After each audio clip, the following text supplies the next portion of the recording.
What is up, everybody? That song was shorter than I thought. Alright, so I might start Camelot today. I kind of want to start it tomorrow, though, just so it's like a smooth, you know, boom, this is Camelot stream, not, you know, all over the place. What is this? I don't know what this is, but it's free SQ, so I'll take it. Hey, Merrick, thank you for the resub, and thank you for the resub, Ari. Thank you. Alright, let's see what we got here.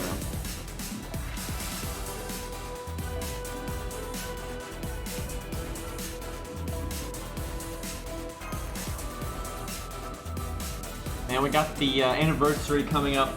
So, alright, chat, yes or no, do you think they're gonna add something to the FP, like, or add a new FP thing, something FP related in the anniversary? Because they've actually done that quite a few times, oddly enough.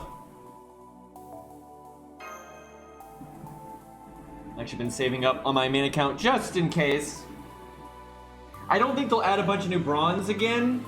Like, I don't see that happening, but maybe a new bronze, or maybe like a second FP gacha, or a targeted system, or something.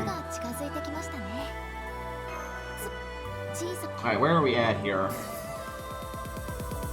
We need to get Robin's third skill unlocked, and preferably I want to get David's second skill to 6. I don't think it's reasonable to get it to 10 just yet, but if I can get it to 6, I'll be really happy. So we'll see what mats we need for all that. Another 4-star in FP? I don't know if they do that. I don't even know who else they would put in there. Unless they added something new, I suppose.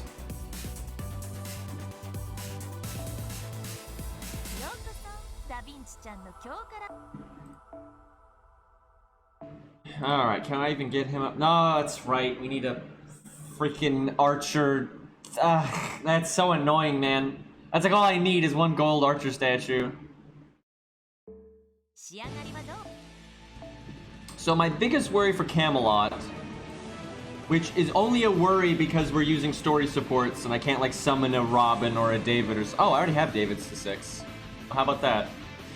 So my only worry is my Robin's first skill not having a cooldown reduction on it. And so, because I'm not going to summon like another Robin or anything like that, I'm worried that we'll do the first NP, and then when we go to do the second NP, our poison will wear off, and we'll have such a long time to wait to cast our first skill again. And because the Gwaine fight is actually kind of long for an account in this situation, that could be bad. Let's try to get David's third skill, I think. Hey, GP. Oh, starting soon, excuse me. See, Ari, I was just referring to starting soon of leveling David. See, and now we're doing that now, so it's we got it.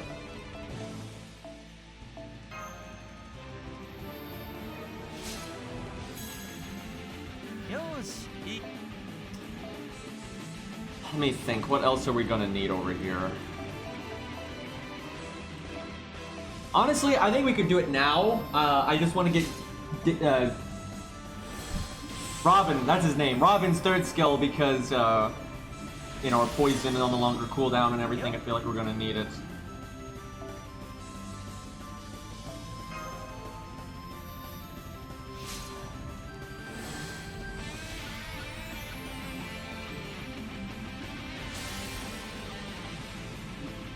Alright, that's our charisma.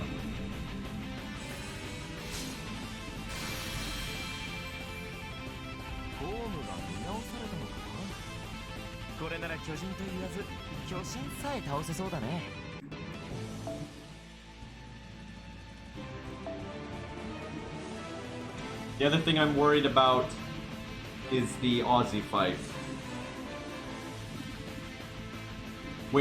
So I think the Aussie fight's the first time we'll use Hercules, and it's not like you need something as strong as Hercules, it's because that's the first time I would really need something like Lu Bu. And the whole reason I haven't been leveling Lu Bu is because we have Hercules. So that and Lancelot. Lancelot and Ozzy will probably bust out Hercules on. Besides, our Hercules isn't really that OP because he doesn't have his skills ranked or his bond CE or any of that. Let me think.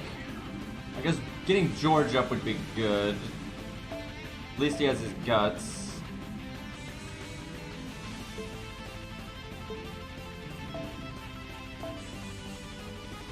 Troll Onger for Lancelot? Yeah, that's not, that's not worth. It's not even that good for that fight. Yeah, I think we're pretty much ready. We just need a Archer gold gem. Please tell me it's the Archer daily. I've been checking every day. It is! Well, how about that? We just need one.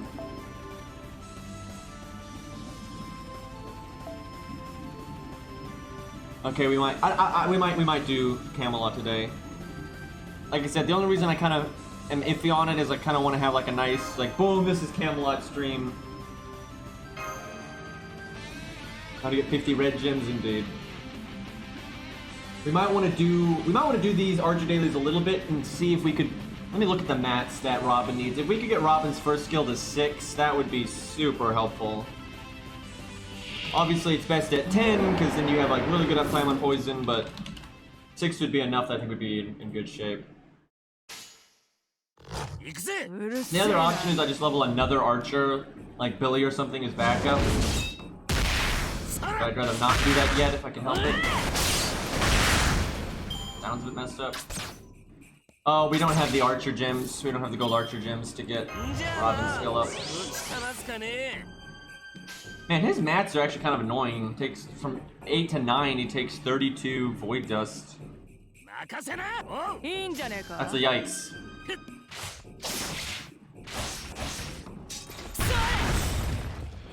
99 Canis. I don't think I'll be doing that.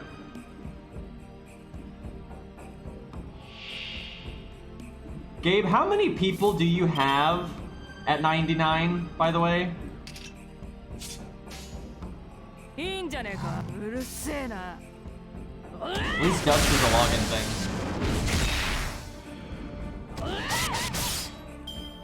There's 4 on each account. I know it's a good number.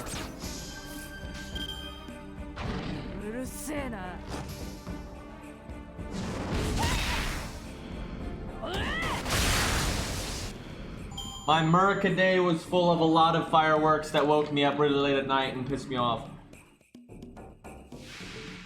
It was really annoying.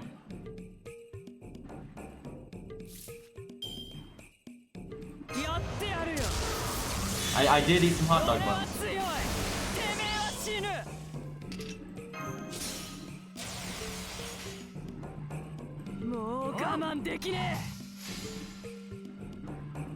He's level 99 CE on Hijikata? Oh boy.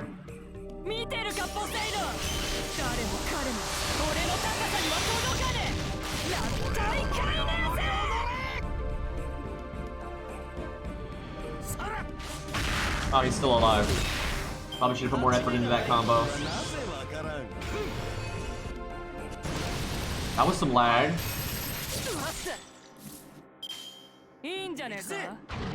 Dude, it is so hot where I live right now. I got the AC on, I got 2 fans in my room, and it's still hot, dude. I need to get like an extra personal fan for my computer. It's got one, but I think I need to get another one.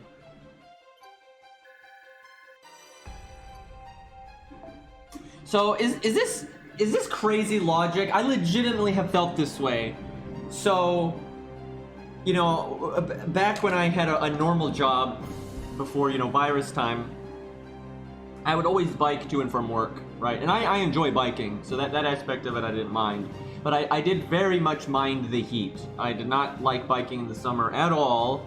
And, you know, global warming and all this fun stuff, it's been getting hotter here every single fucking year, and it's really getting ridiculous. And so is it bad that I was like, you know, in 10 or 20 years or whatever, if it's like way hotter, I don't want to be working here anymore because I don't want to have to bike in this heat. So then when the virus happened and I started, you know, streaming and doing YouTube entirely instead, is it bad that one of the biggest positives in the back of my brain is, oh hey, now I don't have to bike if I don't want to when it's like bullshit fucking hot outside? Like that's legit how I saw it. I was like, oh, that's nice. Thank you for the Twitch Prime sub, Sarek. Thank you, dude. 15 months, man. People are always like, man, I can't believe you bike to work. That must be horrible in the winter. And I'm like, what? Like, I don't, you know, yeah, I can, you know, it can be cold, sure, but it's nothing compared to summertime, dude. Like, you bike to work in the summertime, and I get to work, I'm like, well, I need a shower now. It's not great.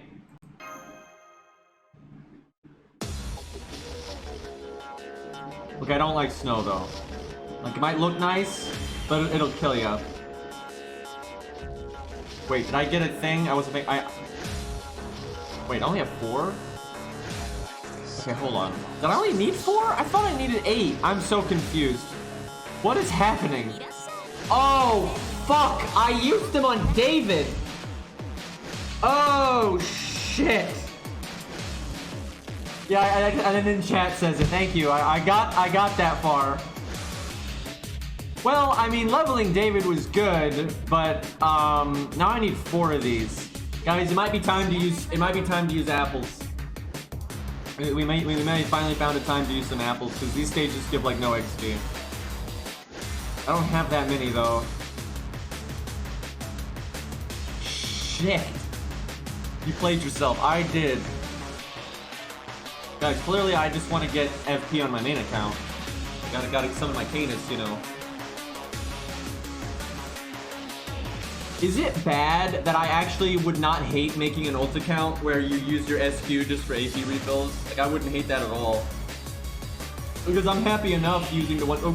This is what I would do. This is what I would do.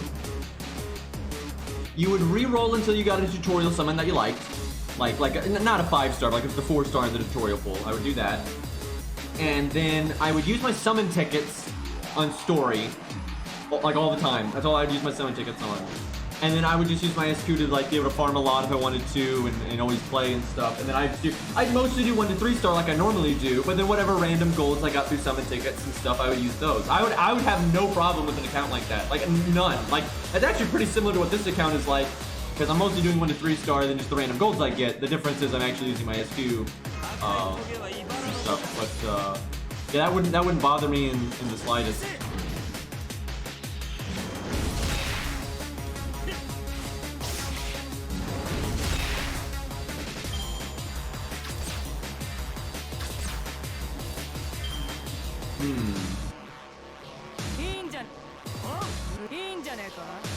So when's the NA anniversary? I guess that's super soon.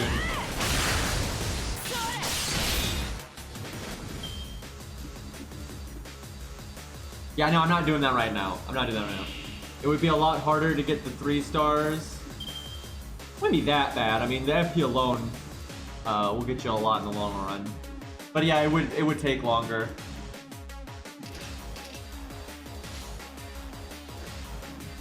Tomorrow, most likely.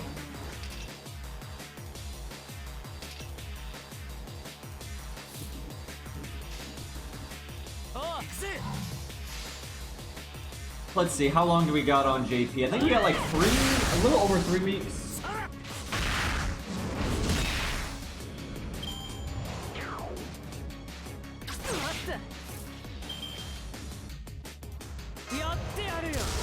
Let's see how much damage Canis will do as the first card here. I'm sure she'll kill it. Oh yeah. Kind of hard to know how much damage that was because hit counts. Oh god, is there a GSSR? People are gonna make me roll it and I don't wanna because I don't care about NA. And I'll just get something stupid again. I hate GSSRs, man. Because for like the last like 3 years, or I don't know, at least 2 years, all it ever is me not wanting to do it, chat getting me to do it, I roll and I spend money and I get something incredibly stupid that I don't want, right? Like Tam Lancer, I think we got Tam Lancer twice, fucking Ishtar, like Sherlock, like I don't want any, it's stupid, dude, and especially on NA, I don't care about the GSSR.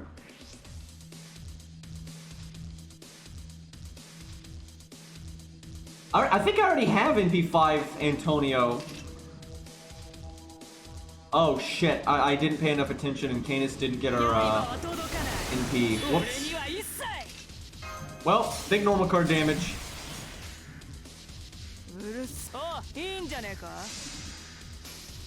You could get Gil for NA, that's true. That's you know what? King, you've convinced me. We'll do Archer, and if Gil's in it, I don't know which Gil. Is this the one where they put fucking everything in each thing? Like they just like, yeah, we'll just put every single fucking unit, every 5-star. Is it that one? Because man, your odds are so trash on that one.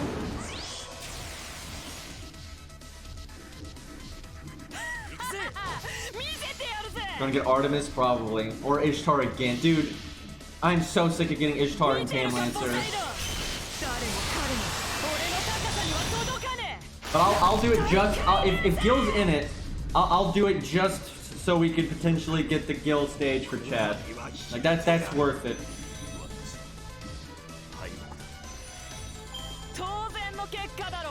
This is gonna be so dumb. I already know this is gonna be so dumb. Oh shit, we got level 10 on the default. Nice. Alright, so we need 3 more of these. At least we got a hero proof. This stage is so not worth doing. Because it's not like we're going to get in... Let's be real, chat. We're not going to get any gold Archer gems. I almost said gold Lancer gem. Because almost anytime I talk about gold gems, it's just Lancer ones. Because that's on my main account, that's the only one I ever need. And I always need a lot of it. Which, well, I guess we level this one. I wish, see, normally, I want to, whenever this gets 10, I want to have Anniversary Blonde, but I haven't been rolling in a while, so I haven't had the chance of getting a random 5-star I don't want, so we don't have Anniversary Blonde, so that's really unfortunate. So weird seeing the female master, I like never see it.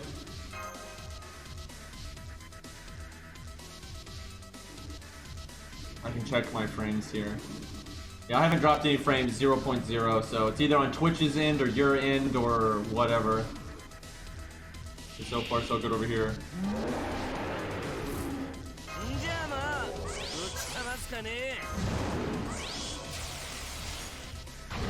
Alright, let's try to pay attention and actually get our NP in time.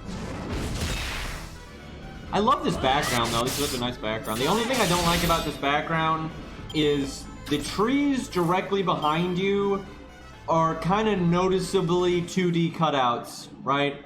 Like, it's kind of obvious. Actually, I think what it is like the, it's almost like the ground is too, but I don't think it is. I think the ground is CG, and then there's like 2D cutouts for the trees, and then there's like a 2D background behind those. That's basically what it is. Which, you know, it still looks nice. Like, it's a nice picture, but yeah, it is a little noticeable. That those, like, the trunk and the 2 trees behind you are just like 2D and not a part of the background. Look how clearly they're not a part of the background.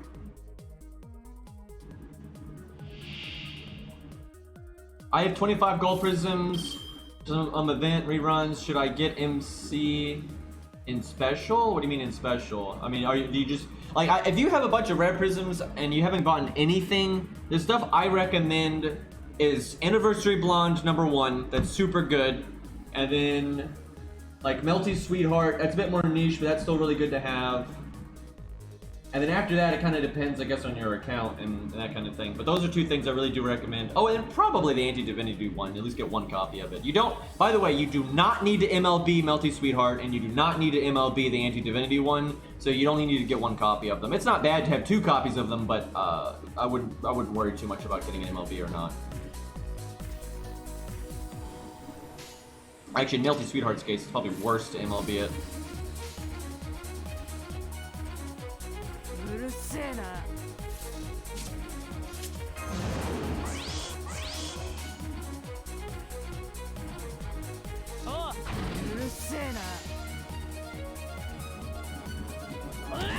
Divinity comes up pretty often. Damn it, I was really hoping she would kill that or crit. That's why I put it there. It could have killed them all! Actually, probably still would have failed to kill the last one.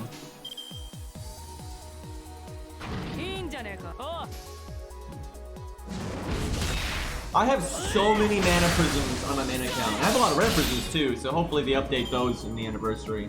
Rare prisms are something you start getting a lot more of the longer you play, and it's not about rolling a lot, it's just about you start getting things that, you start getting golds randomly that you don't want. You start doing reruns, and a lot of times if you've already done the event last year, they'll swap out rewards for rare prisms instead of the command codes or the welfare from last year and stuff like that. So after you've been playing the game for a little while, you start accumulating, like early on, you're barely gonna have any rare prisms, because when you do randomly get a gold, you probably want to keep it. You're not gonna get, you know, rare prisms from old welfare events, anything like that. So it takes a chunk of time, but once you've been playing, I guess for like a year, then it starts getting pretty easy. Because it's a pretty front-loaded system, like where once you get a few specific things, you don't even need them like much anymore. You start stockpiling them. I haven't had a need of my rare prisms in some time.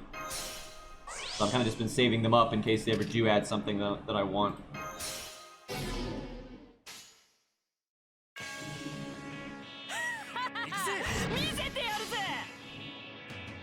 Yeah, it kind of sucks that they don't give you a second copy of the command codes, because it'd be much easier to boost up multiple of your units. However, there are some that it would just be too strong. Like, there are definitely some command codes that if you had multiple copies of it, it would be too powerful. And it is nice getting rare prisms and stuff randomly. My number one priority, though, on any account with rare prisms is Anniversary Blonde. The only time it wouldn't be is if coincidentally I had an account that just had no units that synergized well with it, but there's so many units that do, that's not very likely.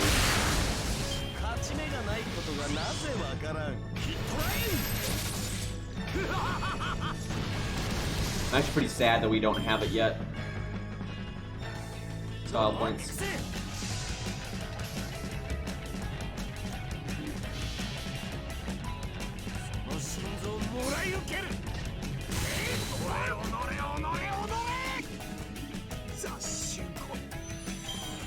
I'm really glad when I can get Q's upgraded NP.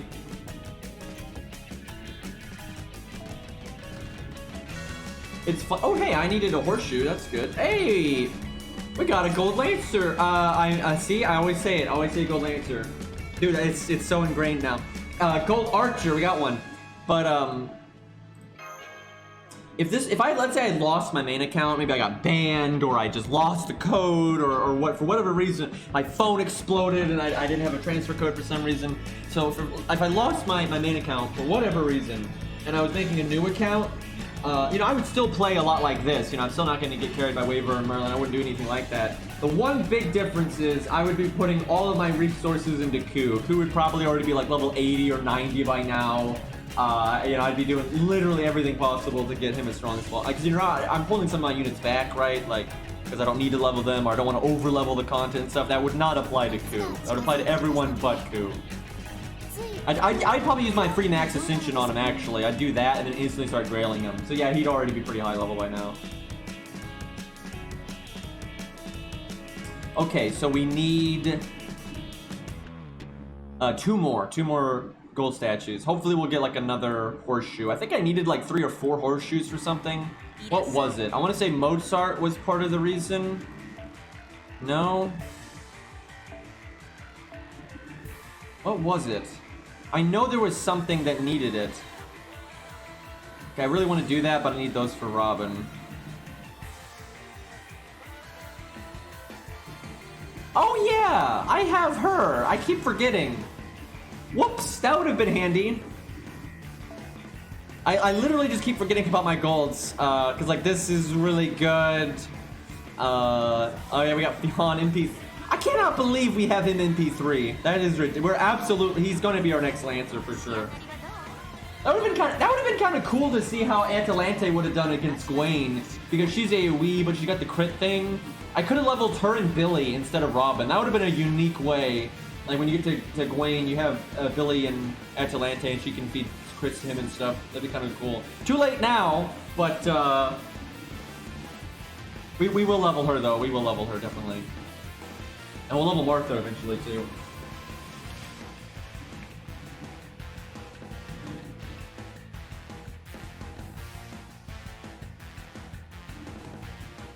That's the tuna button, and everyone hates the tuna button. It doesn't do anything exciting in any way, it just takes you back to the menu. Even though you already have another button that takes you back to the menu. You might ask, well, why did you do that? And I don't have an answer for you. I don't think Mozart needs... Well, actually, getting Mozart Bond 10 is not a bad idea. I should be getting George Bond, though. George, Mozart, Herc are like the 3 things that I actually need Bond. And then Allengra if we ever get them. I don't know if I'd worry about that, though, because The fights where Abante Ongra will save you is really only on accounts that are doing 1 to 3 star stuff. It's not really a thing if you're able to use other rarities and whatnot. I actually like tuna in real life. Especially if it's... I don't like tuna when you like slap mayonnaise all over it. That's not great, but just the actual tuna is good.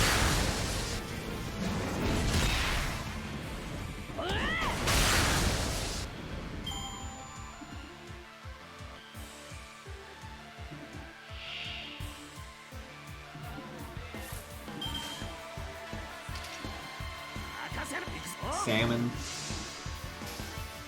I do like sushi. I'm big on sushi.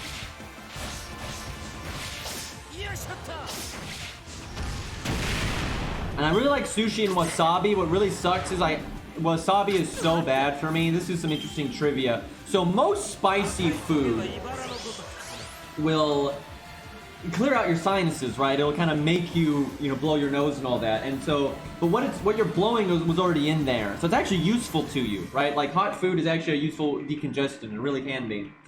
Where wasabi is not like that. It will make your body generate new garbage for you to go boom, which is bad. So for me, when I have allergy issues, it's not good. Like it's not good for me at all. It tastes great, but yeah, the way it interacts with your sinuses is unfortunate.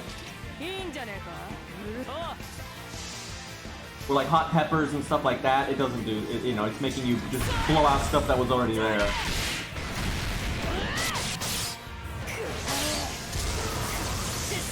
Well, wasabi, I think, can also cause you to blow out stuff that wasn't there, but it's just a fact. It does make your body generate, like, new stuff, which, for the sinus stuff I have, that's quite bad. But I've never looked into it, but I would assume it might also make you, while you're blowing, you're gonna blow, stuff that was already in your sinuses. That's some random trivia, man.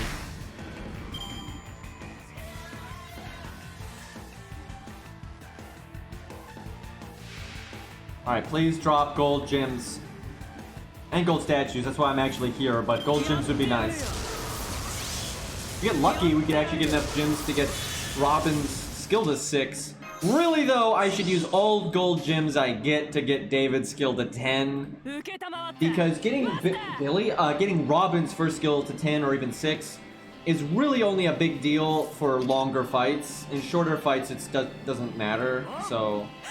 And the only reason it matters now is because I'm going to try to win with story support Bedivere. If I was willing to use whatever support, I would just summon another archer or something like that to clean up so that it wouldn't be an issue. So it's pretty specific.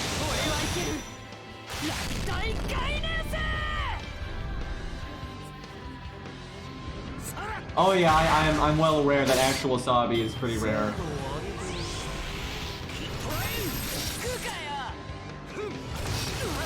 My, my father's side of the family was Korean, and my grandmother was, I don't know how to put it, but very Korean. And, she was huge into cooking. Like, that was, like, she was all about cooking. She loved cooking so much, and, was unbelievably good at it. But yeah, she would complain about, restaurants and all that stuff, food. Dude, it's not just wasabi, it's all kinds of stuff. Like tuna, most tuna is not tuna. It's actually pretty hard to find actual tuna as well. This goes for a lot of things, at least in America. I don't know how it is in the other countries, but yeah, in America, there's a lot of crap like that. There's like a lot of tuna that is not tuna. It's some other fish that I forget that they use like food dye on and stuff to make it look like it's tuna. Wow. Only 3 though. That's not gonna really go anywhere. Like, you need so many. Like, that's seriously just never gonna go anywhere.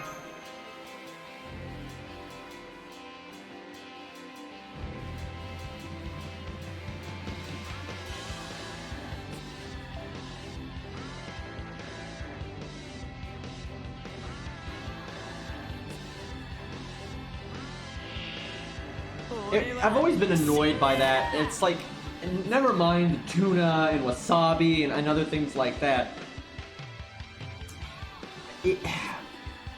it's like, okay, if you make a healthy granola bar, right? You make an actual healthy granola bar, it's probably not going to taste that good.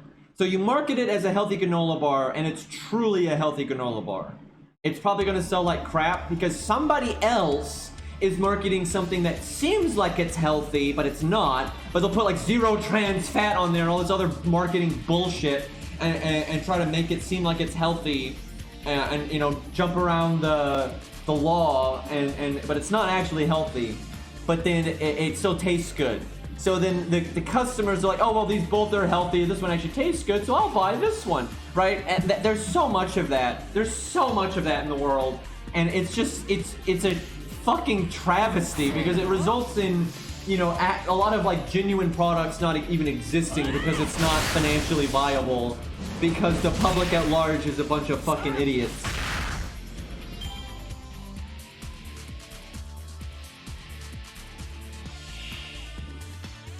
Again, there's just, I'm using food as an example, but there's so many things beyond food that end up that way just because of the way marketing is and everything.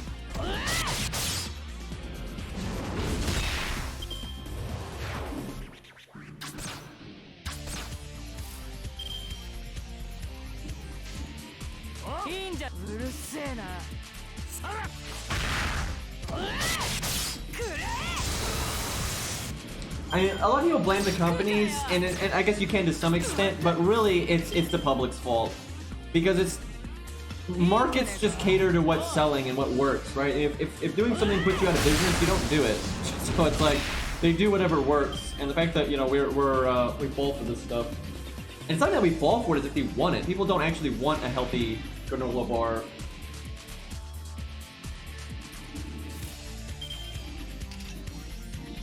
Wow, we did really bad on NP gain on this one.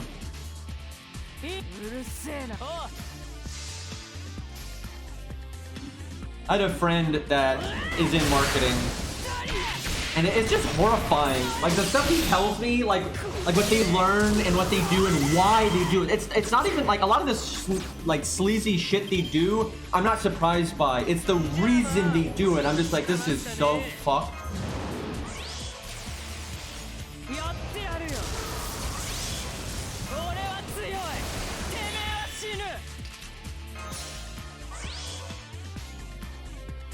And video games, man. Video games do all kinds of sleazy crap with marketing, too.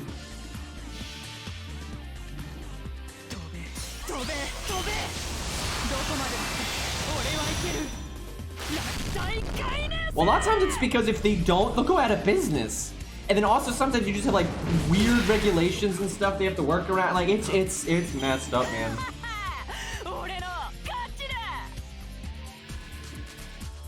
I don't think I could work in marketing and sleep at night. I don't think I could do it. It's just awful. All right, one more. Man, look at, why can't we have gold gym drop rates like this all the time? I mean, I say that, but I've actually spent almost my entire AP bar. Actually, I've spent 2 AP bars because I just leveled. So we spent 2 AP bars and we've gotten 3 gems. That's terrible. And this drop rate is actually way better than normal. Generally, you spend two AP bars and you don't get a damn thing. This isn't even enough for a skill though, which is what's sad.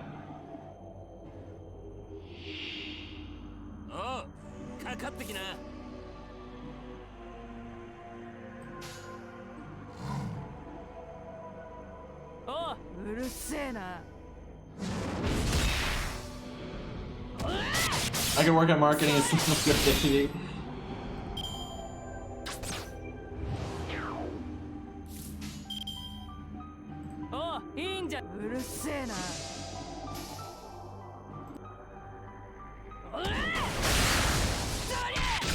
I remember when I worked, this was back when I was a teenager, wee Bob, greeny boy, when I worked at a pizza place. I remember the higher ups, like the marketing stuff that they would do was so dishonest. Like they would market something as like a deal or a sale when it wasn't. When it was like how it always was. They would just do stuff like that all the time, and it worked though. That's what was so messed up, is they would do crazy bullshit like that and it would actually boost the sales of that item like dramatically. It's just like, you gotta be kidding me.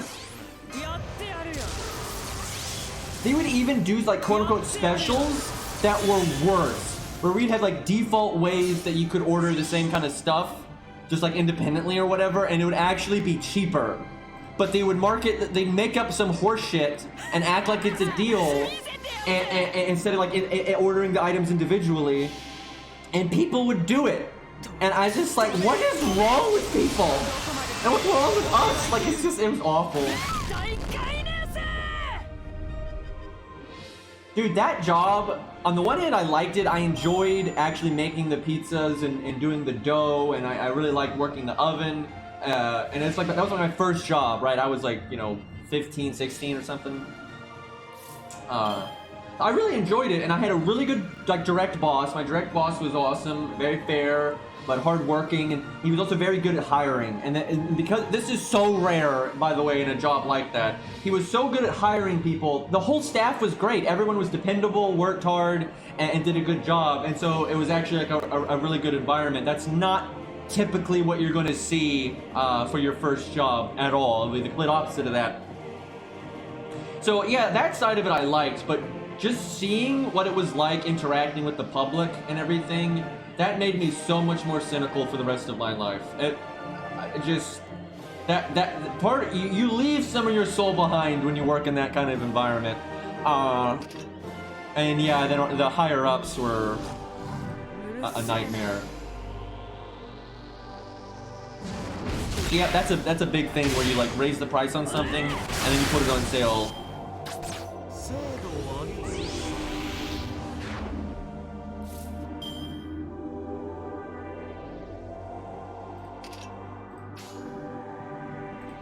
Wait, what happened? What's going on? Did I'm in real autopilot mode, and I think I NP'd the second wave. And I haven't done like anything to like generate stars, so I can't take advantage of Canis's crit bonus. Right? Like honestly, you could make that. I could do this. She only has 2 cards though, and Mozart's skill's not max. I'm gonna try anyway.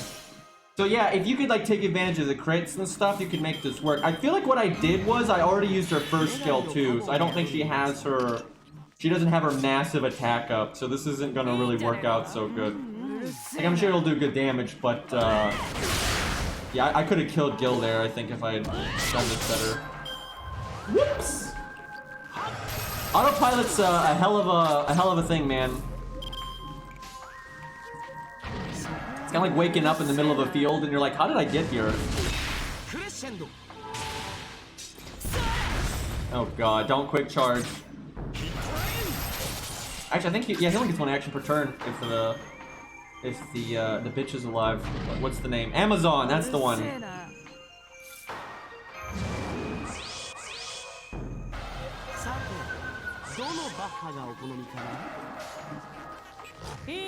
By the way, the green Amazon is the only good one.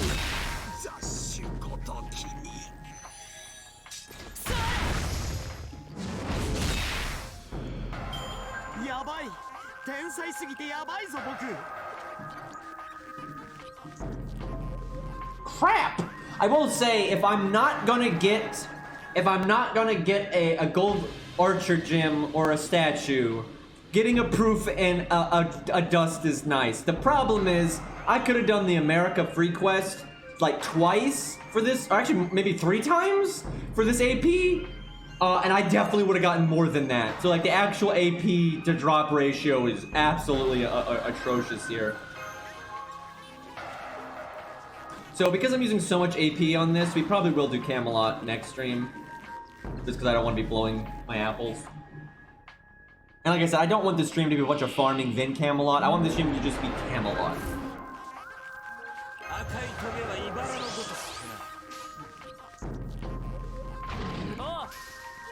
Hercules is well known for giving NP to his teammates. You bring him for that, obviously. You wouldn't bring him for like buster cards or anything. Dude, they have got to make better dailies. They're just insulting. Like, they're insulting with how bad they are.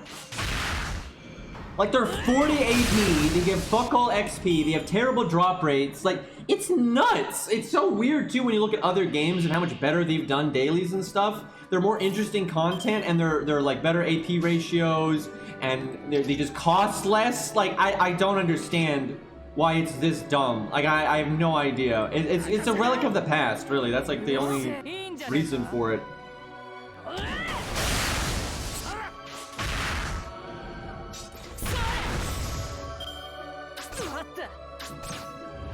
Who knows? Maybe with the 5th year anniversary, they'll give us new dailies. We're beyond due for them. I am excited. I will say this. I'm always excited for the JP anniversaries because they always do add new stuff, and they're not necessarily good enough, but they always do good things. It's normally not what I want, because what I want is story replay and that kind of thing, but I am excited because we might get something nice. What I would love, this would be the dream. This would be the dream anniversary. They add story replay. They add new dailies that are actually fun and good and, like, you know, nice. Kind of that double daily system I talked about, or one that's like really fast and AP inefficient, and another one that's really slow but AP efficient. Something like that. And then new bronze servants, more of those, but then you can, like, target your FP summon so you can pick certain things that will have a slightly higher chance to get. Because if you add more bronzes, there's going to be so many bronze in the FP, I think you absolutely would need a system like that. And then a new game plus system. So we get story replay and a new game plus system, where it's like it's the old stories, but, you know, a nice chunk harder. Like, that's the dream anniversary for me. And other than that, like, anything else would just be a bonus. I don't even care about free SQ and any of that stuff. Yeah, and like I said, I want the AP efficient one to, like, be really hard. Like, you make it slow because it's hard. It'd be like, you know, really tough bosses and stuff, but they don't cost much AP to do. And then their drop rates aren't even necessarily amazing. That's what you make it a bitch, right? Because you basically want it so the people that want to just autopilot farm, or that are resetting their AP with apples or SQ, you know, like whales and stuff, they want to do the other dailies where the drop rates are rather high and the stages can be beaten quickly. You can, like, 3-turn them nice and simple, but the AP cost is really inefficient. So even though the drop rate is high, it's actually inefficient to the amount of AP you're using. Where the other one, you make it where the AP to drop ratio is better, but then your actual drop per run isn't going to be as good, and the runs are going to be harder and, like, much harder. You're fighting, like, actual bosses and stuff that you need to, like, really make tailored teams to and stuff. But then the AP cost is super, super fucking low. Like, that, I'd be so happy. I think that makes everyone happy. I literally don't see a drawback to that system. It makes everyone happy. People that want to have, like, stages to test units and have, like, fun content to do and stuff, they can use the harder dailies for that, and they can be efficient if they want to be like, yeah, I just want to efficiently get these mats and not use my apples and not use my rainbow apples. Where, you know, the people that are wanting to go, they're not going to be interested in that at all. You know, they're going to want those, you know, higher drop rates and, you know, the time, better drop rate to time ratio. The other dailies are, like, really time efficient. And that's good. You don't have to be a whale to value time efficiency. You might not have the time to do the slugfest, right? You may not have time to just use 10 AP per stage, right? You might want to be like, yeah, I want to do the stage 3 or 4 times and then be done with it. And then do other things and then maybe go to my job or, you know, whatever. You know, see my kids. You know, whatever it is. Just having the two options is good for everybody. Like, I can't think of a single drawback to a system like that, but they're never going to do it because it's too specific, right? You have to, like, really think about it, and it's not like a blanket thing. If they add new dailies, it's just going to be, you know, a blanket system. Really hoping Canis would get some cards here. I guess we'll make stars and see if we can make something cool happen next turn. Oh, hi, Emiya. Emiya's gonna die.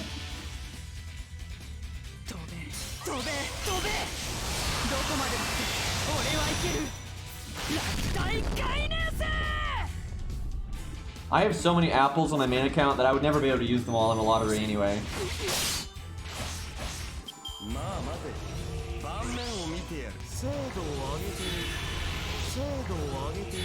Look at this skill just instantly getting his NP. Also, look at this Canis getting 2 quick cards. I like how she had gotten her art card. I could give it the art boost. And if she had gotten the Buster cards, those just do way more damage. This is all very unfortunate. I should probably stun him, but I have faith. They got this. Oh, Jesus. That's really good damage from her. Really, she only had self buffs. She only had self buffs. And that was just her quick card, for crying out loud. Come on, game! Just drop the thing! You're killing me here, you're making me use my apples!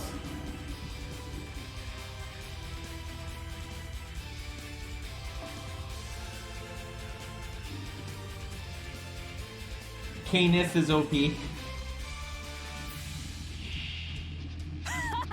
is gonna be a thing from now on, isn't it?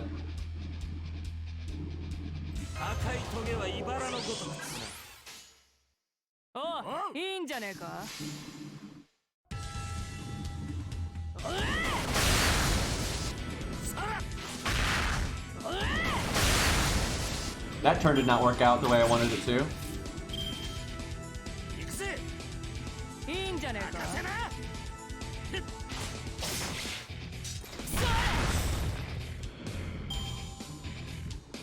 Yeah, I don't know what to do if Canis ever gets a CE. Technically, she has one, but it's not really her CE. It's like she's in the background. It's more of a Wadine CE, if anything. And it's like a group thing. So, it's also not very good, unfortunately.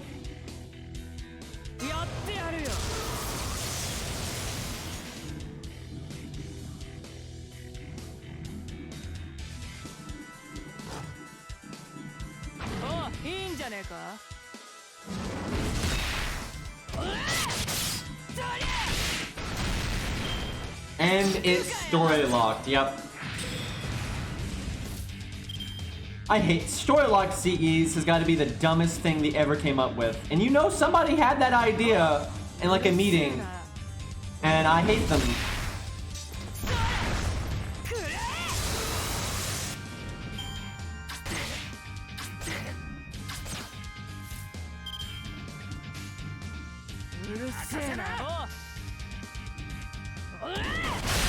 And I like how they're not even good. I mean, one of them is kind of good if you MLB it, but you're never going to MLB it because it's story locked.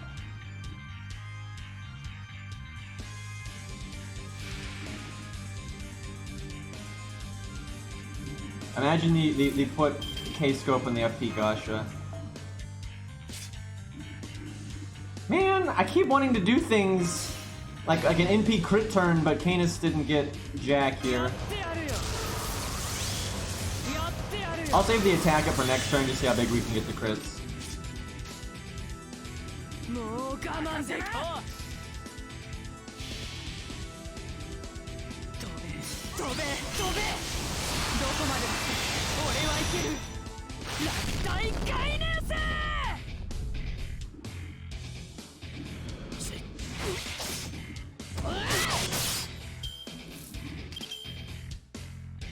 Man, I only got one Buster card. Wow, I have to. This is so crap. Like that. This hand is so crap. Like I could make Ku do a lot of damage. At least I can give her the Buster bonus, I suppose, so we can still see. But again, no art card for her. Also, nice crit spread.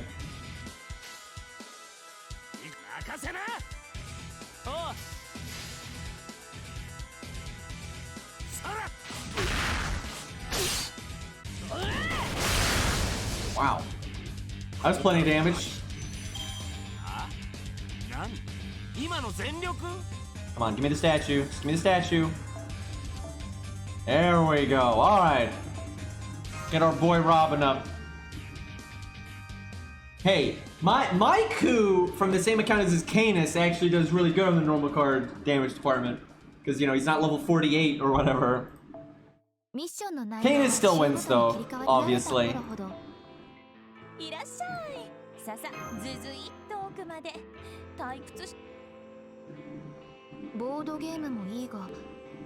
Did she just say board game? I do give Ku the faux pas.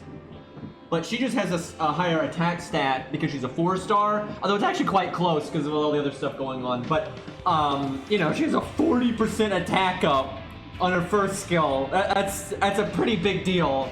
And then you get an attack up after you attack with, you know, the second skill. And then you just give yourself a crit up. So it's just... in the long run, there's really no competing.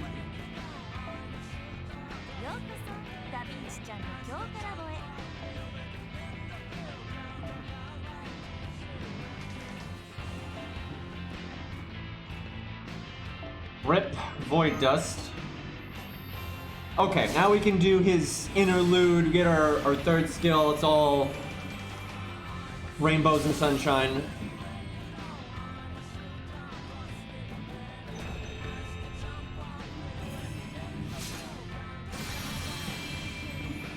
Good burb.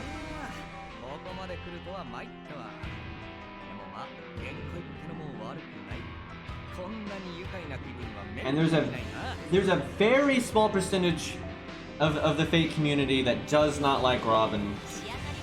It's the sad thing.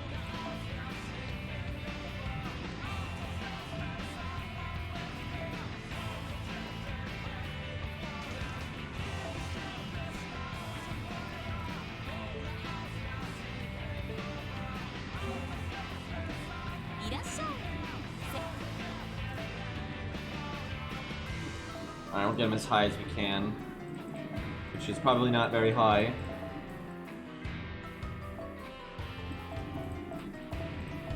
Normally I'd want to save my caster ones, because I have so many casters I need to level, but Robin's important. Robin is generally better than Paris, definitely. The thing is, they're kind of hard to compare directly, even though they're very similar. Because one's a quick and one's an art, so like where they're applicable team-wise is all over the place, and which one ends up hitting harder a lot of times is down to what supports you have. But overall, as a unit, I feel like unbelievably confident in saying that Robin is significantly better. Not that Paris is bad, Paris is good, it's just Robin is much better. Robin is much better than William Tell as well, it's not even close. That one is like just sad. I love William Tell. He's awesome, and there's probably some old viewers of mine that remember me saying this long before they added William Tell. I was even like, yeah, I hope they add William Tell to this game. A lot of people were like, who the fuck's William Tell? But yeah, I've always wanted him in the game. But yeah, he don't hold up so good. Yeah, they should buff William Tell. It's a shame that he just got an interlude and they didn't.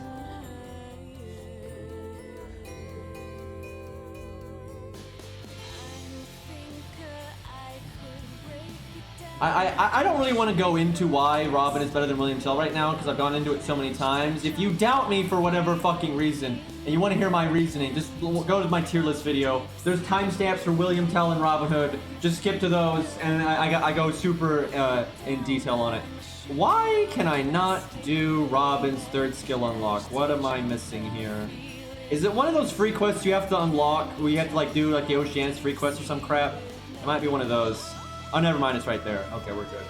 Holy crap! I hate old FGO! Old FGO is so dumb. Look at this. Like, why do they old... Like, what? It's 20 AP and 1,000,000 arrows. And there's some that are longer than that. Why do they do this, man? God. I just... Old FGO is such cancer. And like, what? And... What are we, it's not like, let's be real about this. Just hold on. Just hold the damn phone. It's not like we're unlocking a bonus. We're not. This isn't like Ku's buff, where, you know, Ku has always been like a pretty complete unit, and then he got an MP buff. It's not that. This is unlocking Robin's third skill that basically every unit in the game gets by just third ascension. But you know, them old units, you gotta get them to 4th ascension, and then you have to just, for no reason, do a quest. Like, just, God, old FGO is so bad. This is what they need to do, and this is something they could do on the anniversary. All the day one, you know, Shakespeare, Lancelot, Berserker, Robin Hood, Mozart, You know, all these fucking units, Medusa, that just for no reason don't have a third skill, unless you know, get them to 4th Ascension and then do a long-ass quest. What they need to do is all those units need to get their third skill, just like everyone else. And then the strengthening quests that unlocked them originally, you can just do if you want to for the SQ and stuff. It really is dumb. Like, there is no reason for it. And not only is it dumb, one of the most, like, enraged rants I've had was, it's like how bad DW is. They'll update their game philosophy. They'll realize something is stupid. They'll realize, like, oh wow, that when we designed units like this was really dumb, and they'll stop doing it. Like with Sanson, they don't design units like Sanson anymore. They realize giving a unit nothing but a super fucking niche skill like that with no side effect is dumb. Hi Radgas, thank you for the 26-month resub. But it's, you know, it's stupid to make units like Sanson, and they're aware of it now. Like doing anti-human instead of humanoid is dumb, and they don't do it anymore. But they don't go back and fix the old thing. It's so frustrating. They realize releasing units without a third skill is absurd, is super anti-free-to-play, and it's just dumb, and it's not fun. No one wants a new unit that doesn't have a third skill, right? They never do it anymore. They never do it anymore. They haven't done it in like 3.5 years or some crap. They clearly are like, oh yeah, that was dumb. And then every unit that they launched day one that didn't have a third skill, they've given a third skill to now. So they obviously are like, oh yeah, that was stupid. But they don't fix how like broken it is. Like when they first introduced giving old units third skills, they made it like this. You have to do you know, use like 100 AP or more and do some grind fest you know, quest that has no, you know, lore to it or anything. It's just, and they don't fix it, and they're not going to because they're lazy. And there's worse ones than the Robin one. Can you imagine if they released a new unit today and they didn't have a third skill, and then a few months later they added a strengthening quest that unlocks their third skill? Like, I mean, people would just lose their minds, and I don't blame them because that's just terrible game design. I'm sure I could bring a better team than that, but I don't even care.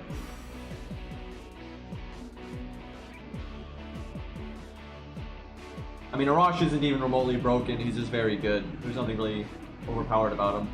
There's never been like a challenge quest that was like super hard. It's like, oh yeah, but we got Arash, so it's super easy now. That's not a thing. Like for farming, he's not even OP for farming, he's just super convenient. Which is great, but it's not OP. Like it might save you a turn. Oh man.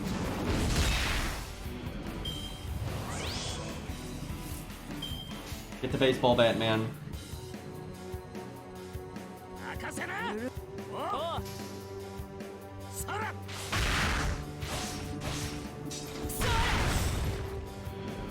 And like Shakespeare is just not even like a thing unless you have his third skill. Like it's not a thing. He needs it so bad.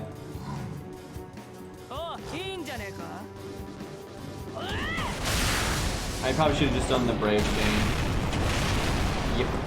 Oh, I got way more MP that way. I could have killed the Lancer one too.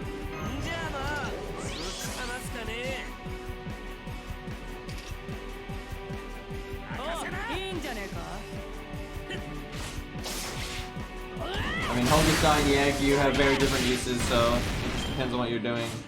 Like in pure, if you just like, hey, I need damage. I'm assuming you're talking about welfare Hokusai, by the way, because if you're not, that's like the stupidest question I've ever seen. But if it's raw damage, then Hokusai, because I mean, even at a lower MP rank, you can be better at that. Yagyu's not a pure damage servant. But what ultimately matters if in a boss fight or whatever is like what you actually need for the boss fight, and like, you know, how much do you care about survivability, because Sitting Master has way better survivability than Hokusai, and then he also gives your team survivability. So there's a lot of boss fights where Sitting Master is actually going to be better than her.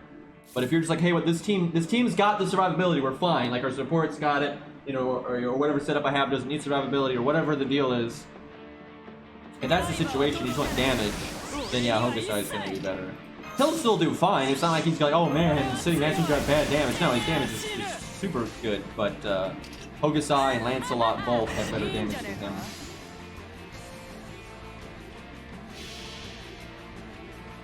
And if you're talking about Foreigner, Hokusai, and they have nothing in common, and it's not even a question.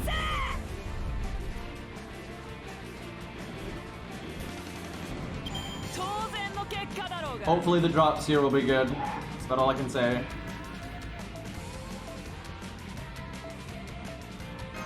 Don't need gears too much. I mean, Arash is pretty universally liked, so I'd be surprised if they didn't do a good job with him. I guess I'm just gonna dick around on my other accounts today, because I'm not gonna just blow a bunch of apples doing nothing, because like throughout the day my AP will regenerate and I can do this strengthening quest, and then tomorrow we can do Camelot. So it kind of just gonna be a filler stream again, which I feel bad about, but I'm not gonna be an idiot. I'm not gonna blow all my apples on stupid crap that I don't need to.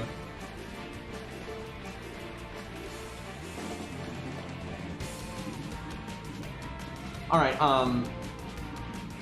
let me think. That is the wrong... This is my capture card, which isn't hooked up right now. This is like for my Xbox or, you know, PlayStation or whatever.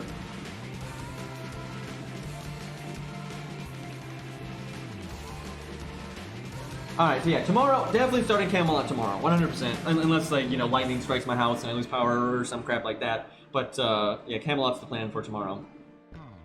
I'd say we could do the 1 to 3 star account if we wanted to, though we're not going to be able to beat Lee right now. So there's nothing that we really need to do over there. We could just mess around with the dragon or that freaking horse. We got some bosses we could mess around with on the... You know what I should have done? I should have set up that plugin and we should have done chat versus FGO today. Rap account. I mean, there's just... There's nothing like we could really do fun over there. Like, I could farm, but that's kind of boring. Although we do need to farm over there. We need... What do we need? I guess we need bones and assassin gems, I think. Yeah, I should have set up that plugin. Today would have been a great day to do chat versus FGO. We can do some of the crap account though, see what we actually need to do. I got a lot of bones on my main account today. So I can get that 100 face we're gonna summon to 10, 10, 10, hopefully.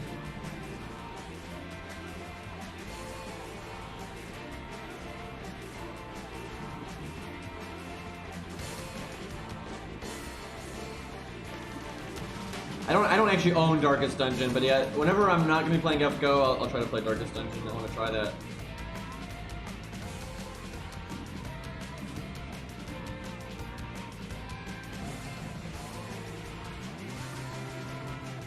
It was probably on sale a few days ago. I should have looked into that. I know they had the Steam sale a while ago.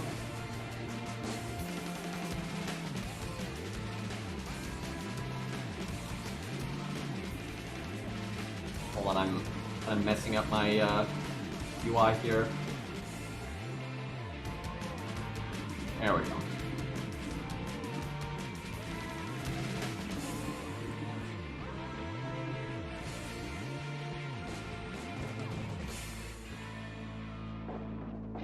The main thing I'm worried about with Darkest Dungeon is because it's been out for so long and it has like a hardcore following, there's going to be so many people backseating and just like coming into my stream that, you know, are just there because I'm playing Darkest Dungeon. I hate that stuff. I don't enjoy playing a new game in that environment. I like being able to just, you know, figure stuff out.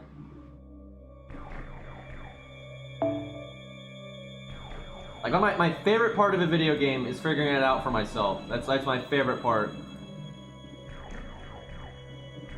However, this is an interesting thing you have to kind of think about as a streamer. This is just a reality of like the industry, if you will. A lot of people are going to watch you, and it depends, you know, it depends if you're a personality streamer or gameplay streamer or a mix of the two or whatever. But I mean, there's no question about this. I gained, you know, my following because people liked like my videos on YouTube, and they liked my videos because I was doing low star stuff and because I knew the game really well. Funnily enough, I know the game way better now than I did back then, but that was a big aspect of it, was like how well I understood the game. And that's a big part of like streamers, is even if you're not good at the game, you want to basically know everything about the game you're playing, because that's something that generally your viewers are going to be able to like interact with better and like ask you questions, and that's a big part of streaming, is literally know everything ever about the game you're playing. And that's why when you play a new game, it doesn't always, you know, work out so good. It depends though. In some people, it's actually really fun to watch people when they don't know the game and they're like struggling really hard. That's another thing too. But that's a big thing that contributes to like streams actually working, is the streamer actually knowing what the fuck they're talking about.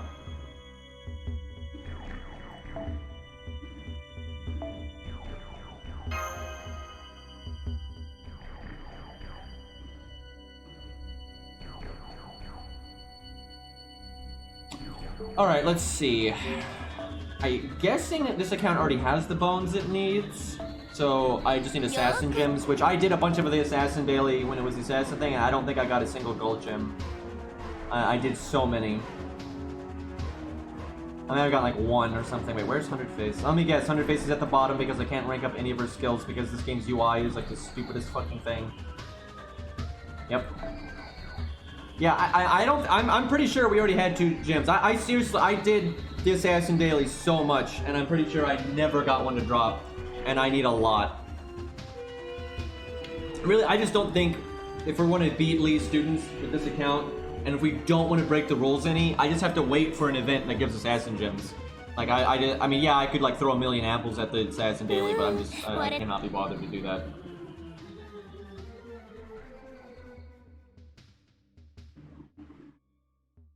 Like, really, there's just nothing to even... I don't think there's anything productive I can even do on this account. Like, yeah, it's always good to farm proofs or bones and stuff like that, but I don't care. I don't really need embers.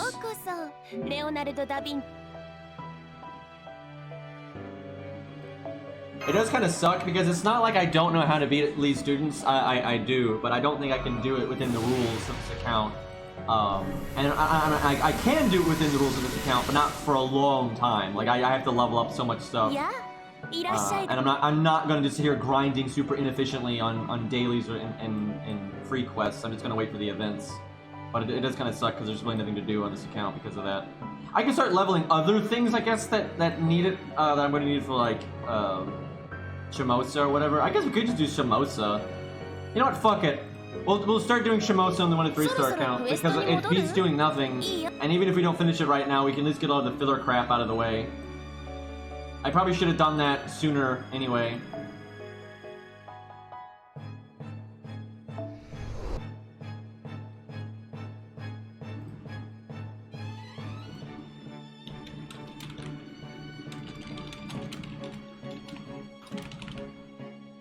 Yeah, the stream title.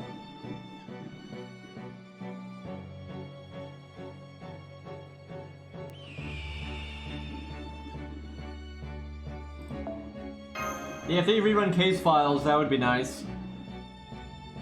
Although, didn't that have a Lost Belt lock? I can't remember.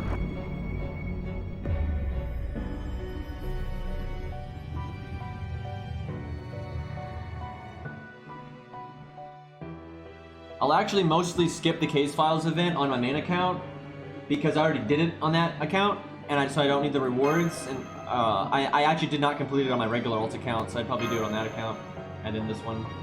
It didn't? Okay, that's good. I should have done it on this account then. It's Lost Belt 3 Prologue locked? Well, if that's the case, we're fine because we've done that, so no biggie. Oh, God. That's right. We'll be seeing a lot of Musashi in this run. No, we don't know if we're getting a case file rerun right now, but we will eventually. They always rerun the club events eventually. Oh, hold on, I'm a BRB real quick. I need to grab water. I'll be a hot dog bun and what?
Alright.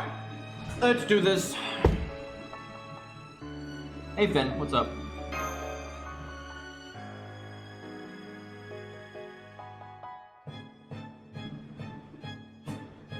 Well, the thing is, actually, it's pretty reasonable to dislike Musashi for that reason. Because it's not like, oh, I like Musashi, oh no, and all of a sudden I don't like her. It's more like the people that are pretty on the fence about her, don't really care about her that much, is like not their cup of tea in any way. They wouldn't originally hate her or anything, or dislike her, but they would never like the character anyway. And then because she's, you know, so forced on the team all the fucking time, that's a pretty reasonable reason to be like, yeah, I don't really care about this unit. Now, that shouldn't translate into like talking about their character and that kind of stuff. But overall, not really caring for the unit, I think is pretty reasonable. But it's like, I don't think there's anybody that like likes Musashi that starts disliking her because she's a forced story support. I don't think that's the thing.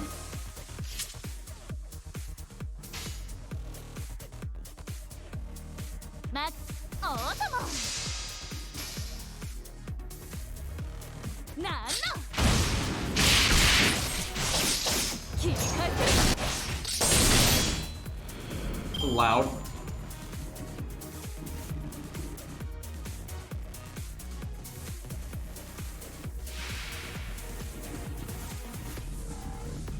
Wow, they really could have made this stage a lot harder.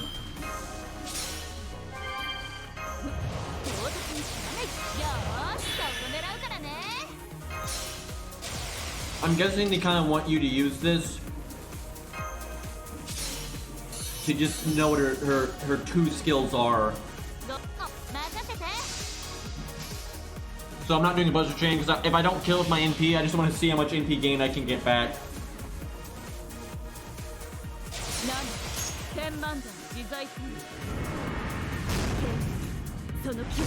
I'm fairly neutral about her. Maybe slightly positive, I don't know.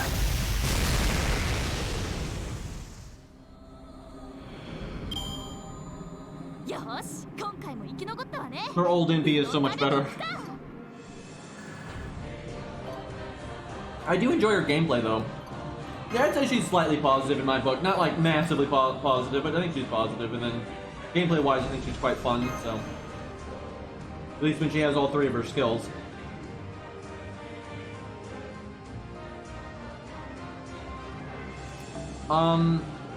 The CE definitely helps. You know what? I don't even remember what this is. Why not? But anyway, it helps, but it kind of depends on the fight, because like some of the fights you're not going to focus on her NP damage one way or the other, so it doesn't matter too much. But it's definitely nice. Like if she's going to stick around, if she can at least get something done before dying, that would be great. Baldy, oh nice. I like Baldy, he's awesome. This thing should be able to handle it. Level 85 doesn't have a third skill. Why are you like this, DW? He is so badass, though. And really good animations for a 3-star too. Repeats some of his animations a bit too much, but the way his like fighting style is, I think it doesn't look bad. So also he didn't kill that. Are you kidding me? Well, I can target switch if I want to, but I actually think we don't want to. I want to kill that one, and then next turn just do a quick chain and hopefully get my MP back.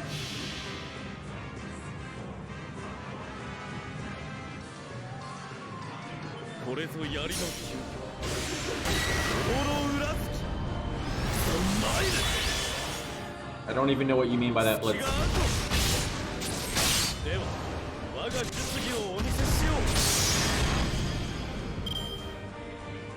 Come on, give me my AP. Okay, you don't have to crit me though.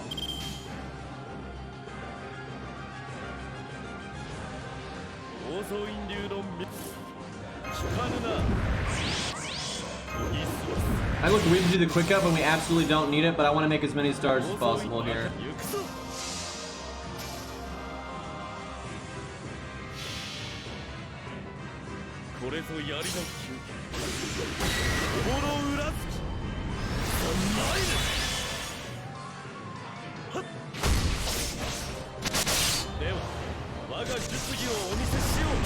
He's so good when he has the 2 NPs up, man, though. Like, it's great.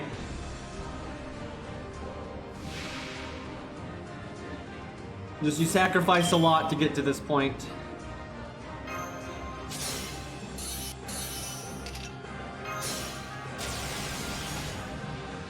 $50-50. Come on. I probably should be on the art card to just guarantee crit there. Come on, crit, crit, crit, crit, crit, crit. Yeah.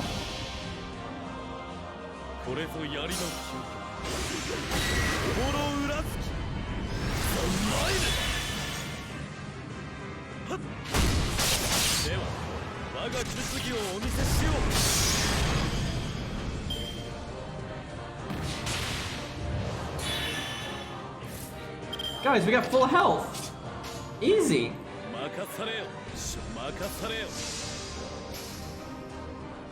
This CE is actually awesome, by the way. It's kind of a, like I've said, a lot, you know, in DPS you wouldn't want to use it all the time. But for someone like Baldy, this CE is amazing. It's a shame that we can't get it.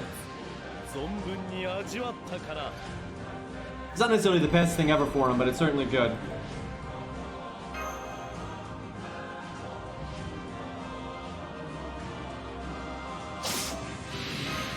I mean, there's plenty of good AoE assassins. Plenty of bad ones too, though. Like Phantom.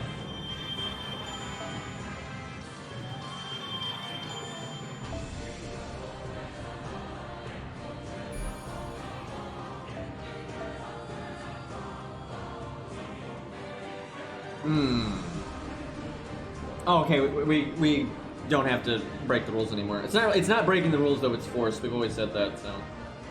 I actually forgot to get on my main account though to slot units within the rules, because believe it or not, your random support list is never going to be a 1 to 3. Wow, that's technically within the rules. Who even is this? Why is this on my friends list? The fuck is this? Why is this on my friends list? I'm so confused. This is the 1 to 3 star account. Why is this on my... I have absolutely no idea what this is. I'm just gonna get rid of that now.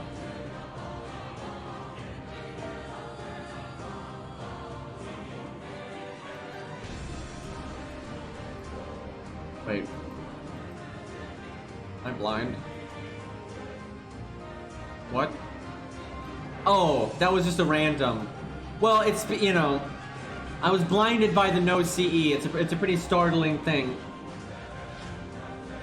That actually doesn't help though. That changes nothing. Like you're just blathering on here, but that nothing about what I said changes. It's not like, oh guys, it's fine. It's a random. Therefore, it's okay that the guy has no CEs equipped in the most random fucking servants ever. Like now it's okay, right?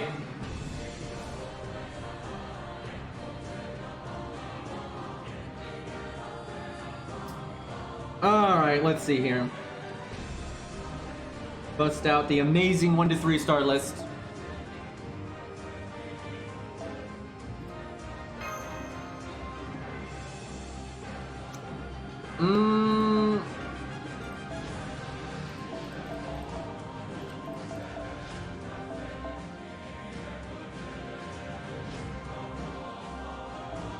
It's probably better to just do that.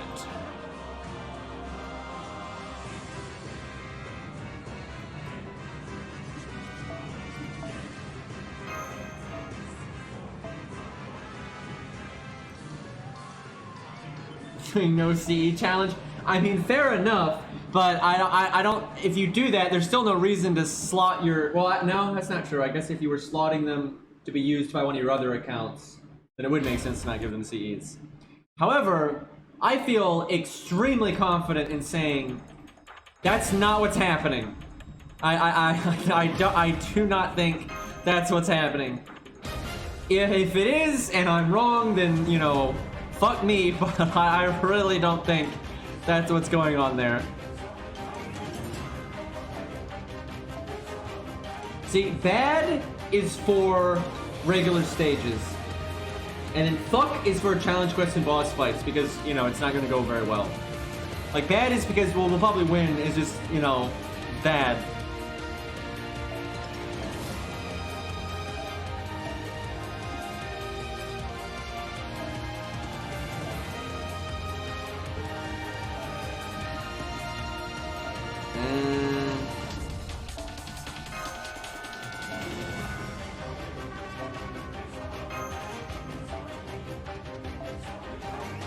Actually, I don't want him to die.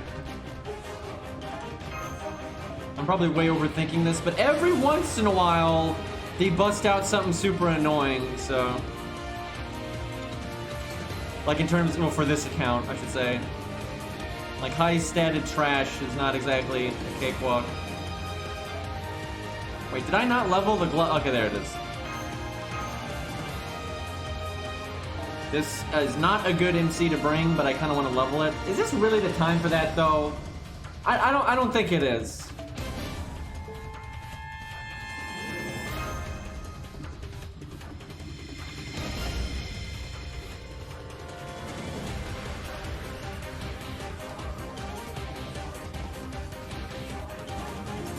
Yeah, one of the Robin command code, poison command code thingies is gonna get rerun, and they'll probably add other poison ones eventually. It'd be nice because they've added some command codes to the Rare Prism shop and the Mana Prism shop. It'd be nice if they added. It doesn't have to be these poison ones. Just if they added a poison one to the Mana Prism shop, and a burn one, and a curse one, because those are really nice for the if you do want to do the gimmick on those characters. You know, it'd be nice to have that option. And I get it. I'm pretty sure some of the really strong command codes they're never going to add to the Mana Prism shop because that's the one way you can get 2 copies of the same command code. They're not going to do that for like Santa Altar or the Gilgamesh one. No way. Oh, I don't know. They do stupid shit sometimes, but I don't think they're going to do that. But I think doing the poison ones or the burn ones, curse ones, I think that's fine. So they should do that.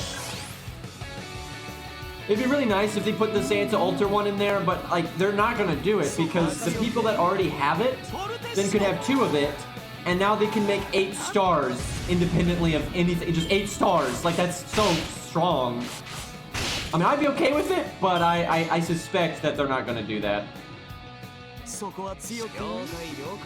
I think this poison one would be a good one to add to the shop because it's so not OP. Although, doesn't it do 1,000 damage? Yeah, they probably wouldn't add that one then. Because it does heal them, but the long run damage is actually kind of high for poison.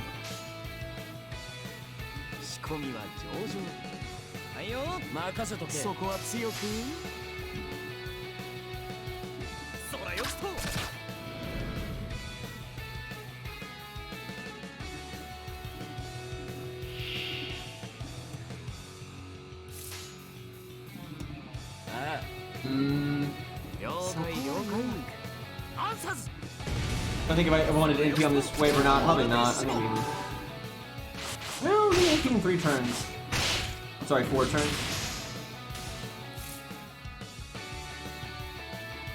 F it. Before regret. I was gonna do that. I should have done it so long ago.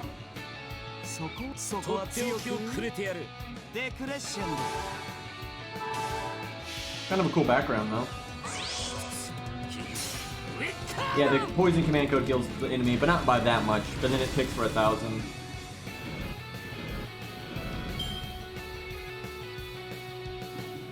I mean, Cha-Cha's not even that good for farming. Like, she can work, sure. It's not like she's just gonna be terrible at it, but she's not gonna be amazing at it either. You're way better off using like Spartacus or something like that because you've got the better toolkit for it. But it depends on what you're doing. Like, she can work, but she's... Okay, let me put it this way. It's not like she can't work for farming. She can. But there's a lot of other AoE berserkers that are better.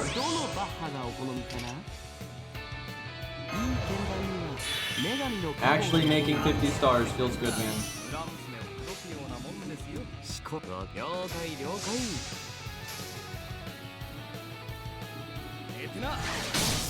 And that's kind of the thing with Cha-Cha. Sometimes you just want an AoE berserker, you know, and like the better of an AoE berserker they are, that's just like fluff. It's like, oh yeah, I'll make it even easier or even faster, which is good.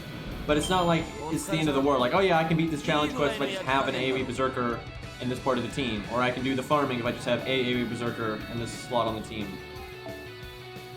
But that's not always the case. Sometimes you do need one that's actually good. And Cha-Cha is basically never that.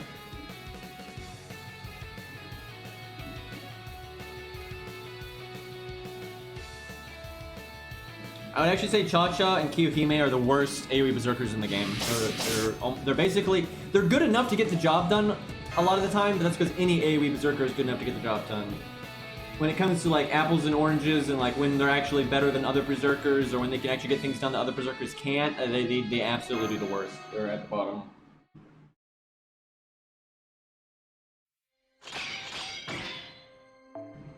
The Kiyohime buff was the most insulting thing ever. That was so dumb.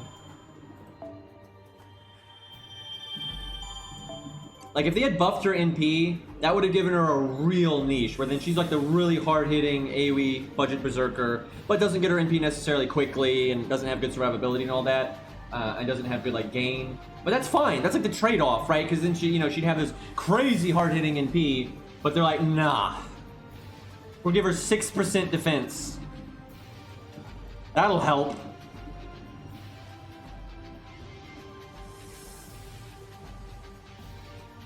I guess they thought maybe she could actually work with, like, Tomoe Gozen with the burn thing or something. I don't know. Burn is pretty close to actually getting out of control, though. Like, if, like, out of all the buff types, if you're trying to do the whole dot thing, I think Curse is the best right now, but Burn is, like, right up there with it.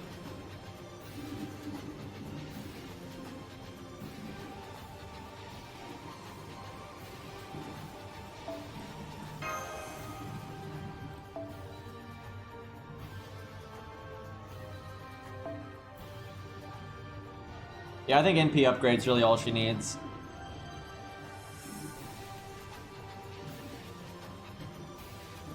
Actually, like I said, I don't want them to give her stuff that makes her more comparable to the other Berserkers. I want them to give her stuff that makes her different than them. And same for those other Berserkers. They should double down on what... Like, Darius's thing needs to be the debuffs, the decent damage, and then he gets his NP faster, right? And then has some survivability. Because that's what he is right now.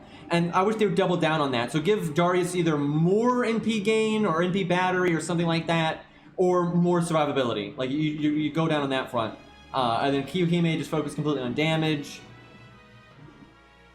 And then with Blood Axe, I mean, Blood Axe is in a decent spot. He just doesn't compare very well to Spartacus. Aside from that, though, he's fine. I don't even know what I would do with him. I guess just upgrade his NP. That's kind of boring, but that's probably the best way of doing it. Well, I mean, we need to do Shimosa anyway, because the point of the account is to beat all the stories. So I gotta do it sooner or later, and I might as well... I'm doing it first because it's like, it's got Fuma's buff, so... It's either that or Agartha.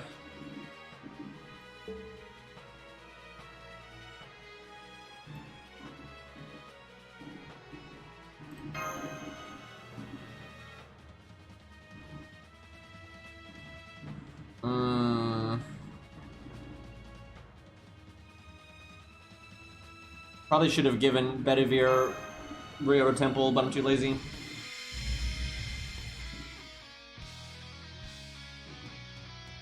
I mean, dots were a joke at first, but they've become somewhat viable now. It's like you need... It's like Yang and Tomoe can work. Not amazingly, but it can work. And then, double Salami can actually work. It's rare, and normally when Salami works, you just do single Salami, and the curse stuff is a bonus. That's generally how she gets used, and generally it's more about her third skill with the NP thing.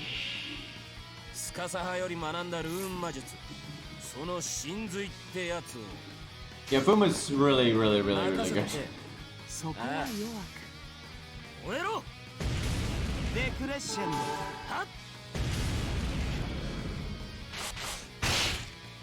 He was really the key to beating Zeus reliably with a really budget setup.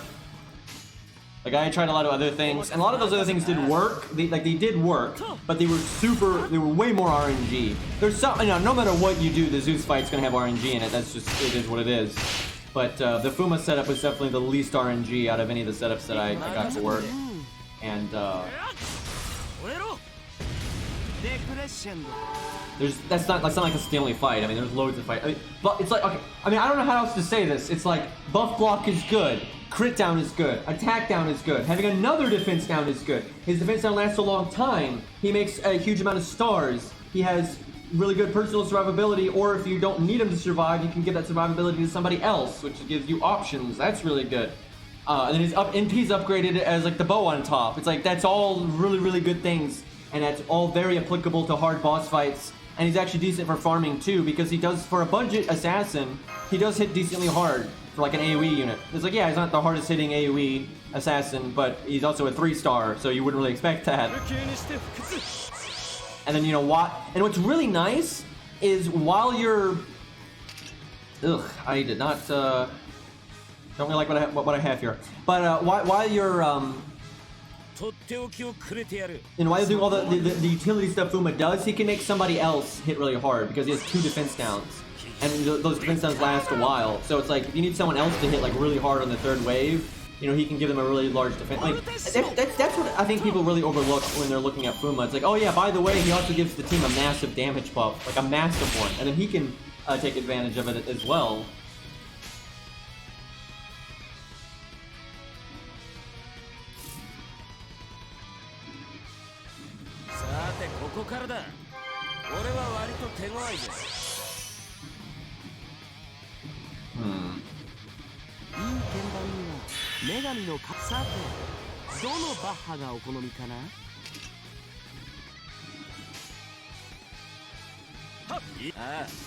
Doing Ku over Bedivere because Ku's got the crit up, although he's only got it at rank 1, so I don't know if that was worth or not.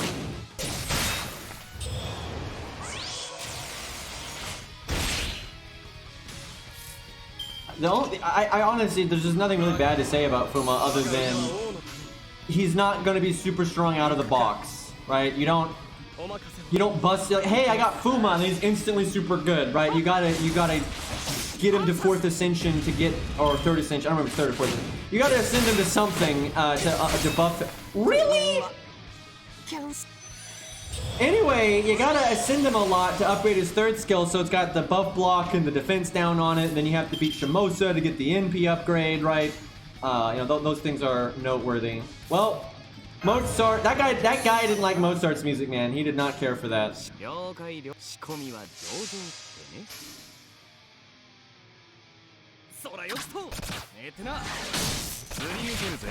Doesn't like classical, yeah.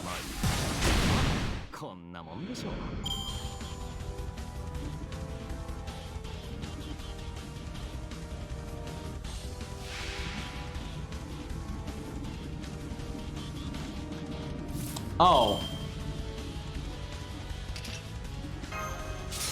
I didn't realize you fought him that early. We do not have the right team for this at all.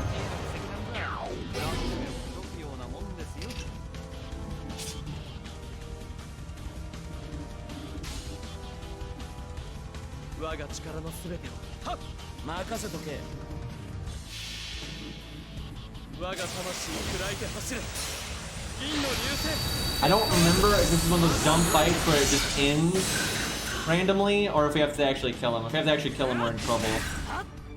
We won't have a problem doing it next time, but we're definitely gonna have a problem on this one. I think Bedivere was the only saber that I brought.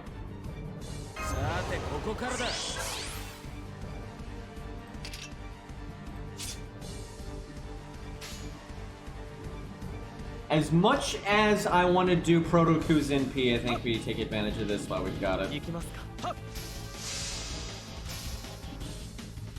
I know this isn't the main fight with him, because the main fight with him, you have to bring the Sashi, so this is obviously not that. That's probably the fight where you benefit the most from Masashi coming in with the starting NP CE, because like you can just do huge damage to him really quick.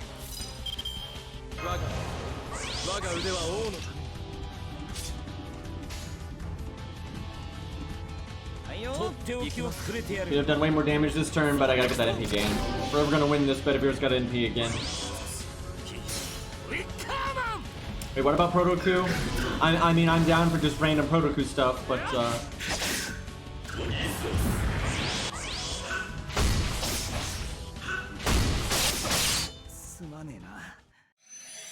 I'm honestly surprised Robin lived that long.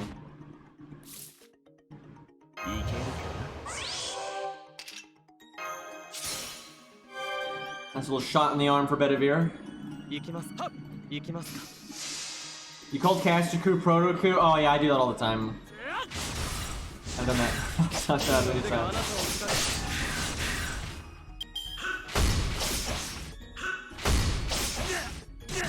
Oh yeah, he had sure hit there. Probably shouldn't have done. Well, the heal actually was still nice, and we're not gonna really benefit from the evade much at this point. But still, I didn't even think about that.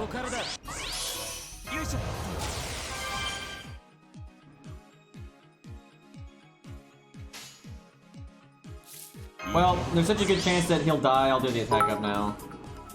This is not looking great.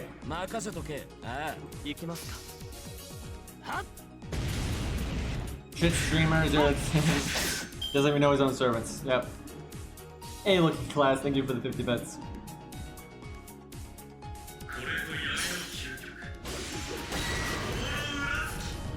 And when we were doing that stupid squiggle game or whatever, I thought someone was a Reshigal that wasn't, but like I thought that was really reasonable because their weapon looked like the way they were drawn was like the same. But I forgot who was it. Like I thought it was a Reshigal, and I was like so sure of that, but it wasn't. But I don't remember who it actually was. Image XX. All right. Yeah, because like the way they drew it, it did look super like a Reshigal. But yeah, they were doing the slash Emperor pose. That's what it was.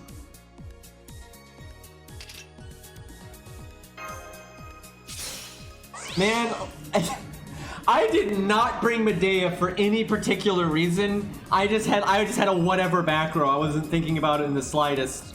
But this is actually okay. Like, look at all these nice buffs. It'd be a real shame if something happened to him.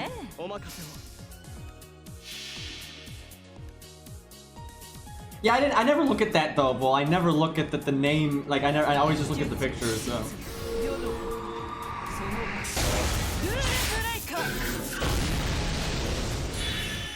Now, that was actually really good. That doesn't mean this team's good. Like, oh, I should have had like Caesar and stuff. There's so many things that could have done better here. But yeah, Medea's not bad for that though. That was nice.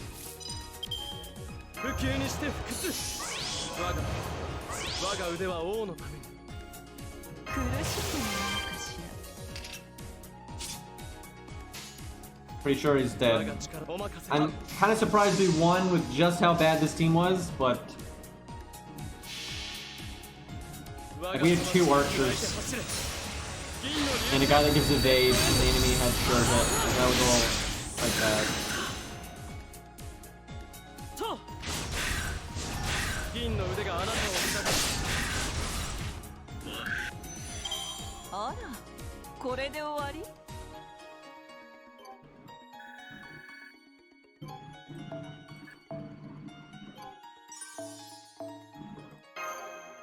Oh yeah, there's some free quests you unlock here, but I don't really need them, I don't think.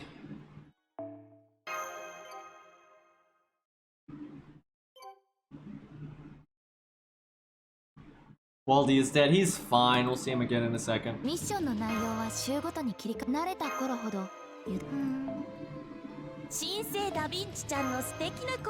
more like Demon Baldy, but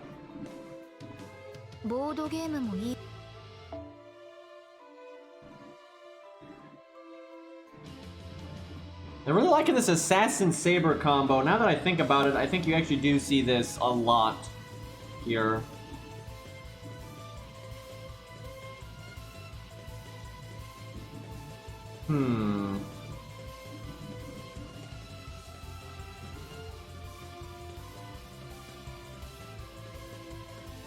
I guess Darius, just because I don't really know what's going on.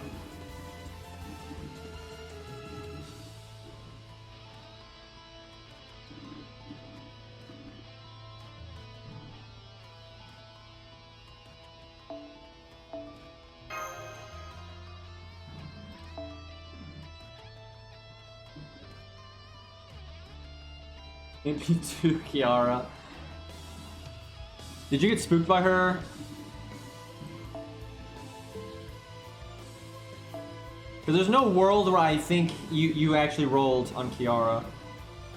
Unless something else was rated up you wanted.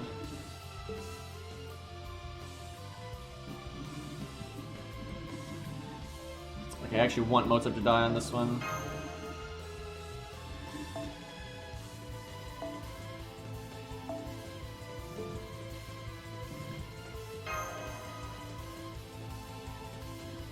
I'm rolling on the GSSR.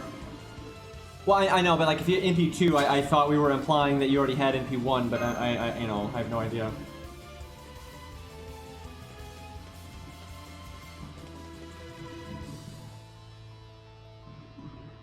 Don't ever.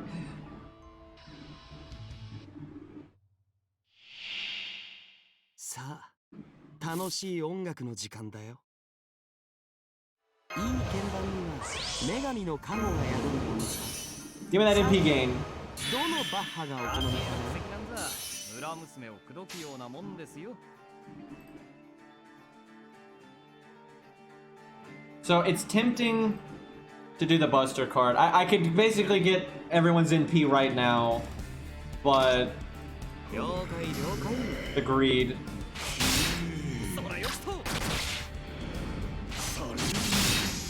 Wow. His gain rate actually is really good. It's just that he only has the one art card.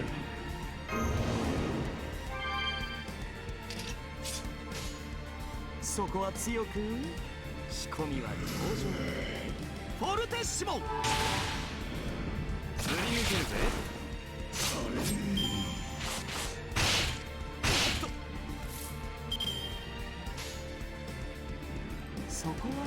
And before this doesn't kill, this is such a wonky combo, it might not. Okay, I think we're good. Imagine if the heal on the poison command code brought them back to death. Like if it calculated the damage that way. Thankfully it doesn't. And also it can't bring them back from, if they're dead. But that'd be so bad if it did the heal after the damage instead of before. And if it did like break a health bar or something, it gave them the health back. That would be so shit. But yeah, even if it's a health bar, it won't heal them. If it's broke, it's broke. And again, it does the heal before the damage, so. Wait, this is it?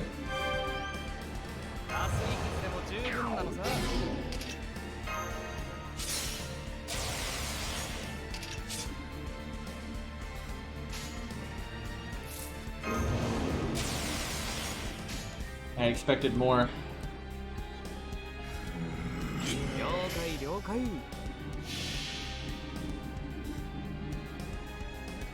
What else is, so what's in the Archer one? Is it all limited and unlimited? Is that what it is? Or is it just limited? Like what's the shtick?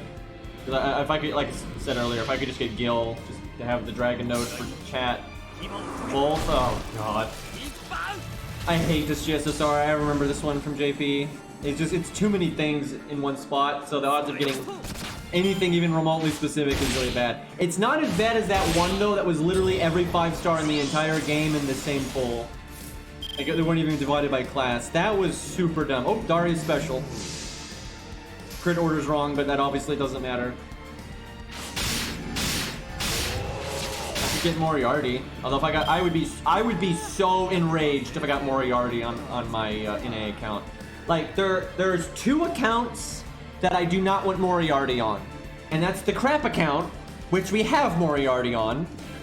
Because the crap account can only use 3-star units and 3-star CEs, so it's completely pointless. So it basically doesn't even exist there. And then I don't want him on NA, because I care about NA the least out of all of my accounts, and then way more so than that, I can't summon him on my, like I say, if I got like Moriarty on my ult account, I could just summon him on my main account, like I summon my Gilgamesh or my Achilles, right? So I couldn't do that. NA can't, you know, I only have one NA account, so that wouldn't do anything. And if they ever buff Moriarty again, because they did buff him once, but it was not the best buff. But if they ever give him another buff, like an MP buff, which is what he actually needs, I would have to wait 2 years to get it, right? So I don't want him on NA, and I don't want him on the crap account, which we already have on the crap account, because life is not fair. Artemis, Tesla, Moriarty, Arjuna, Napoleon, Gil, Summer, Artoria, Ishtar. Really, even okay, I love Tesla, but I'd also be pissed if I got him on NA, because a lot of the same reasons I just listed. And I already have NP1 Tesla on my main, and I desperately want NP2 Tesla. So getting him NP1 on 2 different accounts would really suck. So really, I really just want Gil, and I won't even use him. I'm just gonna use him for the dragon fight.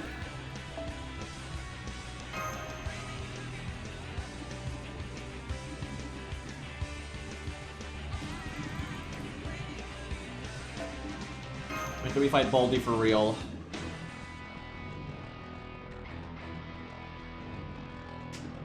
I mean, Caesar has tactics. And Caesar is one of the better 3-stars in the game. As I've said a million times, that is never how you evaluate someone. You also have Saber Gilius, who has tactics, and he's bad. But that's because there's other factors at play, right? There's a lot of other factors at play, like the fact his NP doesn't do any damage. You know, that's kind of a big deal there. And his deck is stupid, and he debuffs the shit out of himself. And his buff only lasts 2 turns instead of 3 turns because I don't know. Like those are the main issues here.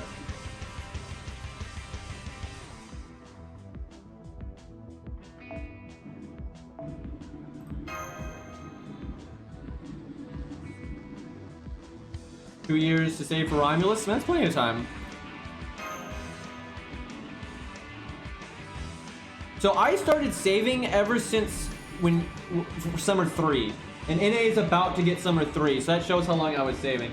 Although, I did roll on 3-stars along the way. You know, I rolled for Mori, William Tell, and stuff like that. I took summon tickets all over the place, but... yeah, I blew everything on Summer 3, and then I started saving up again. And I didn't even use all of it on Lost Belt 5, but I used a good chunk. Yeah, Caster Balls need to get... alright, this is probably the real one. Oh yeah, and Lancer enemy, have to summon Musashi. Nice 3rd skill, by the way.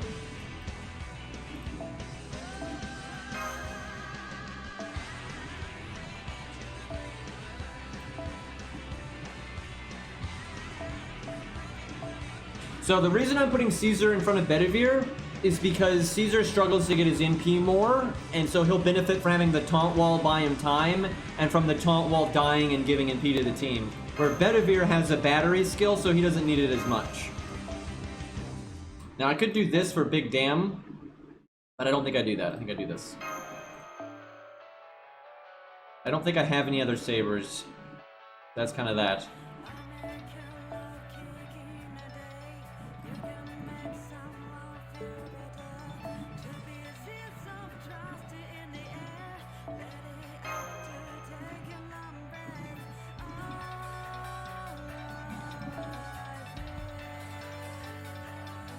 And the reason I'm putting Hans in the back is in case, you know, units die, then he comes up. Whatever Saber is still alive, they're probably going to be pretty foobar, and he can kind of give him a shot on the arm. Hopefully that'll be enough. The other thing I could do is just bring someone strong at neutral to try to finish the boss off, but I think this will be alright. Part of me wants to use the Switch Mysticode so I can need his buffs whenever I want.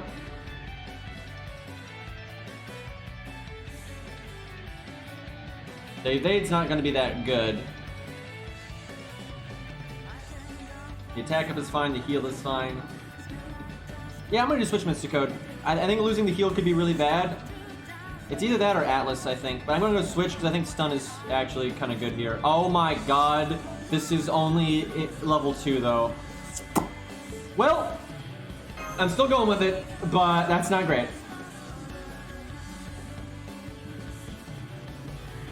Yeah, I don't think I had exactly 0 S. Okay, so this is what happened. Summer 3 is like the only time I ever like bought a lot of SQ, and it's because this is what happened.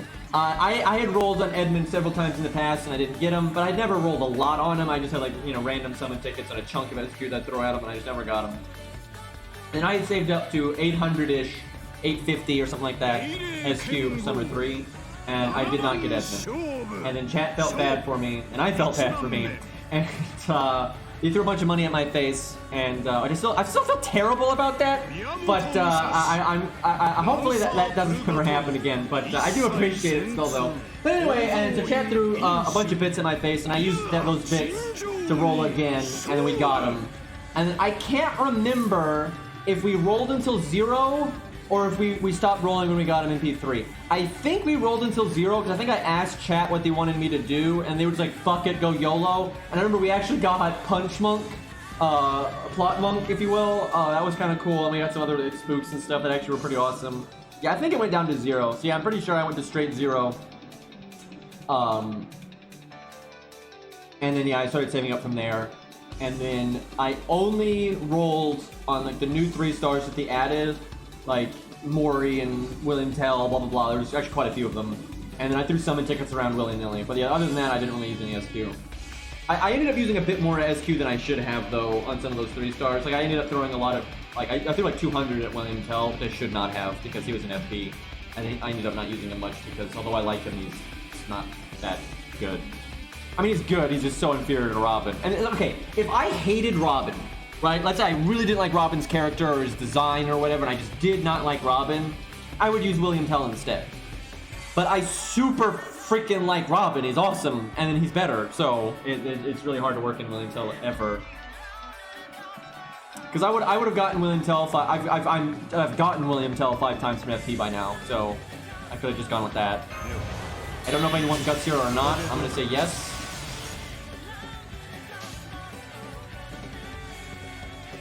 I could get Masashi's NP right now, but I don't need to get Masashi's NP right now. I did a Saber's skill for like a loop-de-loop.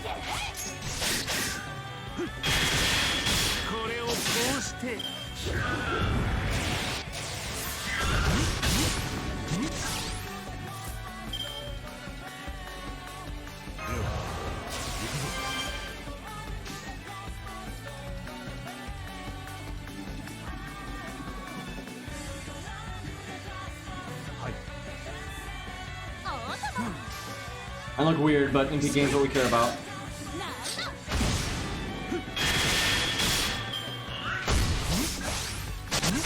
Yeah, I've often liked the Lancer one because you got like Enkidu in there, and there's normally a decent amount of Lancers that I like. However, it normally results in me getting Lancer Tam, which I really don't like. Thought about doing Big Dam there, but George is gonna go down soon. Probably should not have cast Guts, but we obviously got lucky with him just not critting, so that's really unfortunate.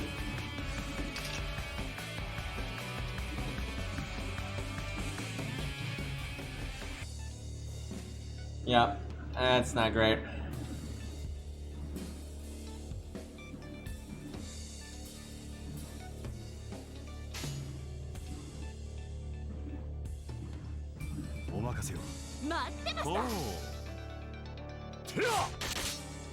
Please kill George. I like how he hasn't been critting this whole time, but watch him just like double crit Caesar or something stupid. Kill George! You bastard!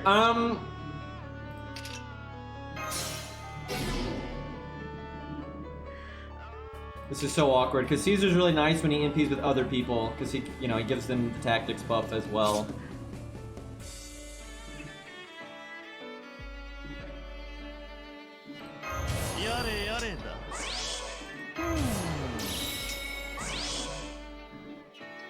I should have given George Caesar's 3rd skill, just so he had the defense down.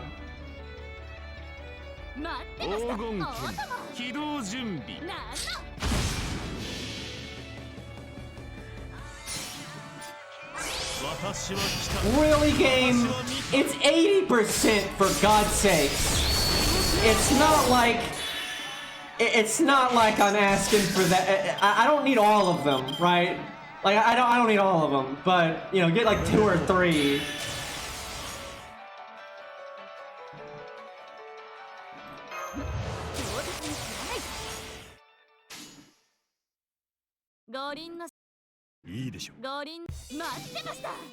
Everything's getting weird. I don't know if I placed this right.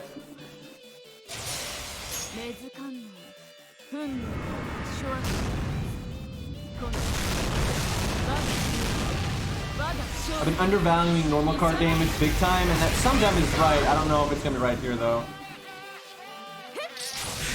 I could have broken by now for sure.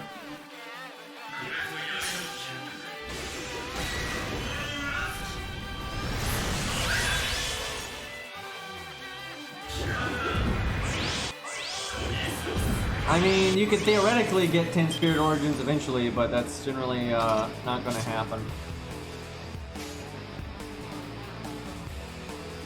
Guys, this is wild. I thought Baldy was a monk, but reading right here, it actually says he's a dragon.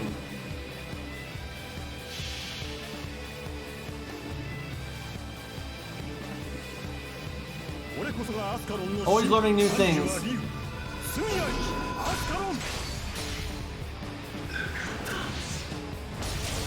A dragon monk.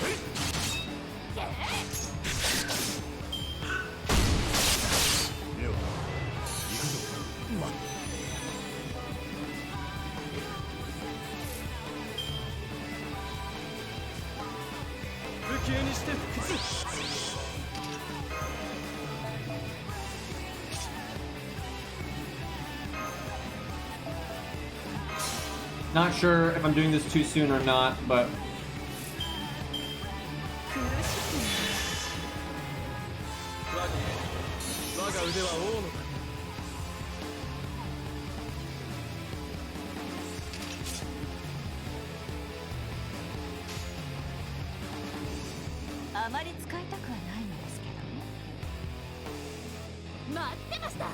how much do I want Bedivere NP gain? I mean, quite a bit, but I'd like to get rid of this health bar. Yeah, I went too slow. I should have been more, gas. Make sure that first health bar got broken. There'll be a lot of wasted turns now.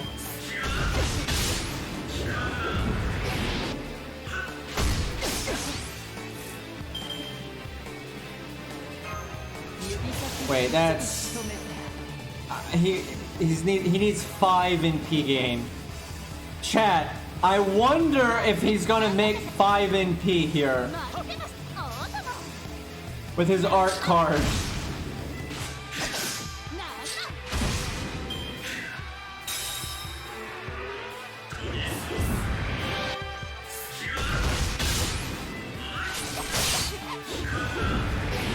Really? I should have given it to Masashi now. Fuck! That's so bad because I could have Bedivere buff her. They both get tactics, right? And they both get the attack up. If I wait a turn, one of them could die now. I may have just thrown because I used Medea's debuff clear.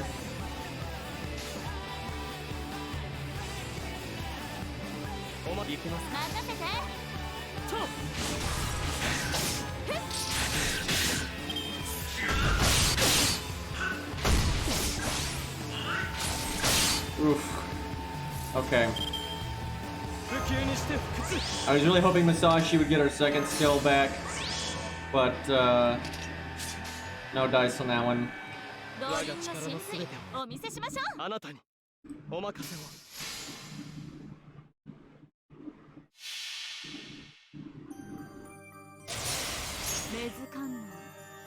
Bonk him!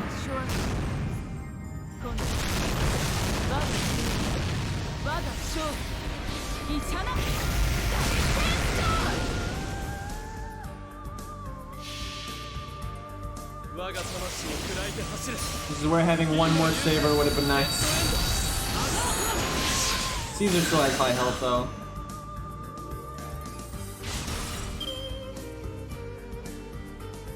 Bedivere is pretty good, by the way. By the way, Bedivere's NP also gives him 0 damage. He's just using leyline, so... Man, get out of here with that. What the? I'm all like, we can do Masashi's Pearson vulnerability, and she gets 1 card. It's like, oh, excuse me.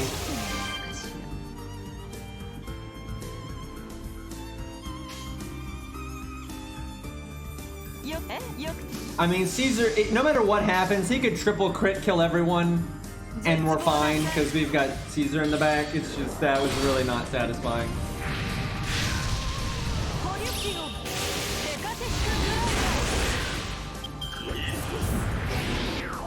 You fool.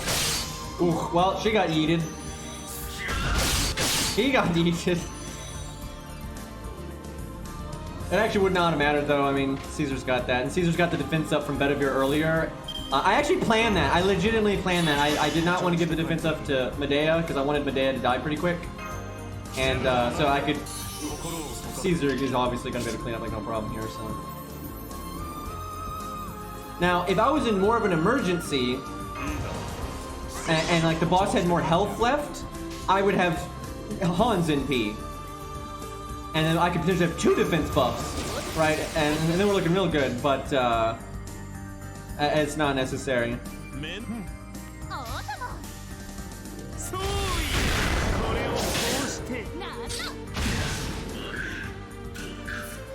Good try, Baldy.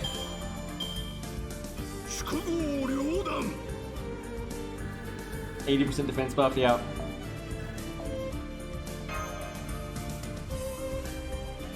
Because yeah, I didn't actually want Medea to live very long, because I wanted her to just eat the buffs and get out of there, but she ended up living longer than I would have thought. Baldy needed Hans. Double Hans on his side.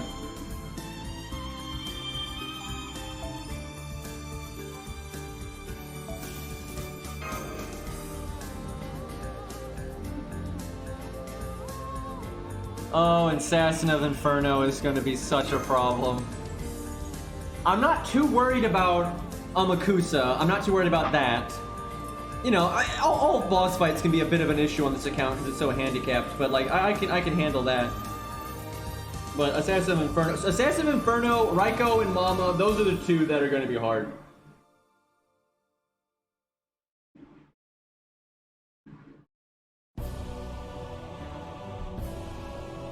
I guess I just give him Leyline. The main thing about the Raiko shooting fight is the fact that with a setup like this, I haven't really done much trial and error stuff, so I don't really even know what units to focus on for it, so.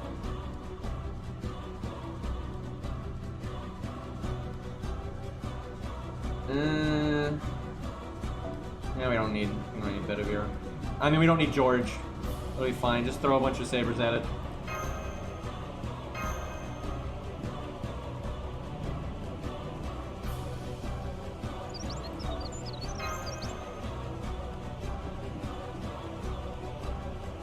I don't know if we're gonna have the right setup for that. We'll see.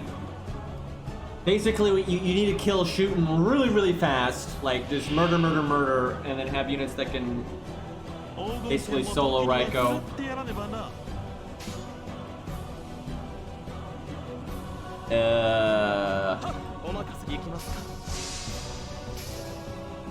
Actually, I'm supposed to be using the other party, but whatever.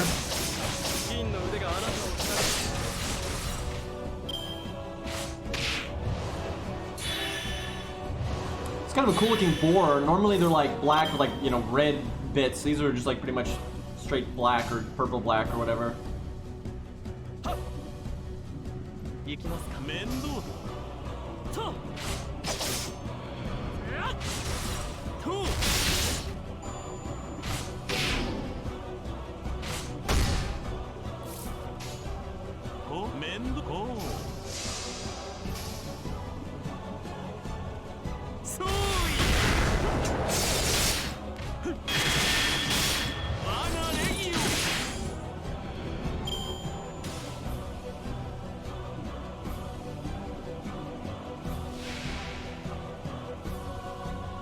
I like to see one of the giant boars with this like coloring. It's cool.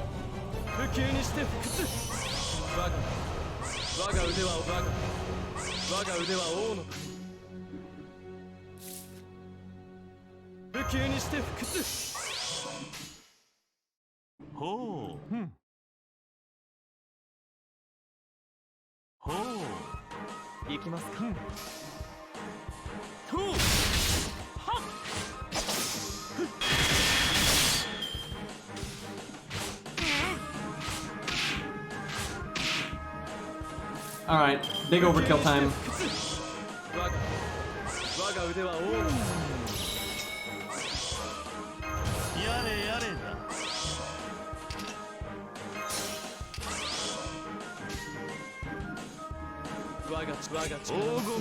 Shame that Caesar didn't take more damage, but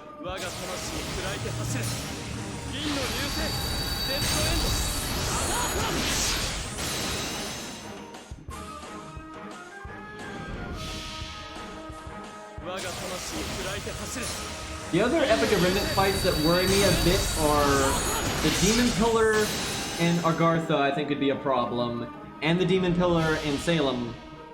And then just Abigail because we have there's no way to have an alter ego on a 1 to 3 star account. So Abigail could be a problem.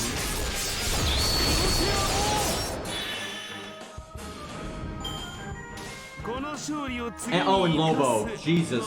Lobo is just like a real, like, you need a lot of value. You just need a lot of, like, damage and survivability in total. So that's going to be a tough one.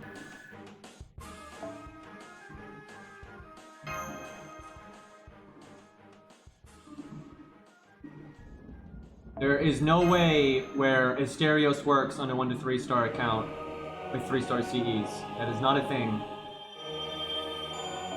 I guarantee you, anyone that has... I've beaten Abigail with Asterios, so I don't even know why you're telling me this. But no one has beaten Abigail with an Asterios setup using 1 to 3 star units and CEs. That is not a thing. That will absolutely not work. There's no way you're gonna get his NP off much at all. Like, you might be able to use him in, like, for just 1 NP and that's that, but you're never doing a stereo setup there.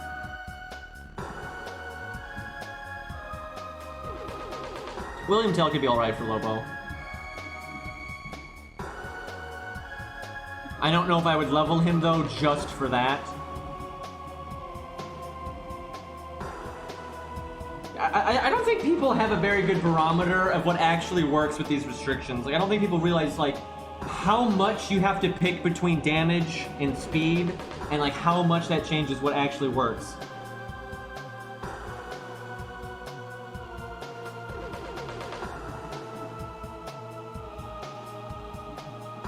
Like, 3 star CEs are trash.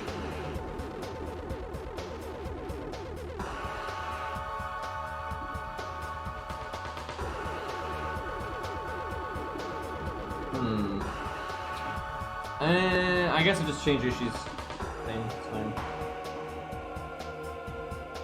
Oh, so there's no way Asterios actually solos that because he can't beat the trash. I guarantee you, you have to have a team to deal with the trash.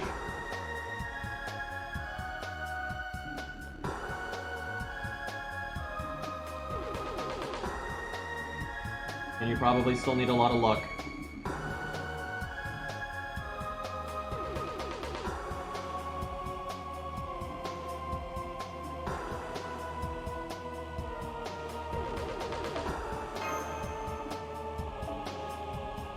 Probably more damage than I'm going to need. I'll give her this faster NP, that's fine. And then...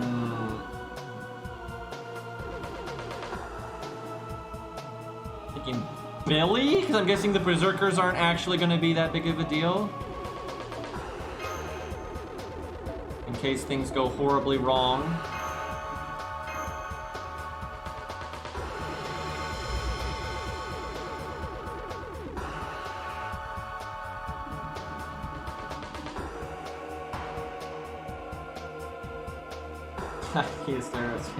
That ain't gonna work.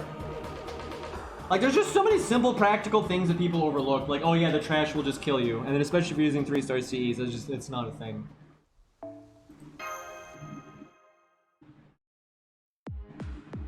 Oh, so yeah, if your level's halved, that's the LOL joke Abby fight.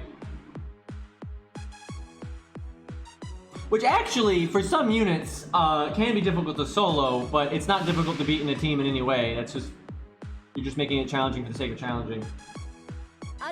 And in no world am I worried about that fight on this account. This is not the... I remember this fight, but I forget about this fight every time I do Shimosa until I get to it.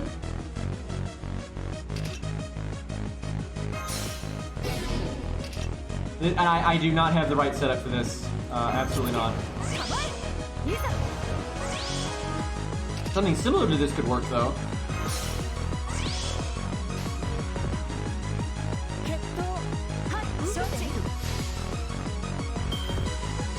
You're like cursed in Shimosa. I mean Salem.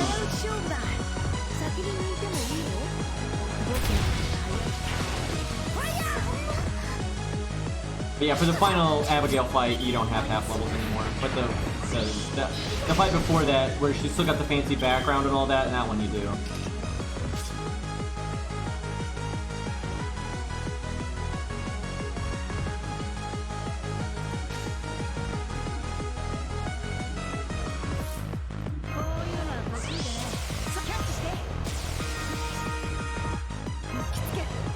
Might be too soon for the quick up, but... Chat, you wanna hear something really stupid? Imagine if they had buffed Ushi and it was a team-wide quick buff instead of a single quick buff.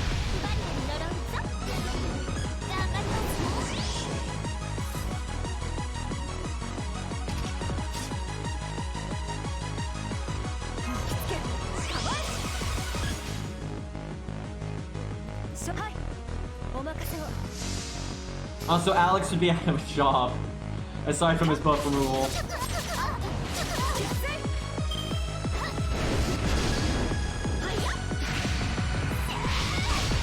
Really bad luck with the NP game going on here.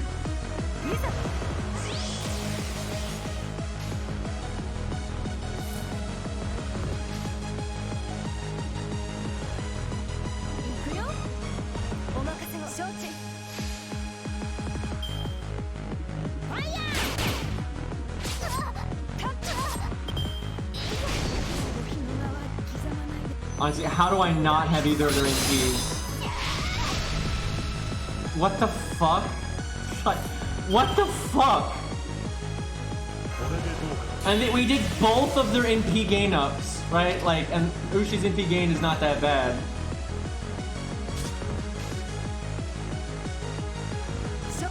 Surely you jest, game.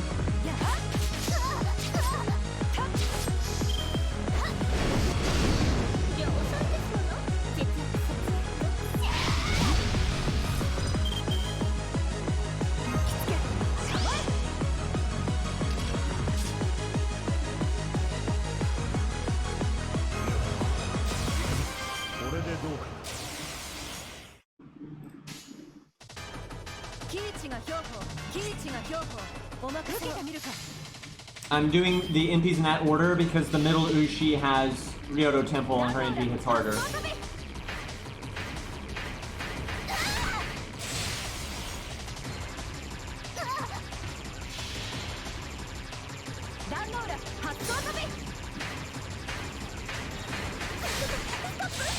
Oh no, Aries up to something.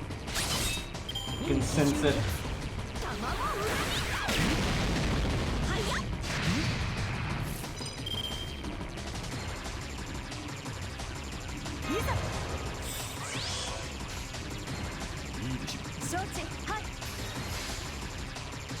Good thing this boss fight's easy, because this team was not optimized, and we had really bad luck.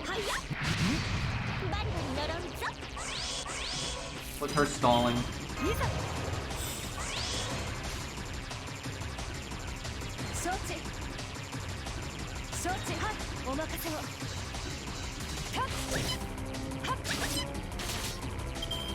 I am.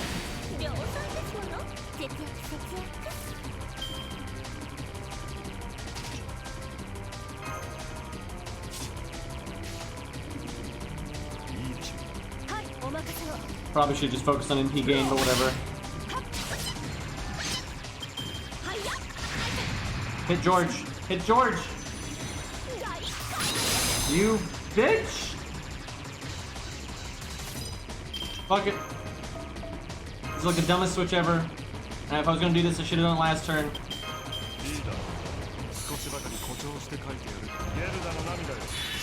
I'm doing so many unnecessary actions right now. But this needs to end in a particular way.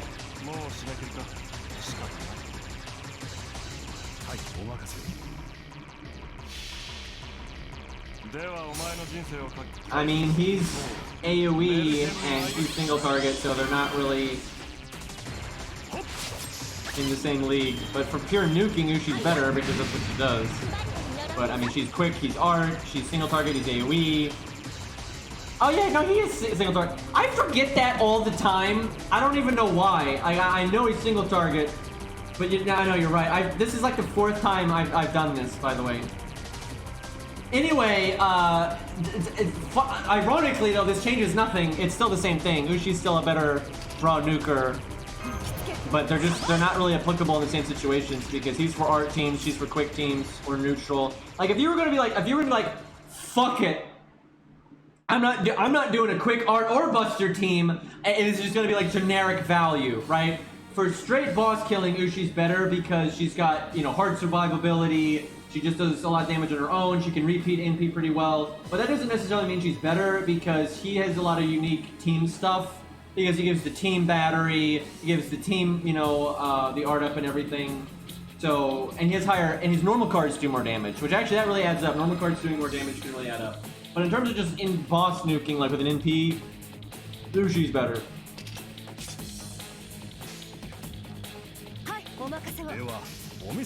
I don't know. I don't even know what NP I was thinking of because like his NP even looks like it's single target. I don't know. I don't know what my brain was thinking there. There's some Blackbeard shit going on in there or something. Not that chat.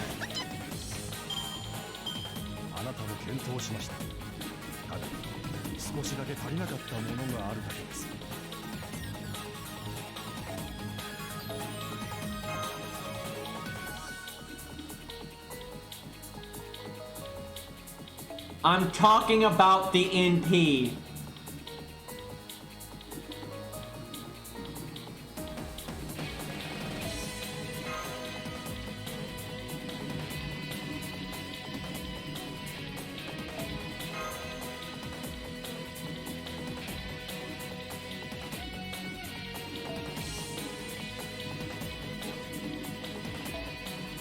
Time for double caster coup.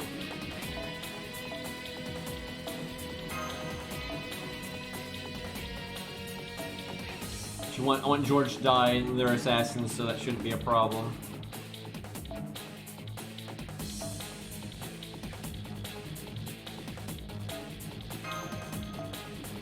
I wish I had Babbage leveled. Not for like right now, but for boss fights later.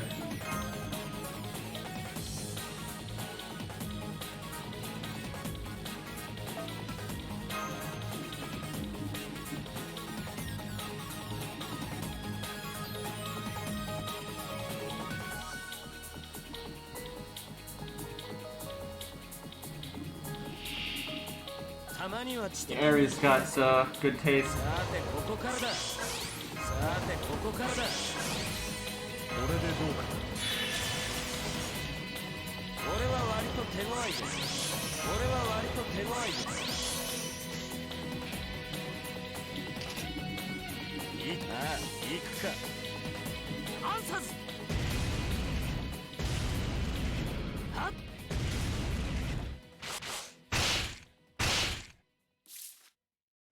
I always like support lists that are like well thought out and good and useful, but then also very much are like kind of, you know, to show off what the person actually likes and their favorite units and stuff, and it's not just generic shit.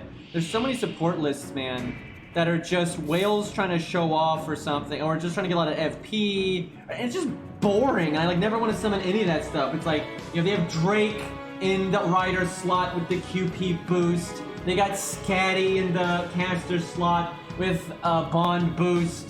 You know, and it's all the staples, and I'm just like, I'm so bored, and it doesn't tell you anything about like what the user actually likes and stuff, and it's just like resident sleeper for days. Yeah, there's no support list, and they can do whatever the hell they want with it, and you know, that's fine. But for me, I'm just like, ugh.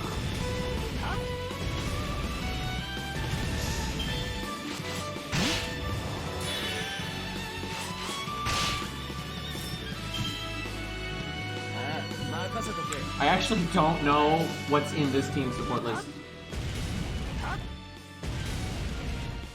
Or this accounts. I don't. This account's always summoning, not being summoned. No one in their right mind would summon anything from this account. Unless they too were doing the same challenge, but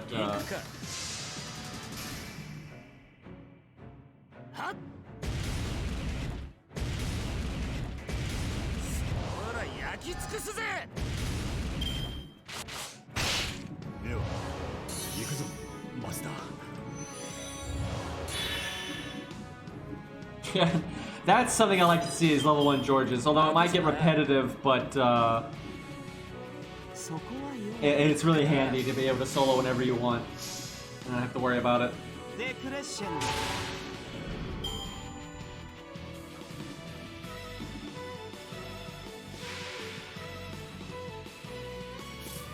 And they need way more health. いい鍵盤には女神の加護が宿るも I の don't know why I brought Mozart instead of Shakespeare. さ I know their crit skills are on. Well, no, his isn't, but.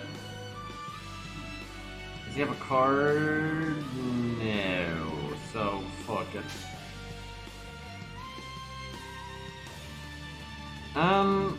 We got. This is weird.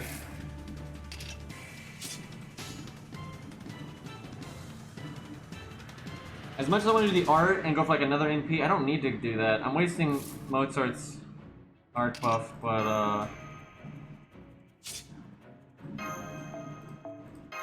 okay, here we go.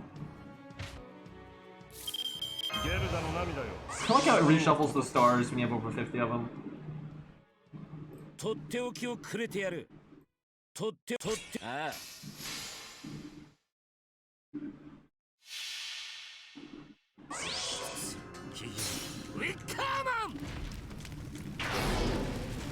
If I saw somebody that had his Kandar slotted and then they had waiver slotted, I would rather obviously assume they have waiver slotted because we like him. Also, waiver is just such good general use, so. I mean, a lot of times I do bring Mozart for the crit more than the art up, but the way the deck worked out and everything there, it just didn't really happen. I was really hoping to kill that turn, but nope.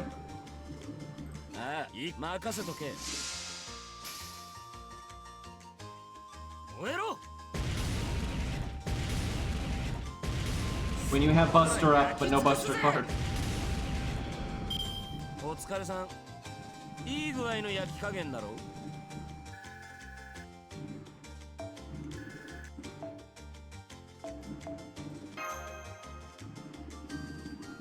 Now see, true dedication would be you have like kid waiver in all slot and adult waiver in caster slot because you got 2 waivers and you leveled them both. And then you got Alexander. But now you can't do it. You can't get all 4 though because you have Alexander and his Kandar are both writers. Rip. Well, one of them has to get the axe.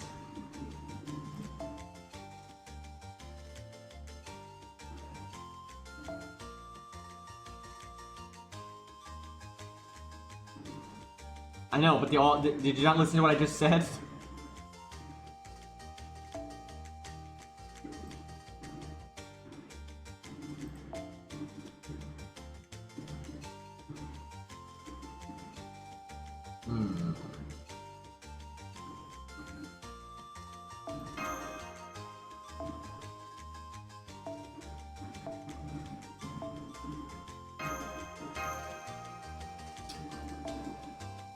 Leveling this just feels the worst because it doesn't go anywhere, but I really do want to get it to at least a little bit higher than 2. And get it to like, 5 or something, then I wouldn't care if I wasn't leveling it.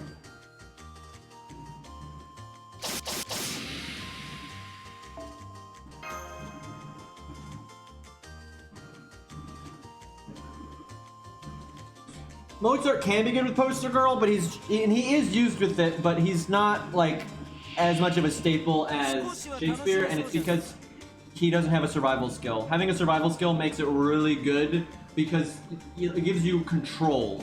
Like on Shakespeare, like, oh, I want Shakespeare to die as soon as possible. Like he can't die soon enough. Like if he dies turn 1, that would be ideal. Then you just don't use his invulnerability.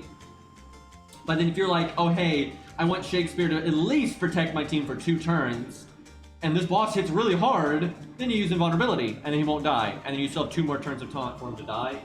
So, Mozart's not the ideal pick just because of that. A lot of times you might do like Shakespeare, then Mozart comes in and stuff. Like you see Mozart on Poster Girl teams all the time. He doesn't always have Poster Girl himself though, but a lot of times he does. He's still fine with it. But him not having a survival skill gives you less options. But Mozart himself is so strong that it doesn't really even matter. It's like Mozart can still do all the things he's supposed to do and then still buy you a turn, maybe 2, as a taunt wall, and so it's still super good. So it's not like it's a problem.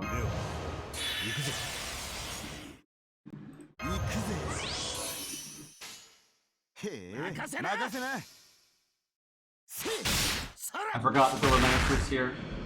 Why did I bring my lancers instead of a saber. I don't know. へえおうそらよせ任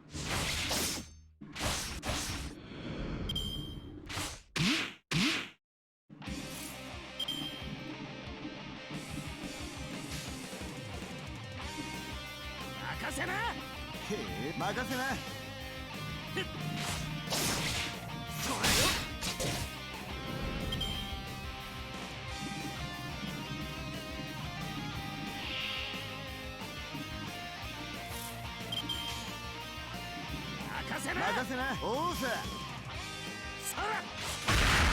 Slowly killing these. At least Protoku's got anti-boar, so anti-beast, but anti-boar in this case.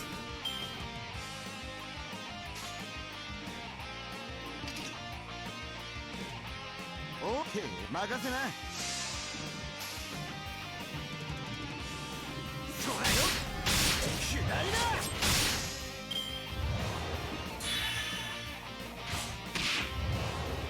That was not a meta turn for them at all. Do I taunt or do I wait? I'll taunt because the next wave is still in my thing. Although actually I wouldn't mind it if protection from arrows had gotten pinged off and I could have refreshed it. That would have been fine. I don't think this stage is going to be hard enough for that to really matter though.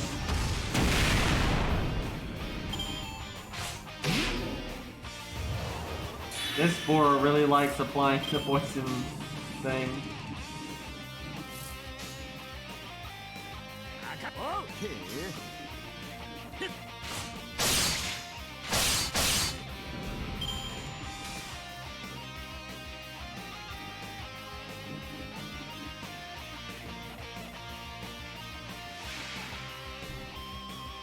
Oh. This fight. I forgot about this one too.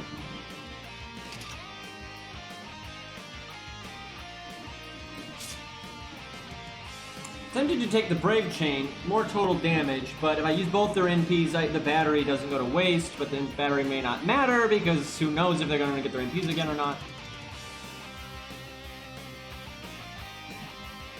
But the attack buff hitting both NPs, even though it's only a rank 2, wins me over.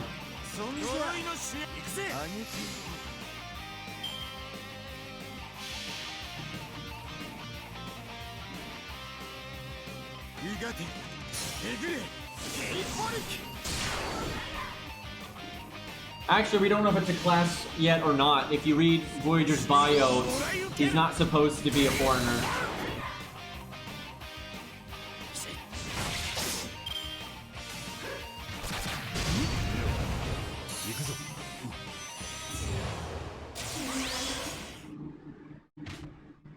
I mean, that's, you didn't spoil Requiem in any way. That was not a Requiem spoiler. Not even a little bit.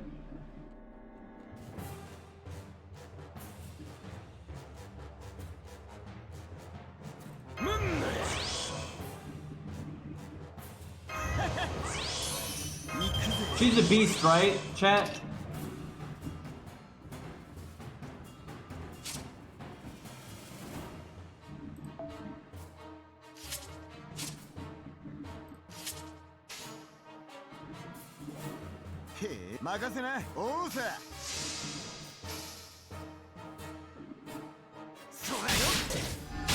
Man, he only got one crit. That's exactly what I wanted to happen. I wanted to lose protection from arrows on Protoku there. I didn't really want him to get crit in the face, but I wanted to reapply that before I taunted. And then I can stun later too, so I can have like a million turns to get the cooldown back now.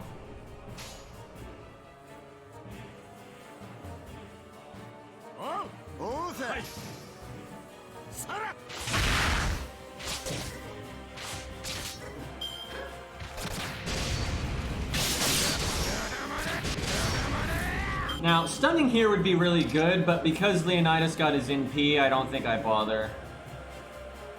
I can wait though, if I want to do an NP gain turn instead. Yeah, that's fine.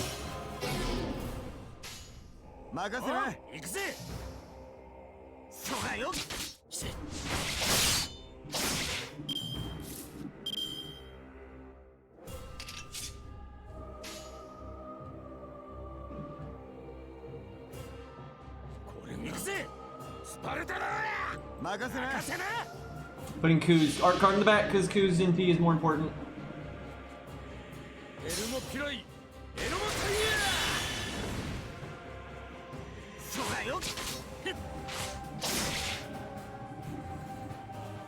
Man, I need to get Shin Gong up on this account and the new account, which we still don't have a name for. Its name has kind of been the new account.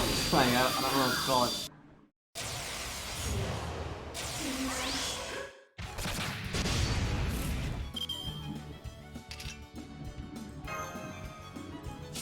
Man, why is Castraku on this team?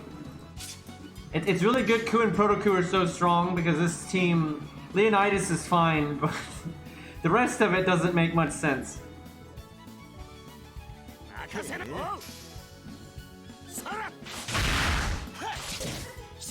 The thing is, the free account isn't... It's like, that's not unique at all because almost all of my accounts are free accounts anyway, so that's just kind of like calling it the account.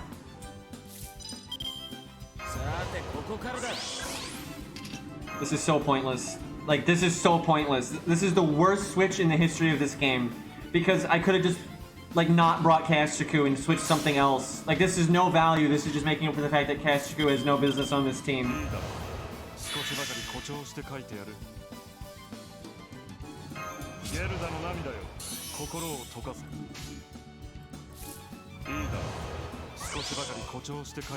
The Herc account.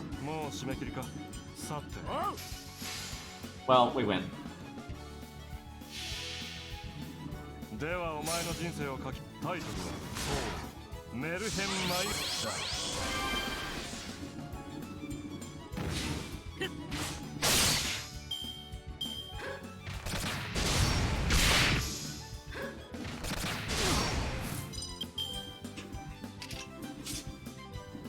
I bet you there's somebody out there that's like, the reason Green's not using Herc before Bond 10 and all this stuff isn't because, it's not like what Green is saying, it's not because he doesn't want to use something too strong and trivialize the content, it's because Herc wouldn't be good enough, and he doesn't want to show Herc getting wrecked. I'm sure somebody thinks that. There's like one guy.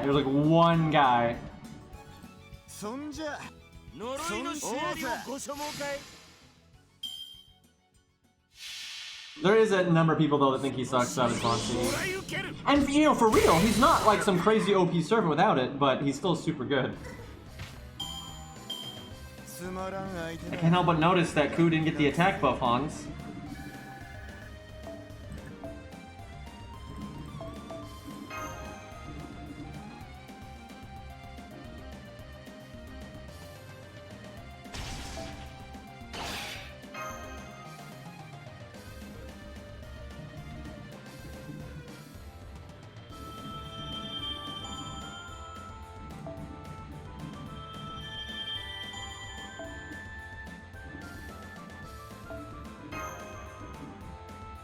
We don't have that much use of seeds on this account anymore. We have a few random things, but not much. Mostly just skill gems, really.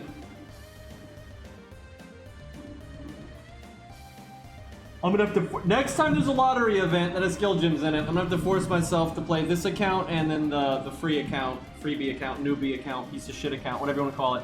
I have to play those two accounts like crazy and not play my main that much because they need the skill gems really bad.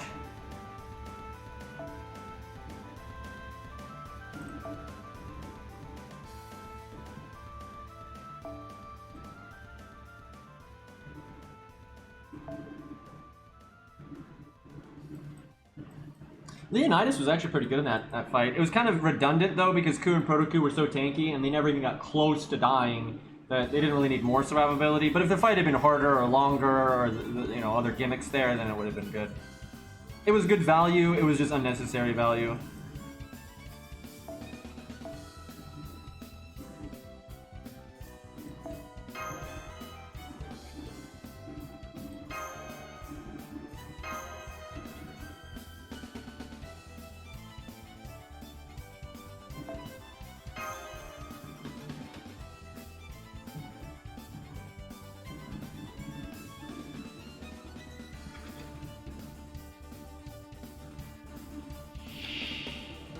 まには知的に Yeah, he has got the victory line a lot. 俺は割と手強いぜ俺は割と手強いぜ行くぞ任せとけああ行く任せとけはっ I am looking forward though to getting that hurt 焼き尽くすぜ stronger. It is funny though, we used our free ascension that everybody gets on a character that we 任せとけ行く任せ don't と allow け ourselves to use yet. We will soon though, very soon. We've used him for farming though, and that's been nice. Yeah, we probably will use him for Zeus. I think he'll be fine there. We'll see what we have by the time we get there.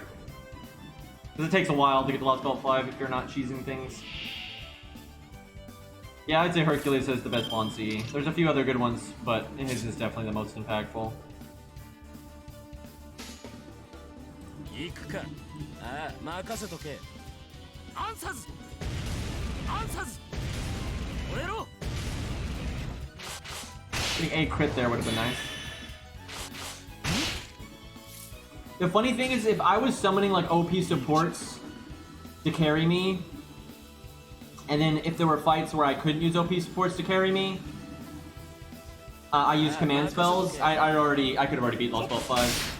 I mean, the only thing that might have held me back would just burn out, not wanting to play that much in one go. But even an account as trash as the new account, it could beat Lost Belt 5 already. まさか I would never want to play the game that way, and the whole reason I play the game is to not do those things, but it could be done. そこは強くフォルテッシモ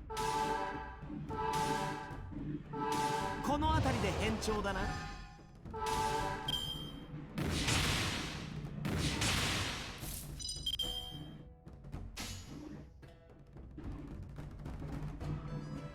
任せとけそこは強くTrying to get Mozart MP gain, but maybe I could have done someone else's card first, but I doubt it.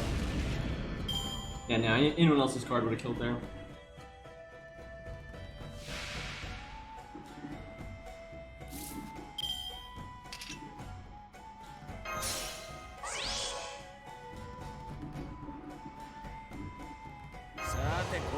This time we got the level 10 crit buff, and it's an art card, and we got the art up. どのバッハがお好みかな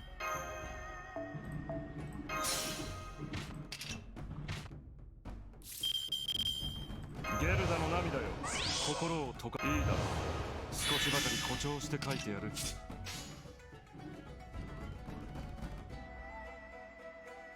Really, I could do his NP and then the art. In a longer fight, I would actually do that, but for here, we'll do this. Alright, chat. Guess the crit damage. Never mind the NP damage. What do you think the art crit's gonna do?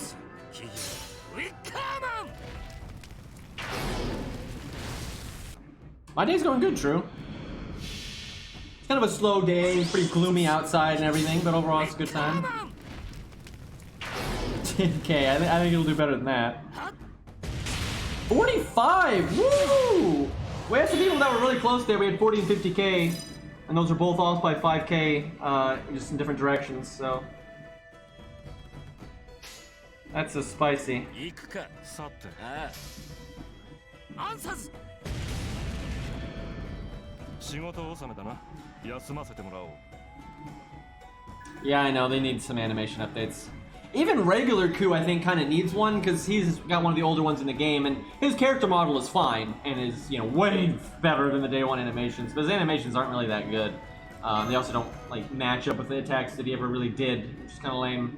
But, they're still way better than day one animations, so, in no world should they give Ku an animation update before Proto-Ku, or Leonidas, or Mozart, none of that.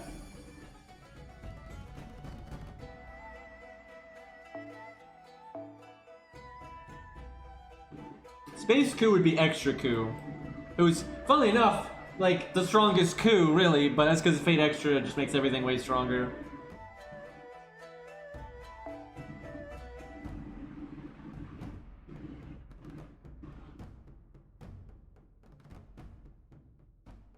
Oh yeah, actually I'm using the wrong team.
I wonder, will there be a day where everyone in chat will be nothing but use highlight messages? I mean, probably not, because people can't be bothered to do it.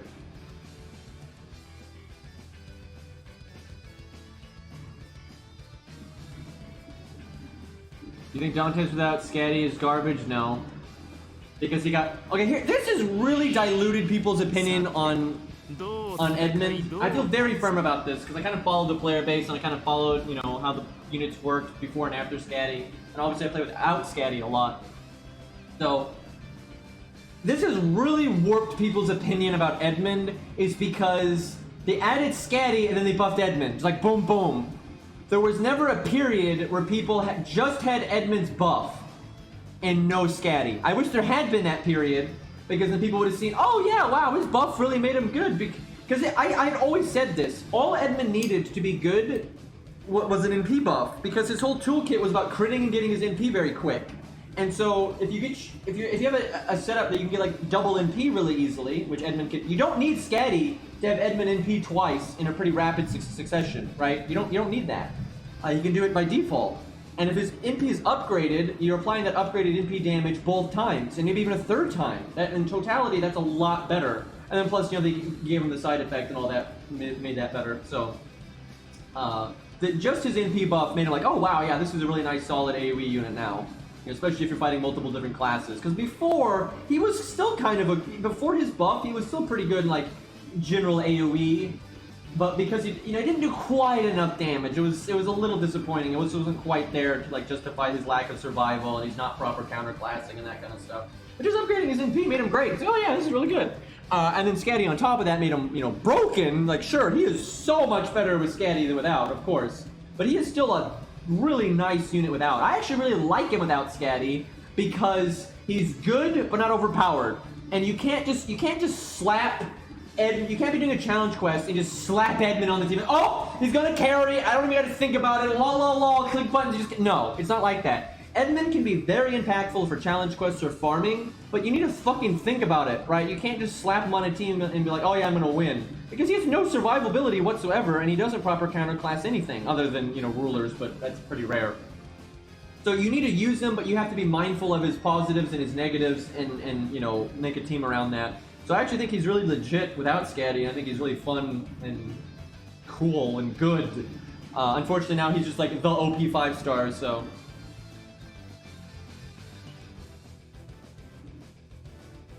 Points. I just mean that as gas, basically. Maybe too soon for that, but I mean, it's rank 10, so it's a 5-turn cooldown. I'm so much more willing to throw it out on wave 1 if wave 1 is weak. If the first skill is rank 10, because you just get it back.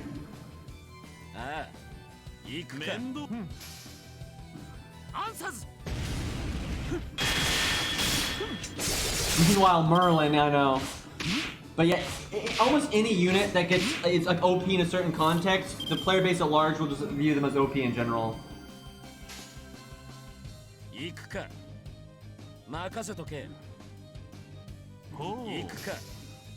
I always get, anytime I use Guild Commission videos, I get flagged for it every time. Especially on like the Reddit Discord and stuff like that back in the day. I never use that Discord anymore though, I haven't used it in like 2 years, and I'm very glad about that.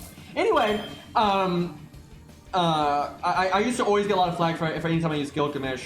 Because like, oh, he's so OP, but I'd always use him without like any supports that I actually worked well with him. Like I wouldn't use Merlin and all that stuff.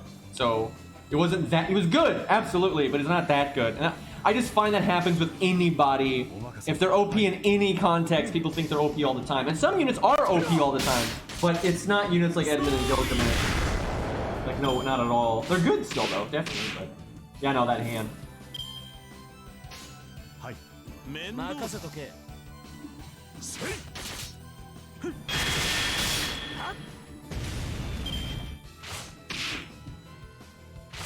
I always like Setsubun type events. I wish they would do them a bit differently. Like, all the filler floors are not fun, you know? And like, some filler's good because it makes you pace yourself and you use units to, you know, like Geronimo to get through them and stuff. But you can make them a bit harder, so yeah, you can do it with Geronimo, but you need to play Geronimo well, right? That's what I want. I want each floor to, even if it's a filler floor, you need to play the units well, and then you need to, you know, they just have a little bit of gimmicks, so you have to think about things a little bit.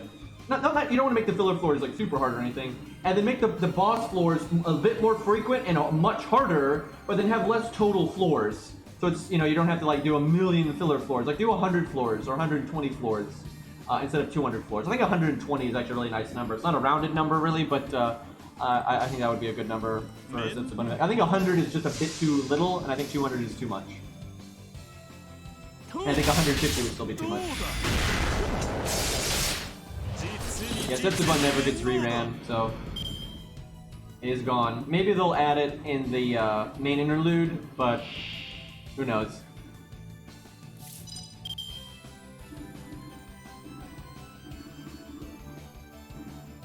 That theory, that would be better if it wasn't an event.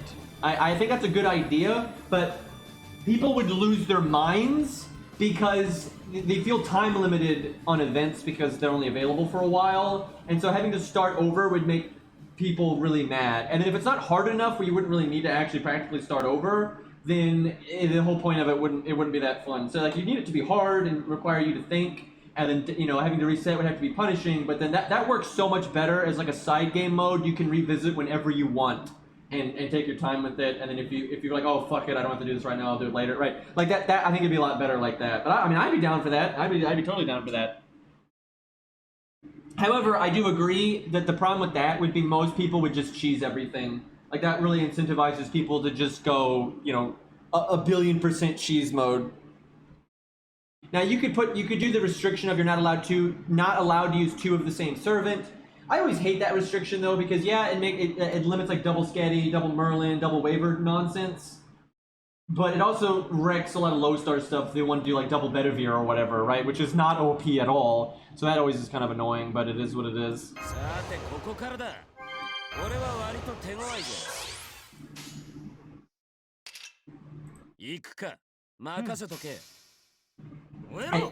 Really, I just want them to add more like game mode stuff, you know, period.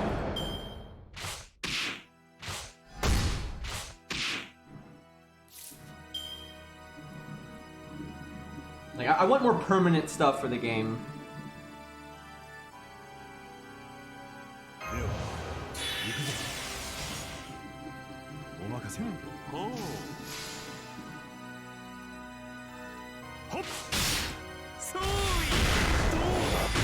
Well, the thing is, like, I know what Fury is saying, and to a degree, this is fine.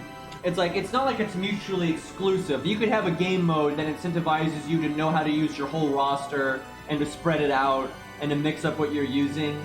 And that's kind of what Setsubun does. It doesn't quite do it right, let's be real. It could use some refinement. But there are game mode styles that could incentivize that kind of gameplay. And then you could also have a game mode that incentivizes to use your absolute best stuff. And that's fine, you can have both. You know, you can have your KP82 in this instance. The only problem is, it's not going to really result in people just using all their big boys. It's going to result in them using like 2 of their big boys for literally everything. And that's kind of just been a problem with FGO's design with Merlin, Skadi, Waver, Nero Bride, you know. Those things are just too strong. And it's always going to be them, no matter what. Because, like, it's nice to always use your strongest stuff, but then, like, a variety of your strongest stuff. Because it's like, my main account, for example, I have a lot of really strong stuff, right? So I don't want to use my top 3 over and over and over and over and over again. And, yeah, it is a little loud. And that's, I think, what that would result in if you had Skadi, Waver, Merlin. If you didn't have those, you'd actually have to still mix up what you're doing quite a bit.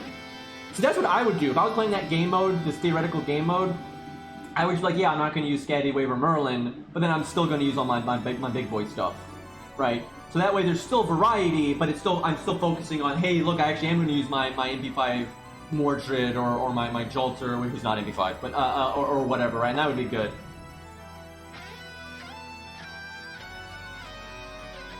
I do agree with that as well, Fury. That I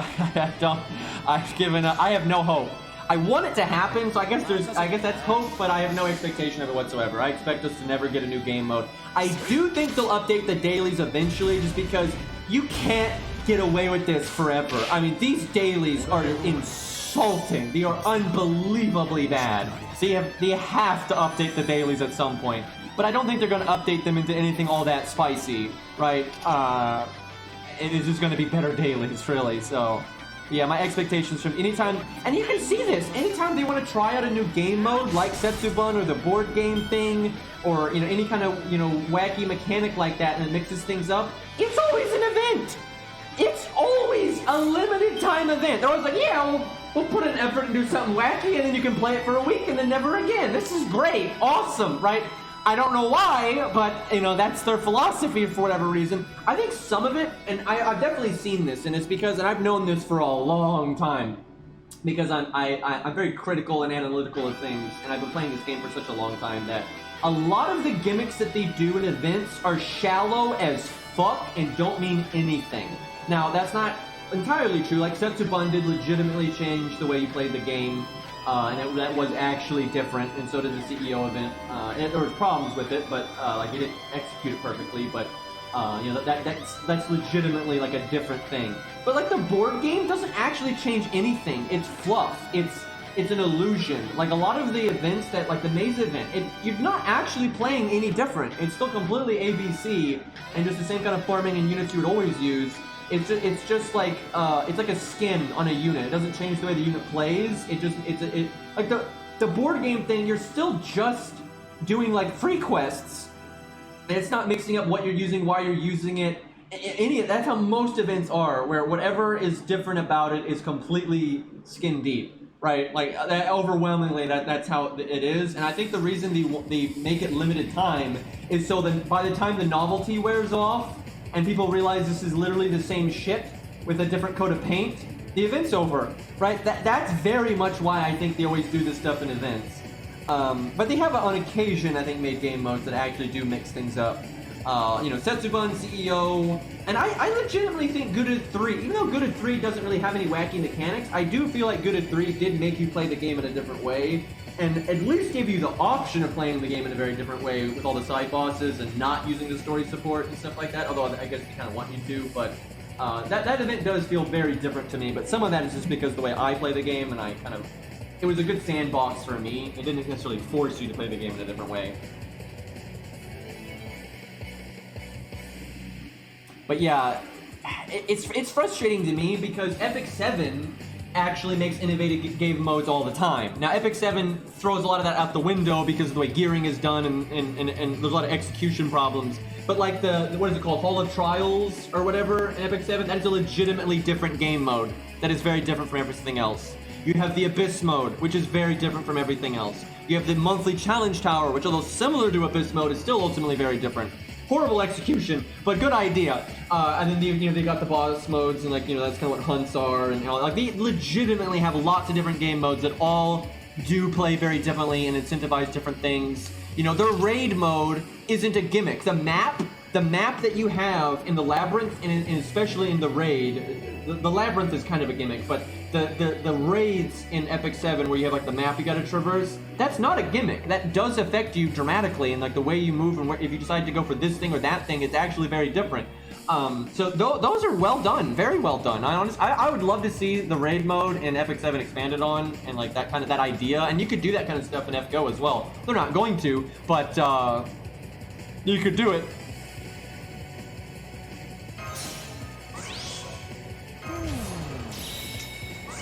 It's disappointing to me because FGO has so much money and it's such a successful game, and the potential is so large. It's not like I expect them to do everything, right? You don't have to do everything. I just want them to do something. That's the thing. They're not.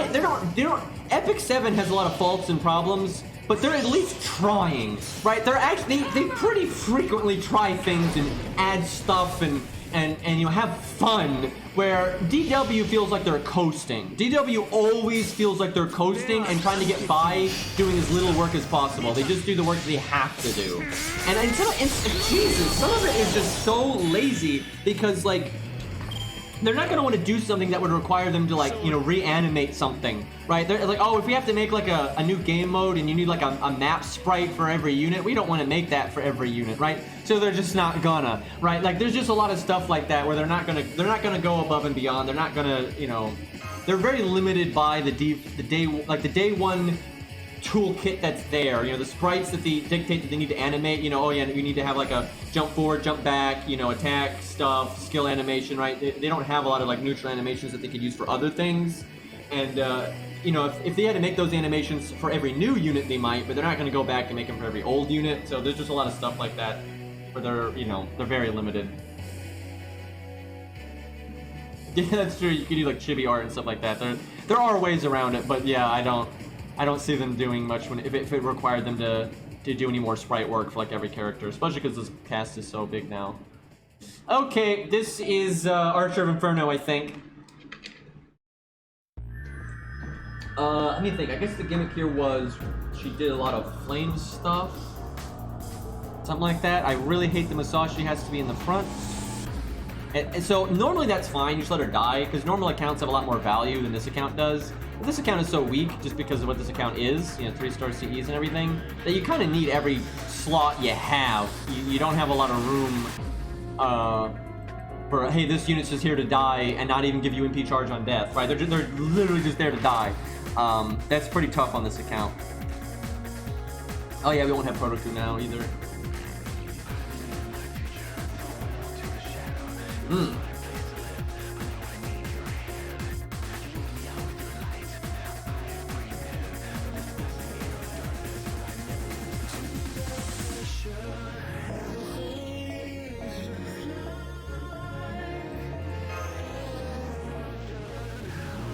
Lot of ways I can go about this.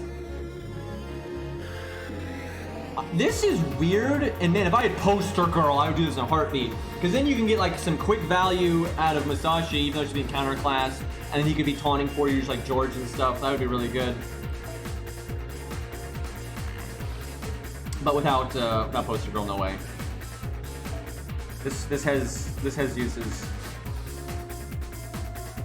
This, if Ku was a Buster Lancer, I would absolutely do this, because then I can taunt Masashi. Hey, Sky with the gifted sub to 1897. I'll put that. Thank you, man. I really appreciate that.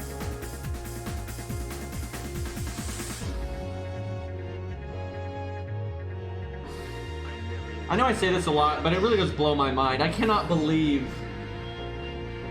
just like how much support I get. I'm just a grumpy guy on the internet. Like literally, that's all I am. I'm just some grumpy guy on the internet. But yeah, guys, I really appreciate all because I honestly cannot believe how many subs I have and then all the support I get on YouTube and stuff. Like, it's wild.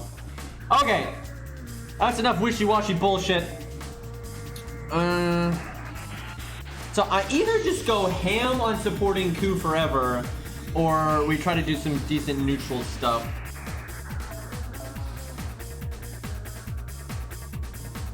You know what's sad is that Sanson would actually be kind of useful here. This could actually be good too. Not in this order. Hold on, I'm gonna go look. I want to check some skill ranks real quick. Yeah, now this account. So basically, because I don't farm much on this account, I've actually think I've only ever farmed like 2 events on this account.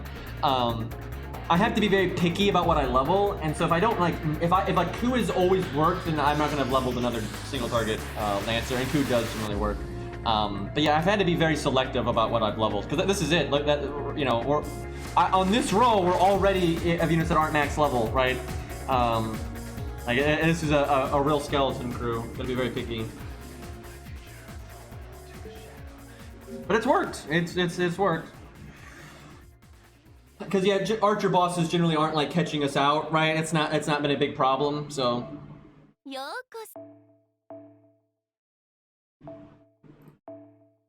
So this would only be worth leveling if I could get to 10 for the reduced cooldown, because that's actually good in this fight. And normally getting this to 10 first is more important. So that's a lot of. I should be trying to get hero proofs. I whiff AP on this account. Like most days, I don't even use any AP on this account. Overwhelmingly, I really should be generically getting hero proofs though. There's just so many things that need it. I'm trying to decide if I want Chin or not. The main issue is he just doesn't really support Ku much, especially because he's got the defensive damage cut. Like, oh, that's nice, but that doesn't really matter when Ku is protected from arrows. So the one thing I could do is just not cast protection from arrows for a turn or two, but I don't really, especially because Musashi is going to have taunt. You kind of want to be getting your cooldown, you know, with that. So there's a lot of anti-synergy there. So I'm thinking maybe no Chin. I mean, crit down's fine. Yeah, ultimately I have to say no to Chin. It's just not. It's not quite enough. I think we go with Hans. I don't want taunts in the front because this is the wrong team. I keep messing this up. It's not that big of a deal, but principle. Well, oh yeah, that's the guy. That's the guy.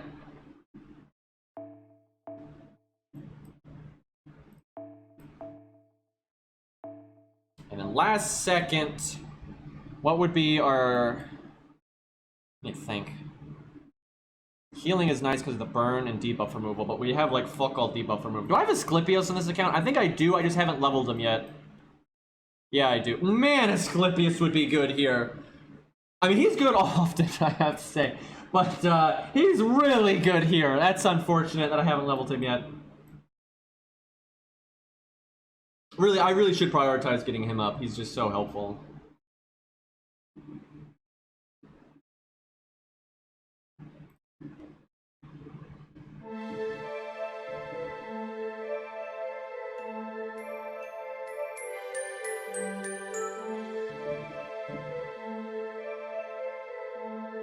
This might look weird, but it's like if she has to do damage, she can do some, and if she needs to give some support, she can give some. So I think this kind of works.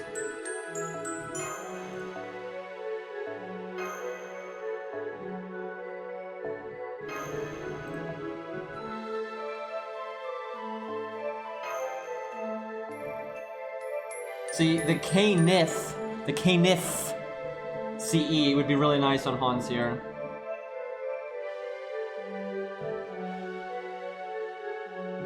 But that's not a 3-star CE. I'm pretty sure this account has it.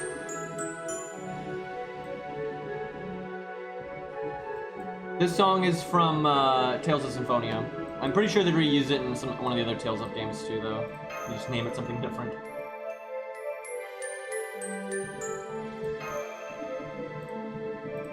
Do I do Atlas here? I don't know. I don't know how much we're gonna get burned. We'll go with it and see what happens. But we may just want the damage. I think it's actually pretty likely we're gonna want the damage just because of the way this setup is.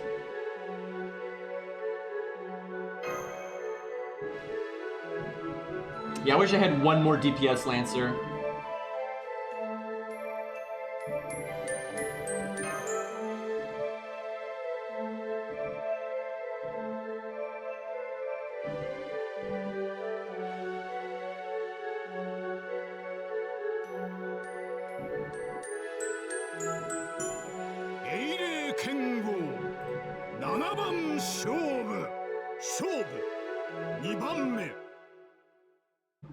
Fucking Canis CE. Oh my god, and I remember that one from the sub this day. And your profile picture's that's okay. I see what you did there. Lord. Ahem.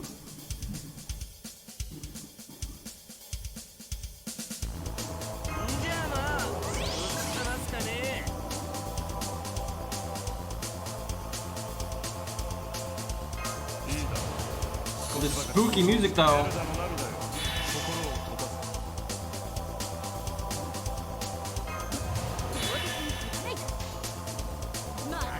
Gonna YOLO with in hope she gets her NP before dying. Not that it's gonna do much, but I mean you might as well go for it. I don't think it's gonna happen. Ooh, that's not good. I can just instantly crit Hans.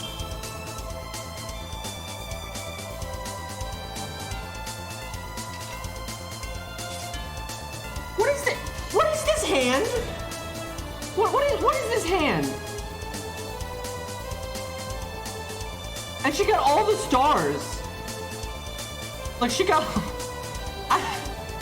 I don't even. That might even. I don't know if that might actually be worth doing. I don't know though. Because she can use the Buster up. I don't think that's worth. I don't think that's worth doing though. That. I mean, I could do the crit up and the Buster up and then. That's stupid. Game, please. So I do not want someone to die in this turn because Ku hasn't really gotten any of his cards. He's got his art card, which is the important one in the last hand. It's just so awkward because I actually want to save Hans's NP to give the art card bonus to Ku. Let's see, we've already used Masashi's art card. I think we had 2 Hans art cards. That's his 3rd. There's no way to get an art chain then. Damn, I guess I'll use it now then.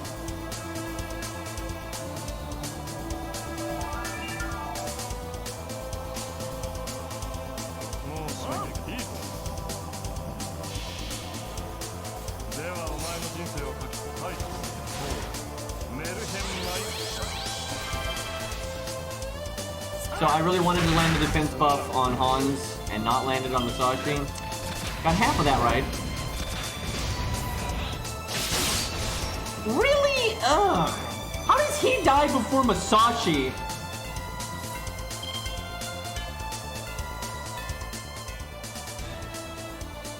This is horrible. Because I can't taunt yet because Masashi's still alive. This is awful. I don't know, maybe we do bring Chin. This is fucked.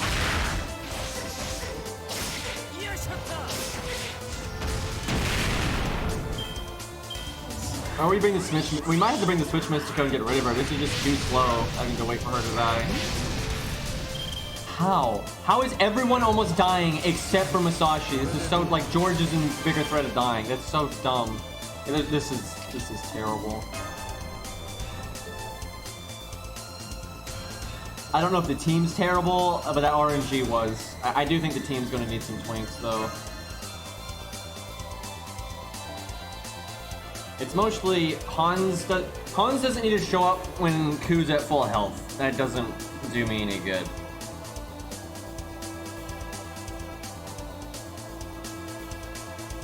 It's just Chin is my only way to get rid of Masashi, and the problem with Chin is he does nothing after that. Like, he'll do nothing for the team because of the way protection from arrows works.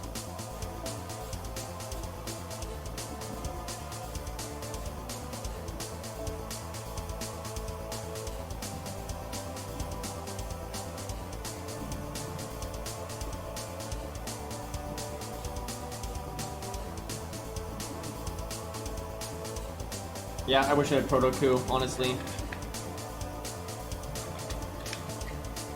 Use Mozart with him.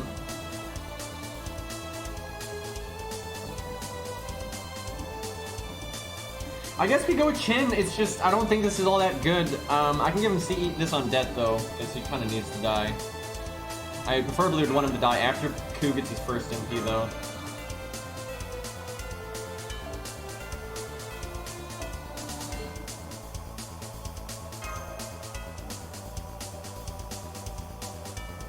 I'm gonna BRB 1 second. I'm gonna grab something to eat.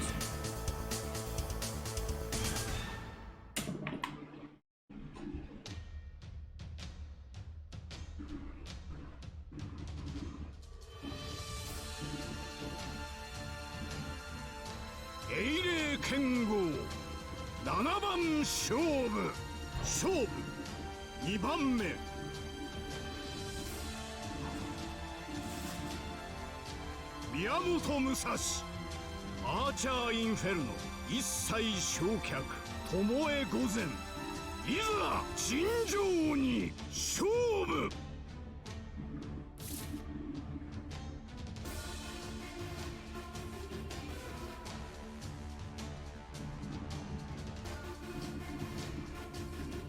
I'm coming back. Alright. Wonky turn again. The idea would be to get Ku's art card on turn 1. ひらめきましたぞ。赤いトゲは茨のごとく。呵責なく。任せな。 Wrong archer theme, lol. やっておしまいなさい。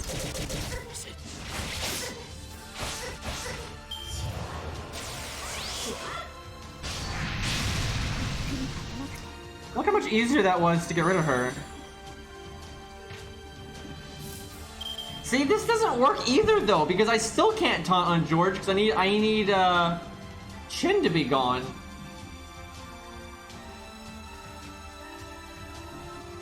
I guess we'll use Chin to make George tanky so the taunt encompasses the NP as well. 自爆しかありますまい。行くぞ。出直していらっしゃい。 I figure I might as well just use the Buster up while I got it. Who knows? Maybe it comes up full down.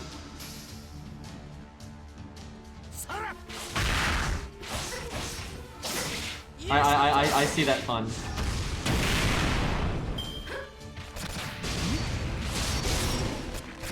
So I very much want Ku to get his NP before I need him to use it before either of my other 2 units die. That's really important. 呵責なく。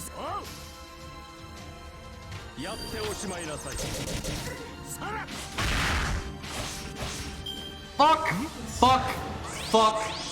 Fuck!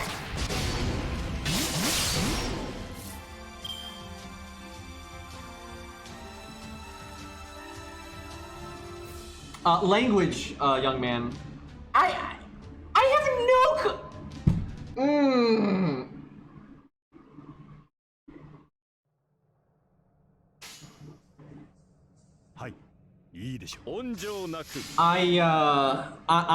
My food's ready. I'm gonna go grab that with blank expression on my face.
Okay.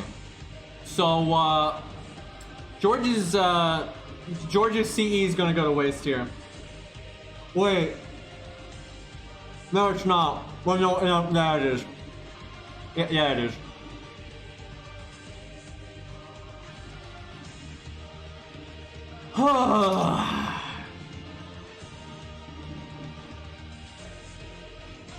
Chat, now hear me out. I could heal George. No, he'll still die. That's so many dots. I could heal George and then hope he doesn't get attacked. That ain't gonna happen though. This is so lame. Like I need to start building towards the next NP, right?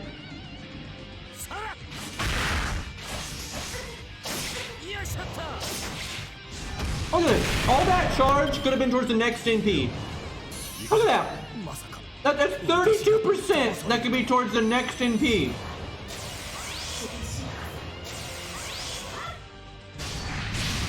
Wow.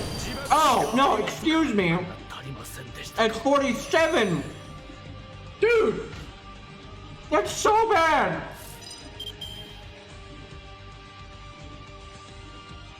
Like, that's almost the other, and then look, and Hans, you know, gives battery. Oh my god. Okay. Hold on. How do you overcharge Q to 147%? Bullshit. How much do I care about Leonidas stuff?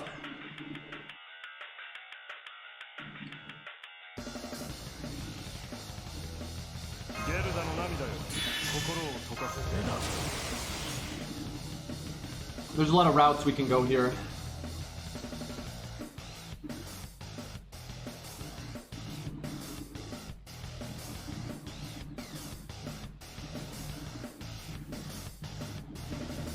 I'm gonna go with the boring one.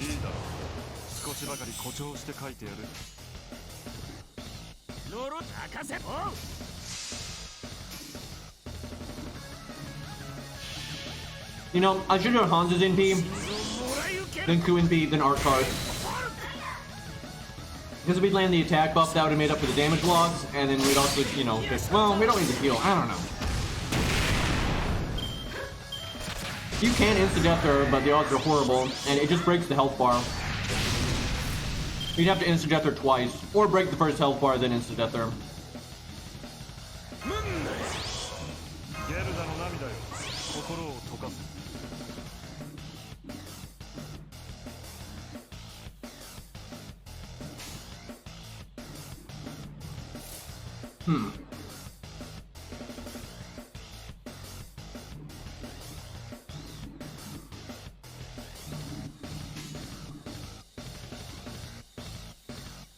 I could taunt and do a Brave Chain and Leonidas.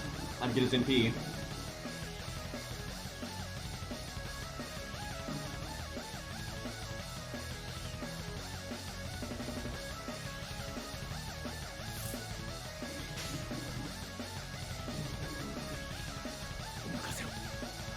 I'm gonna just do that. I wish Q's defense down wasn't guarded. It adds up for getting that first health bar broken in time.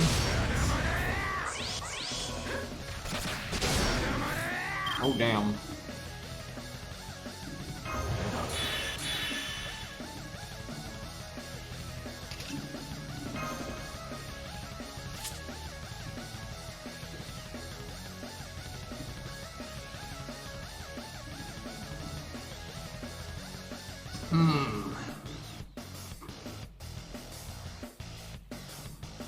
She'll probably attack again after Guts anyway.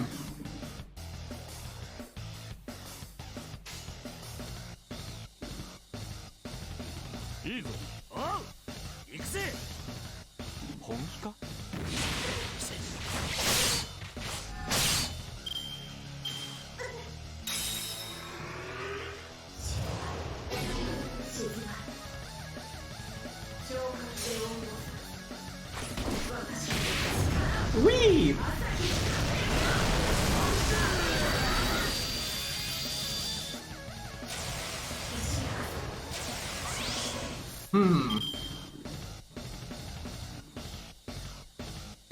Okay, this is worth it now.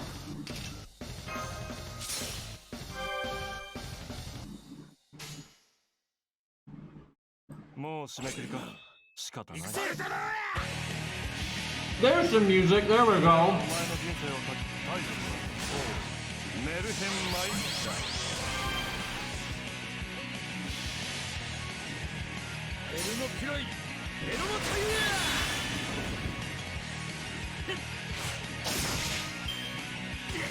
Holy shit, I thought he could survive that. I thought between the two heals.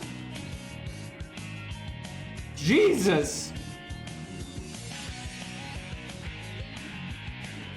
It was the music wall. Fuck, man.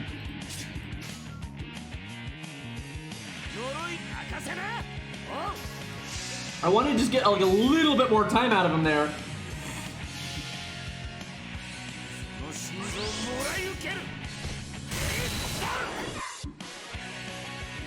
Leonidas just wants Q to prove himself, that's all.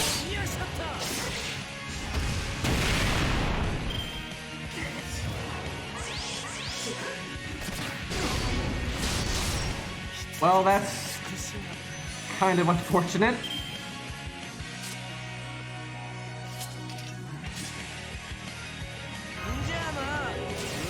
He's got this though. They have a lot of value left.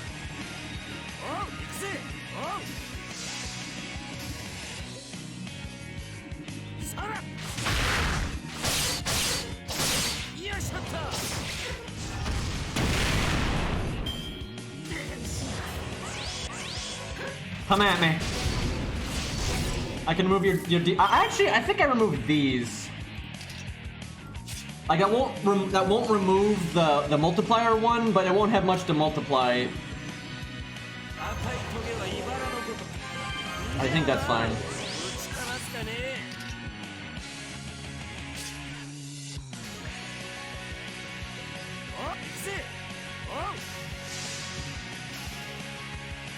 As long as I don't die that turn, which I can't, there's like no problem here.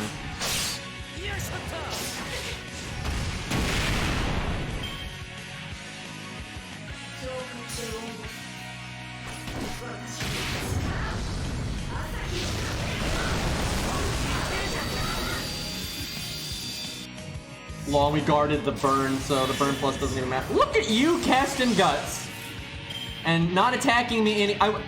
Really? I wanted her to attack me so I'd get my NP. And then I could, you know, kill her, the guts would go off, the normal attacks would finish her off. She's stalling, chat.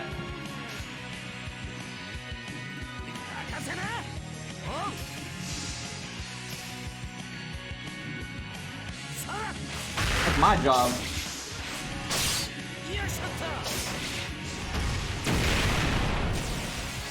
So if I had done an NP gain combo the turn before, I would have won that turn. I thought I'd get my NP from her attacking, which I think normally I would, but that's nice that we still have the gut safety net. So even if the burn kills us, it wouldn't matter, and then we're evading, so we still don't die. And then we overkill like a motherfucker here, so it's like who's good or something. No BM combo, no, we'll do the NP. 87k. By the way, my coup on my main account can do 88k at neutral. So it kind of shows how much Grail, 2k foe, and CE is a big part of that, how much that matters. Of course Shin gets the bond up, obviously.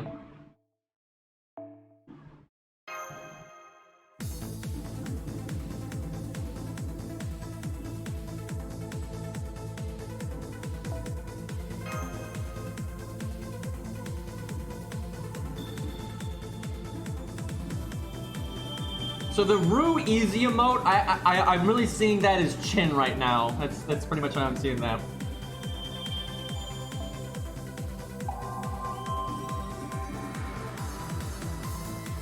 Oh yeah, we get her regular NP line. We know who it is now. Wait, does this account have her?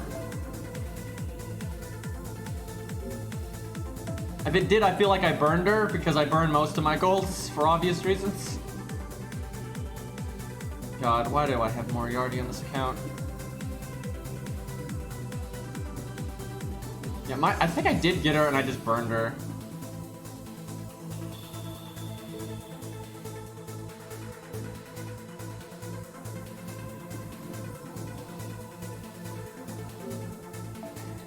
Yeah, you still get unlocks like that, and you can still see their interlude and all that. If you meet the requirement for an interlude, then burn a unit, you can do the interlude, even though your unit's gone. It's kind of silly. All right, we'll do a little bit more, and then we'll wrap up.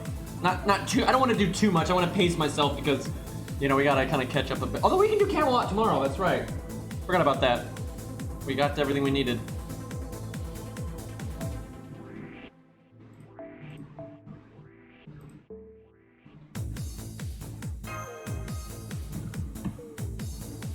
It's best not to show your Spirit Origin list on stream, because that's another thing you can use for account recovery.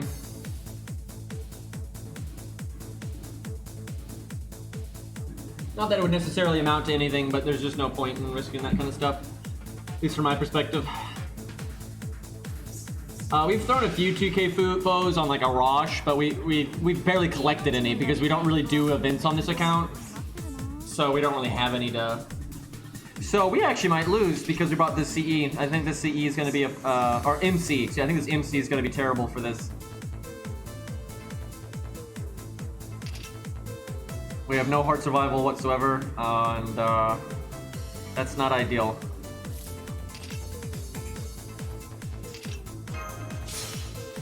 Maybe, I thought maybe I should save that for like a repeat NP, but I want to get my NP and kill this guy. We'll see how hard it's up to their. If they get their NPs, we're dead. Pretty much. 'Cause I have no heart survival.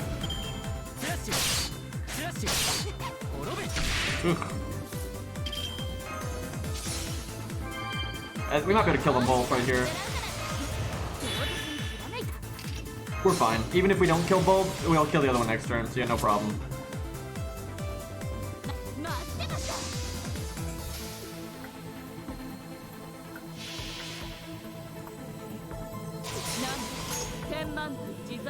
No need to freak out. And then I don't kill, like watch, the NP doesn't kill, so I have to red regular Fuma, and then Shadow Fuma triple Buster crits me.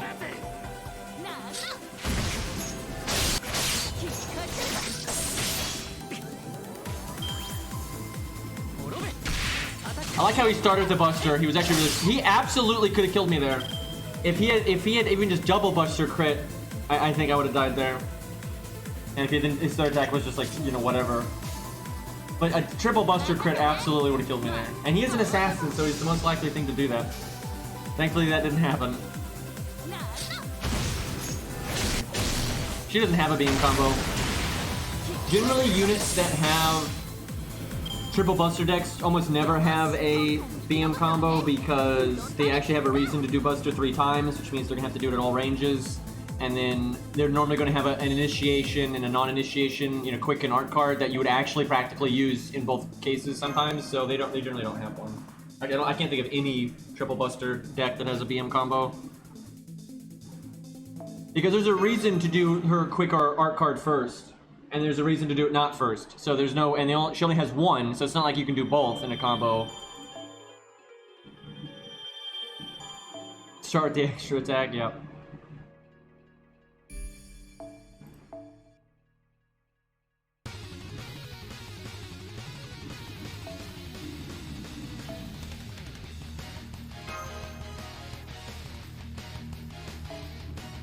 I said my Chin Gong's actually somewhat upgraded. It's getting there. That's for Mori. I already know that's why.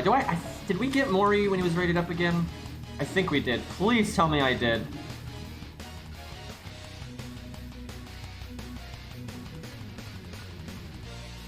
And I know I can summon someone else's Mori, but it'd be really handy to have one of my own. You did? Where the hell is he? I'm scaring myself right now. Because there are a lot of fights where Chin Gong Mori is really useful for low star stuff. Where is he? You passed him? There's too much shit. I need to clean up my inventory. For all this garbage.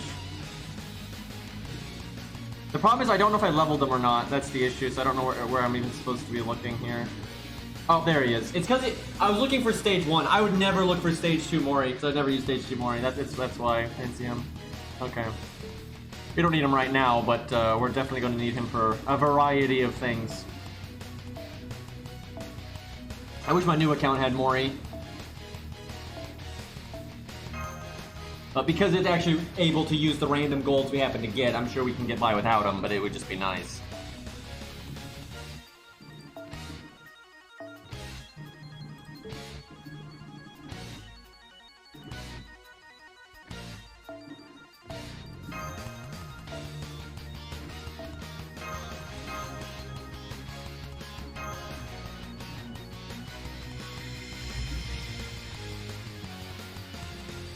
I do need to make my own blind emote at some point.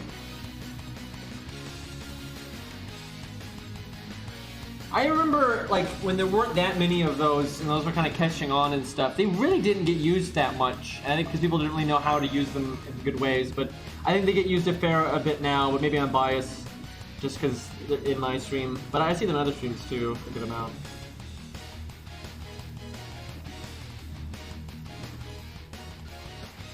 Might grail someday. If I grail though, I probably wouldn't be until Lost Belt like 5 or something, or even later. But I'm not gonna do it until I need it. The main thing is I don't like the idea of grailing because it implies that you can't do it without grailing, and we might get into a situation where this account can't do it without grailing. But I don't think, and that's because we don't farm very much. Like, this is such an inactive account. So we can get stuck on things simply because this account is so underprepared, and so it needs to use a suboptimal setup, and then the suboptimal setup's not good enough, and then you grail to offset that, right?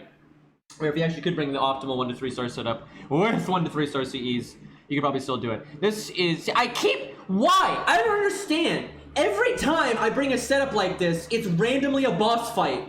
I always bring a setup like this because I think it's trash, and then it's a fucking boss fight, and then the setup is terrible. Damn it, every time! Like, this is like exactly the same as before.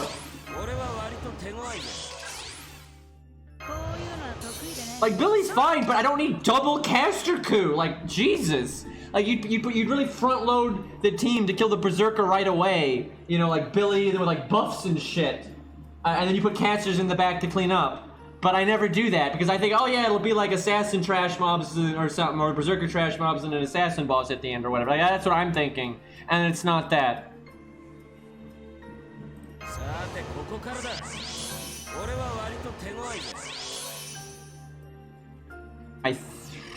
Fuck, this is annoying.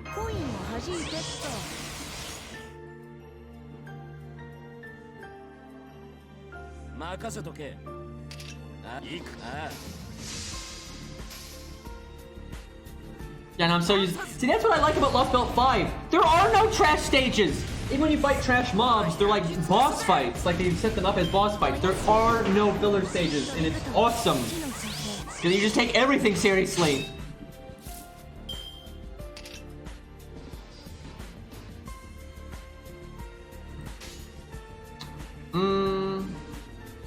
You should get his NP even without the art stuff. Okay. I'm not NPing with Billy yet because I'm wanting to have all of them benefit from the attack up.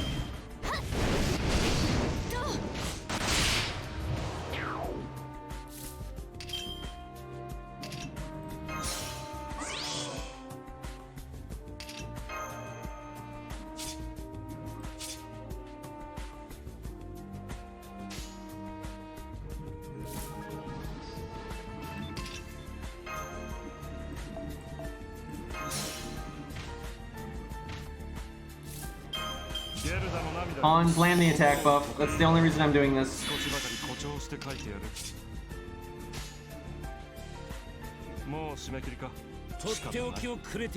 Just land the attack buff. Come on. I don't care about any other buffs. You can whiff all the other buffs. Hell, you can whiff the heal up or the heal even though you can't whiff it. There you go. I actually landed just about everything there. Feels good.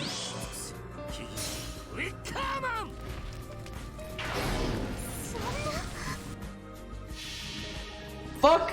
Soul Eater didn't die. That was the main thing. It's not that big of a deal to keep him live. I just wanted the Soul Eater to go down there. I hate the updated Billy voice lines. It's not even that the voice line's bad, it's the timing with the NP is just awful.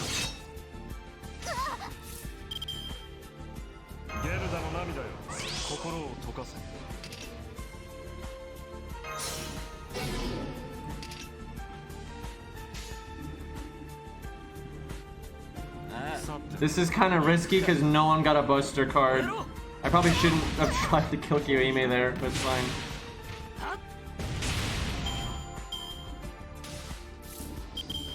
One turn on protection from arrows.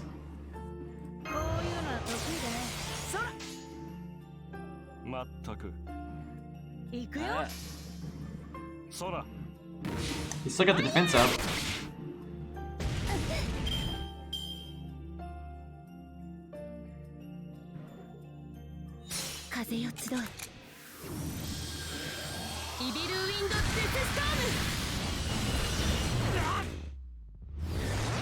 Man, even as a boss, that was really disappointing in P damage.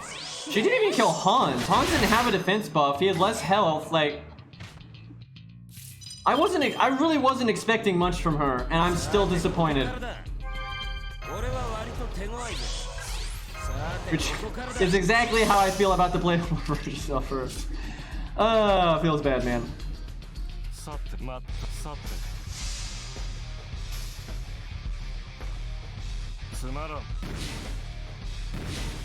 Yeah, she needs an NP buff. That would be nice. Give her an NP buff with a side effect. I think that would be a really good way.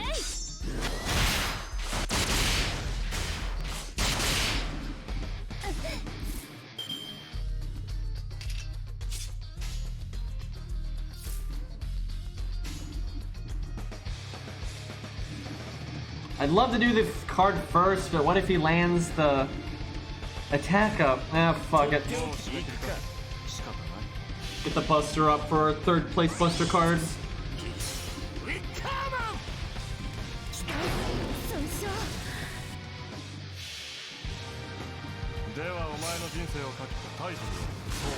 It's just tense. There's no reason. There's no reason to use the quote-unquote code names. Like, you don't use a code name for Napoleon, right? And there's no difference. There's literally, that's a stupid gimmick that DW did for, like, hype. Like, you don't inherently know what the servant is ahead of time for Lost Ball 1 or 2, but they don't hide the names because that's stupid, right? There's no, it's just, I hate that so much. It's so dumb. Because it's like this dumb gimmick that DW did, like trying to make it act like it matters when it doesn't, and then people buy into it, and I'm just like... But anyway, Pence does not need a buff in any way. She is completely fine. She's one of the better actually, she's definitely one of the better 4-star Berserkers. Like, she's so much better than a lot of the other 4-star Berserkers, there's no need to buff her.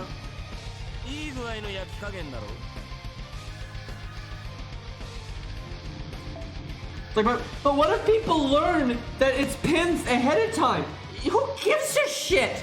Like, who cares if you learn it's Napoleon ahead of time? It's not relevant at all. And like the stories don't even, like, they try to act like it's a hidden thing, but it's just not. Like, it's so irrelevant to any of the plot lines, dude. There's nothing different about any of the characters in Epic of Remnant from any of the characters in regular stories, and none of those have their names obscured. And that's why they stopped doing it immediately, because it was so dumb. Yeah, Banana needs it way more than Pence. Banana could definitely use a buff. Very much so. But technically Pence isn't her name either, it's just that's a reasonable shortening of the name.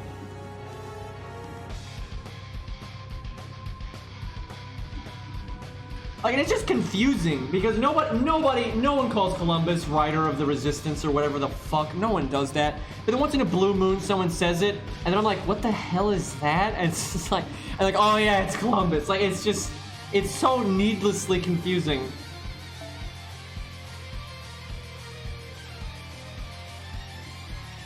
Okay, it's just assassins. That makes it kind of simple.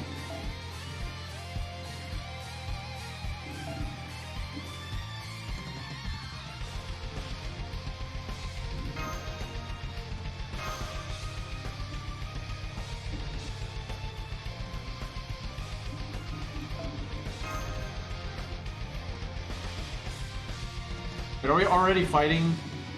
That I don't think we are. It'd be so early if we are. I'm not ready for the main fight with her. Oh god, it is her. Oh god. Well, this one doesn't have like the world's worst gimmick, so we'll probably be alright, but I am absolutely not ready for the fight with her right now. I need to level at least one more caster.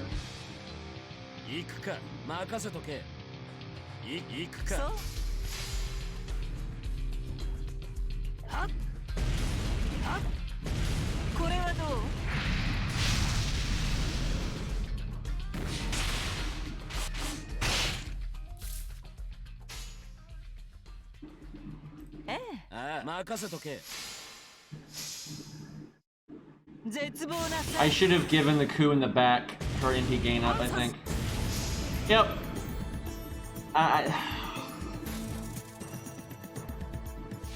It's always 98%.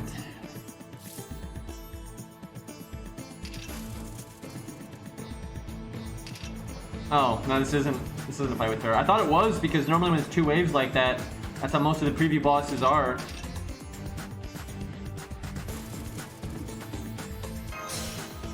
Well, the attack buff is only gonna hit 2 of them, but whatever. Kinda wish I had Mozart.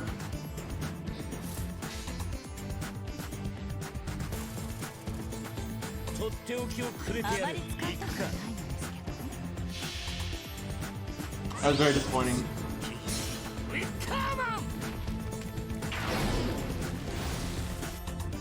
Yeah, Moriarty's kind of works, but even then it's stupid because, yeah, you see it a mile away, and 2, it's like everybody is just so aware of the game, right? They know, like, there's the wiki, and everyone so freely talks about these things, and it's not like anybody hears, oh, it's Moriarty, oh, like that. Nobody has that reaction, right? It's not like Luke, I am your father, right? There's none of that in FGO. Period. Let alone with fucking, you know, Rider of the Resistance, right? You know, it's just stupid. Spoiling Star Wars, by the way.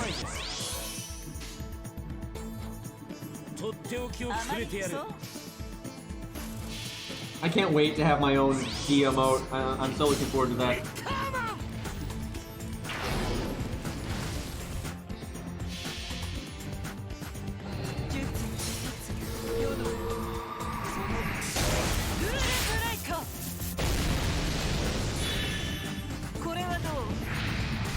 Alright, easy peasy.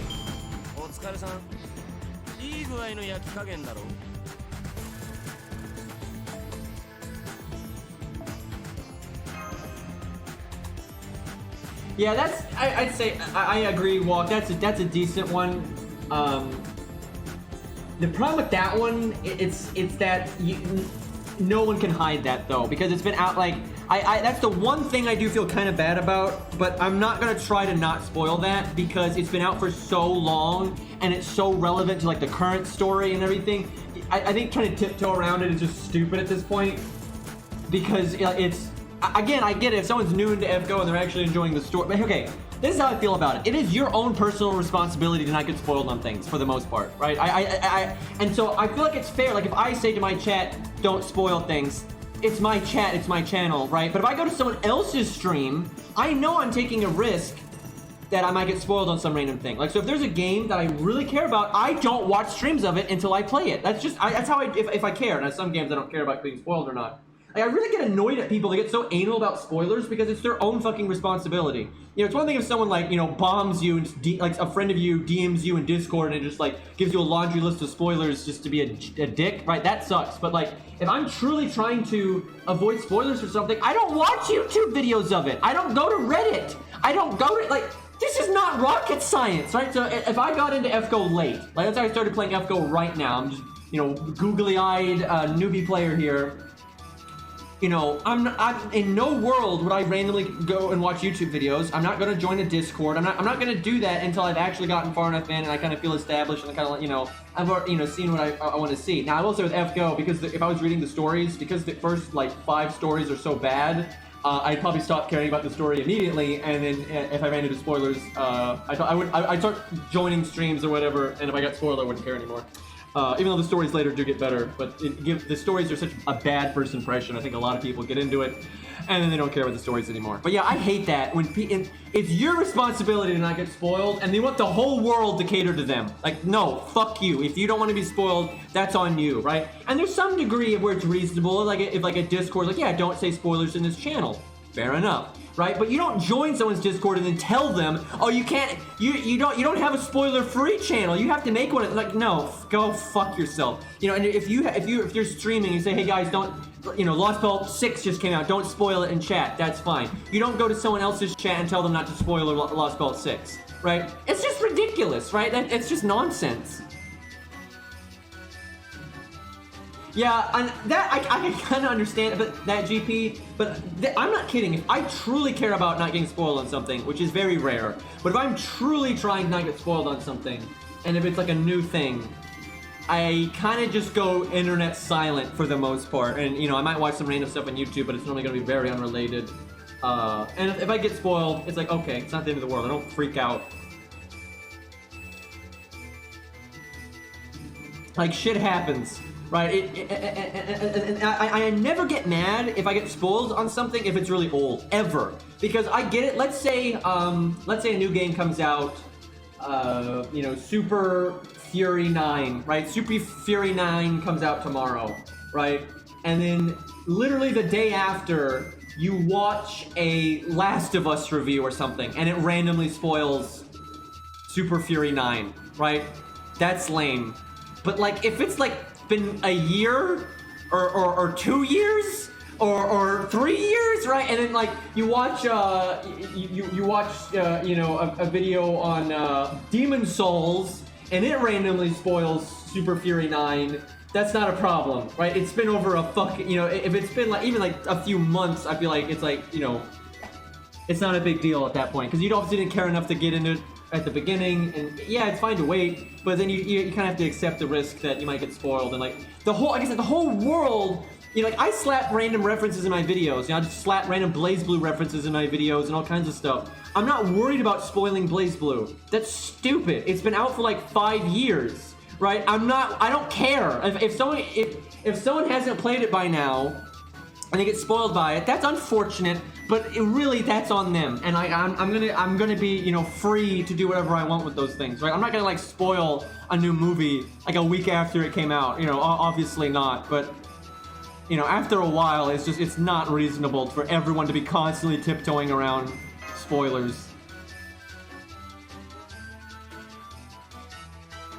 Yeah, that's a good example. I'm gonna try to, when Tales of Arise comes out, I'm gonna try to avoid spoilers, unless the game comes out and it's trash, you know, I won't care, but, you know, story-driven games, I try to avoid that stuff. But yeah, I will say, I do have sympathy for the Romani thing, because a lot of people do get into this game late, because it's a long-running game, and it's always trying to appeal to new people. That's the thing, you know. Super Fury 9 isn't. It kind of comes out and has its launch window, and that's that. Where with FGO, it's an ongoing thing, right? And it also is very story-driven, even though the early stories are terrible. But then again, because, you know, Guadia and all that's been out for so long, it's still relevant to the story now, and, you know, people are going to be talking about it willy-nilly, it's very easy to get spoiled on that. And on the one hand, that's unfortunate, but I don't think it'd be fair for the player base to just be constantly walking on eggshells around such a fucking old thing. Like, you know, it's just not reasonable anymore.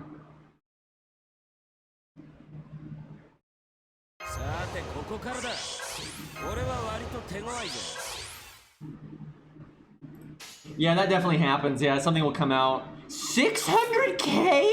I should have brought a way better team than this. Oh god. Oh god. I'm just gonna, dude. This not ready for that at all. And I think we can beat it, but not with that setup. Let me just make some adjustments here. What do we bring?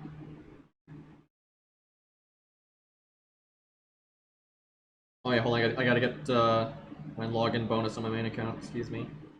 Void Dust and a faux pas. Start working on Ku's third card. I almost want to bring Blue Boo. I could bring... I don't know if it's worth it. I mean, I could, it's just... I kind of want to do like... You know what I want to do? I want to do Mori. This is a damn good time for Chin Mori right now. But, my Mori's level 40, so...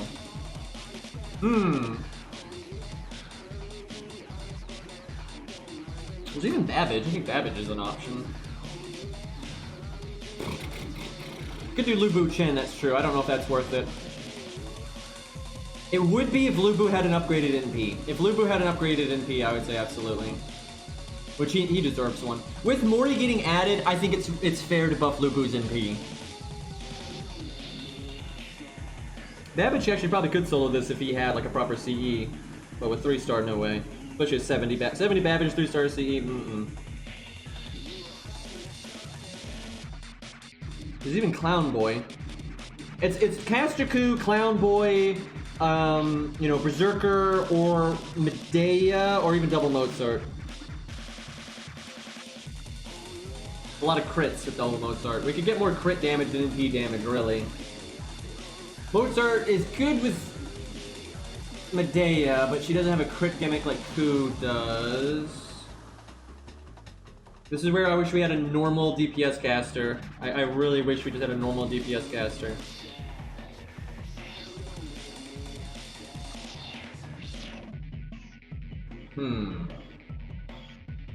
Clownboy actually is good for this fight, but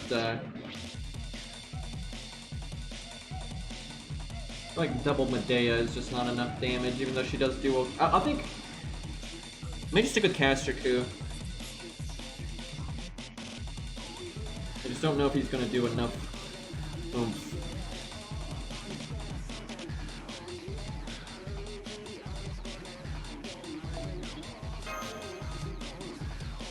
I would do a chin setup if we had Mori. And I don't know, it might happen. We'll see. This is not the fight. There's a fight with her later that's way harder than this one, and that's the one I'm gonna really have to put my thinking cap on and all that. This one's not too bad.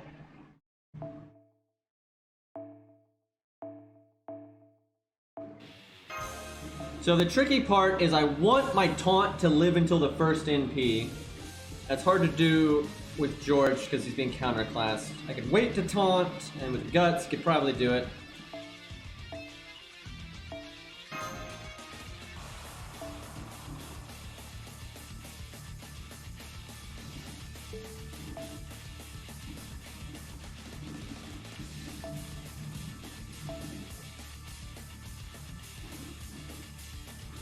Hans could actually be really good here, but we'll see.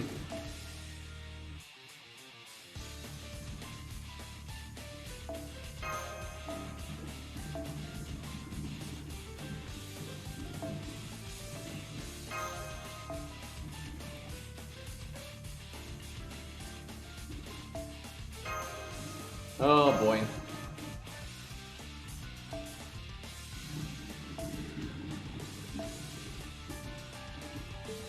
Maybe really regret Atlas because it's going to lower my damage by so much. I would try Mori, but he's not leveled on this account. He's like level 40 or something. And I can't slot my Mori because he's level 100, which would absolutely destroy this stage.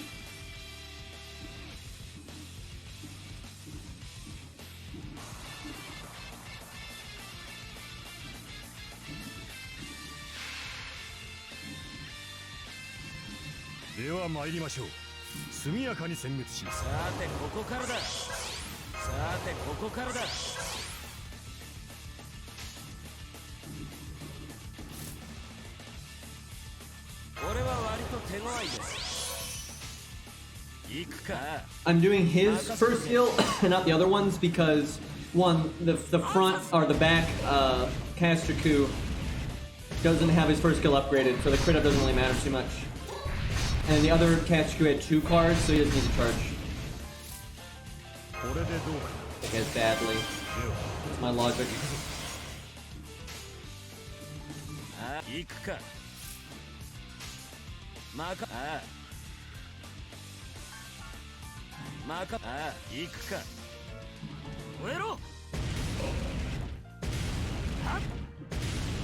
I should have focused more on NP gain there.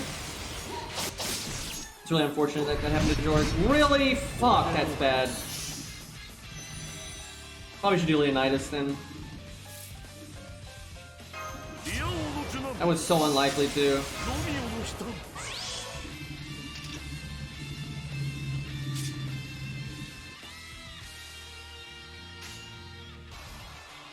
And like if that was gonna happen, I should have just taunted. That way protection from arrows didn't get pinged off. So I basically got the worst of both worlds there.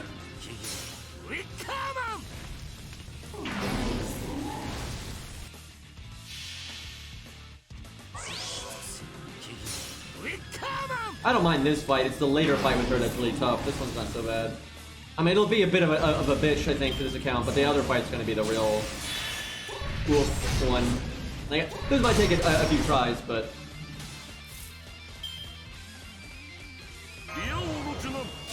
It's so bad that I got Victor Romero's pinged off like that.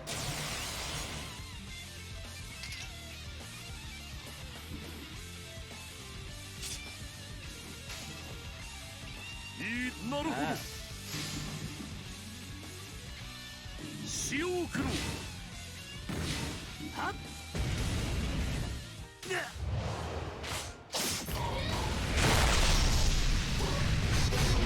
Yeah, I can see Summer Jolta just wrecking this. I think a lot of Berserkers could actually solo this stage. I think Beowulf could solo this stage. Now, I would like to use his NP, Shakespeare's that is, when they NP, because I can overcharge and get a better stun chance, but he may not live that long. I think I wait one turn, he should live at least one more turn, and then I can use his Art Chain. 行くか。悲劇を送ろう。アンサズ。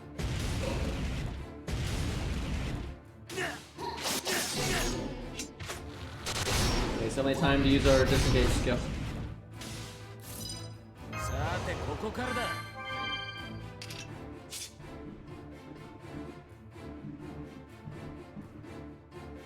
It keeps giving me art chains, dude.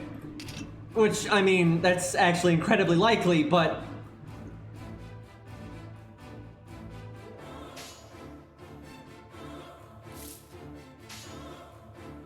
This is so risky. I'm probably gonna throw away Shakespeare here, but I'm the greed, man. The greed!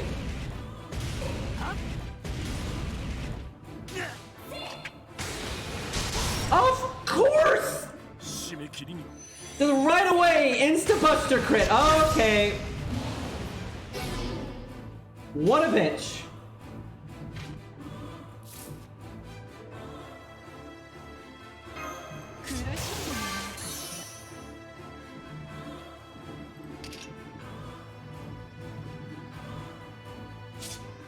I think I'm mismanaging a lot of value right now.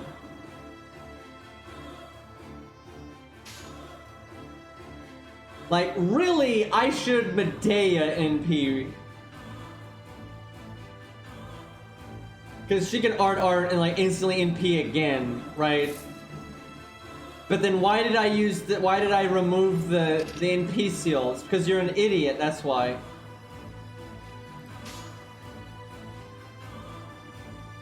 I mean, it's not terrible to have him NP because the next turn he can do the battery and then he can NP again pretty soon. Oh, there's no way this is right. There's no way this is right!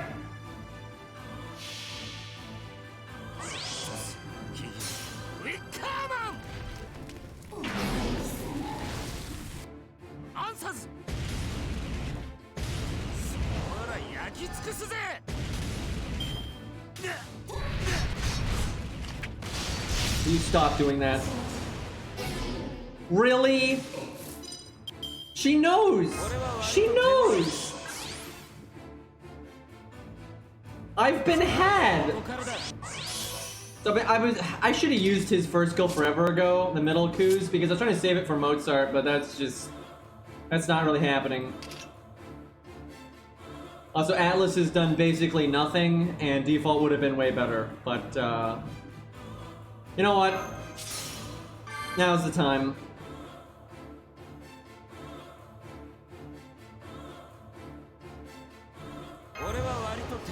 God, that hurt my soul.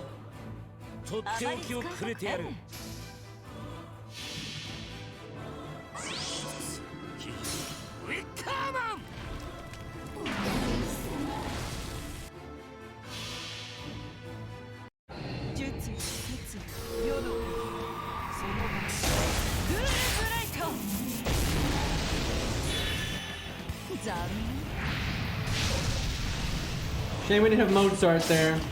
Oh. Just during P. I was thinking that earlier. I mean, it still does so much damage that, you know, even at counter class we got fucked up there, but it's not as bad.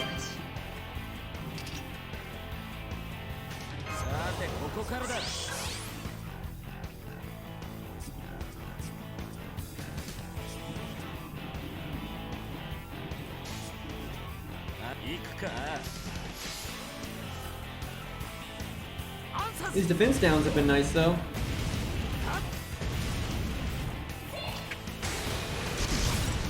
Man, she does not like, the witch. Like, not even a little bit. I did all that stuff to give her extra overcharge, and I think she's just gonna die.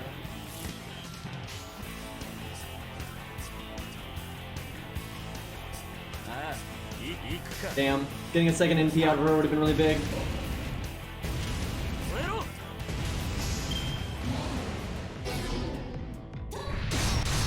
Well...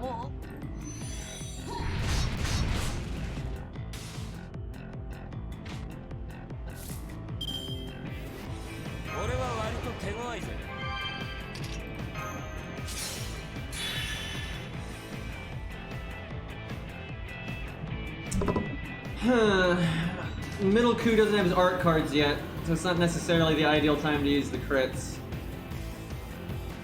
But I should probably take the value while I've got it.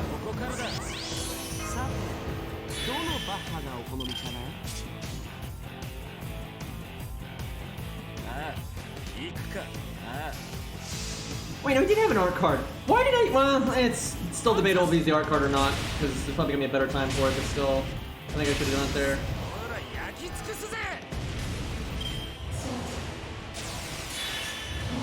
Will you stop doing? Oh my god! And I just used my. I feel like I shouldn't have used this, and yeah, I definitely should not have used that. That is what you call a mistake.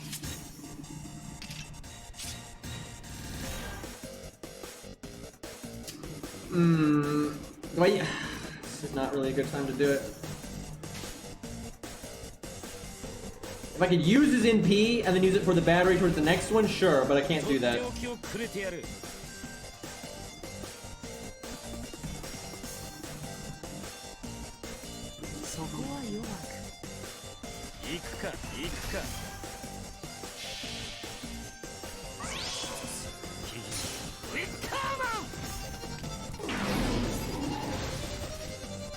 You know, all of our burns in total have actually done a decent amount of damage.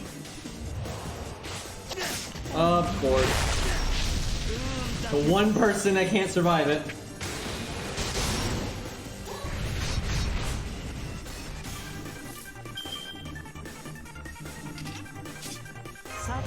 Okay, now it's the best turn for it, but I don't think we're gonna get a really good one soon.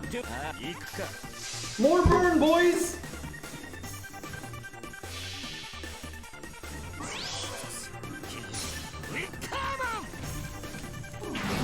Seriously, his burn and defense down actually did a lot of work here in total.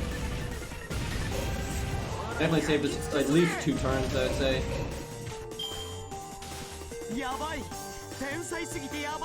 Whew. That was the thing. The next one with her is so much harder though. I'm gonna have to like actually put on the thinking cap. I don't even know which route I'm gonna go. I think we'll save that for later though. Them being fancy.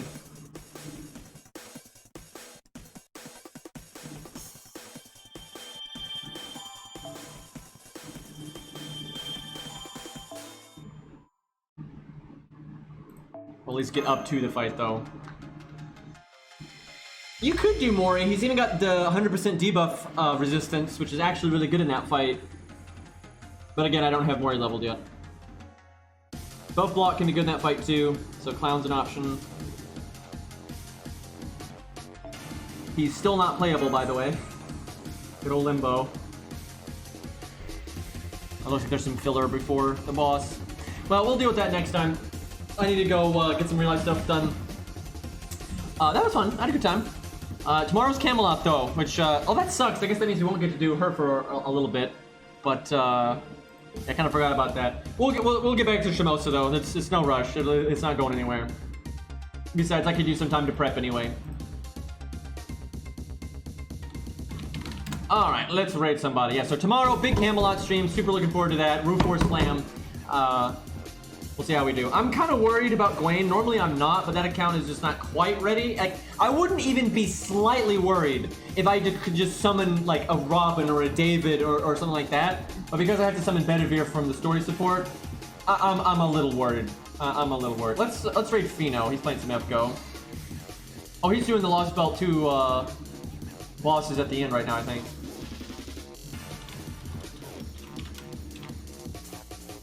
Alright, chat. Well, I'll see y'all tomorrow. Again, unless, like, you know, lightning strikes my power lines or some nonsense. But if everything goes smoothly, I will see y'all tomorrow for Camelot. Have a good one. Unless you don't want to have a good one, you're an adult, you can do whatever.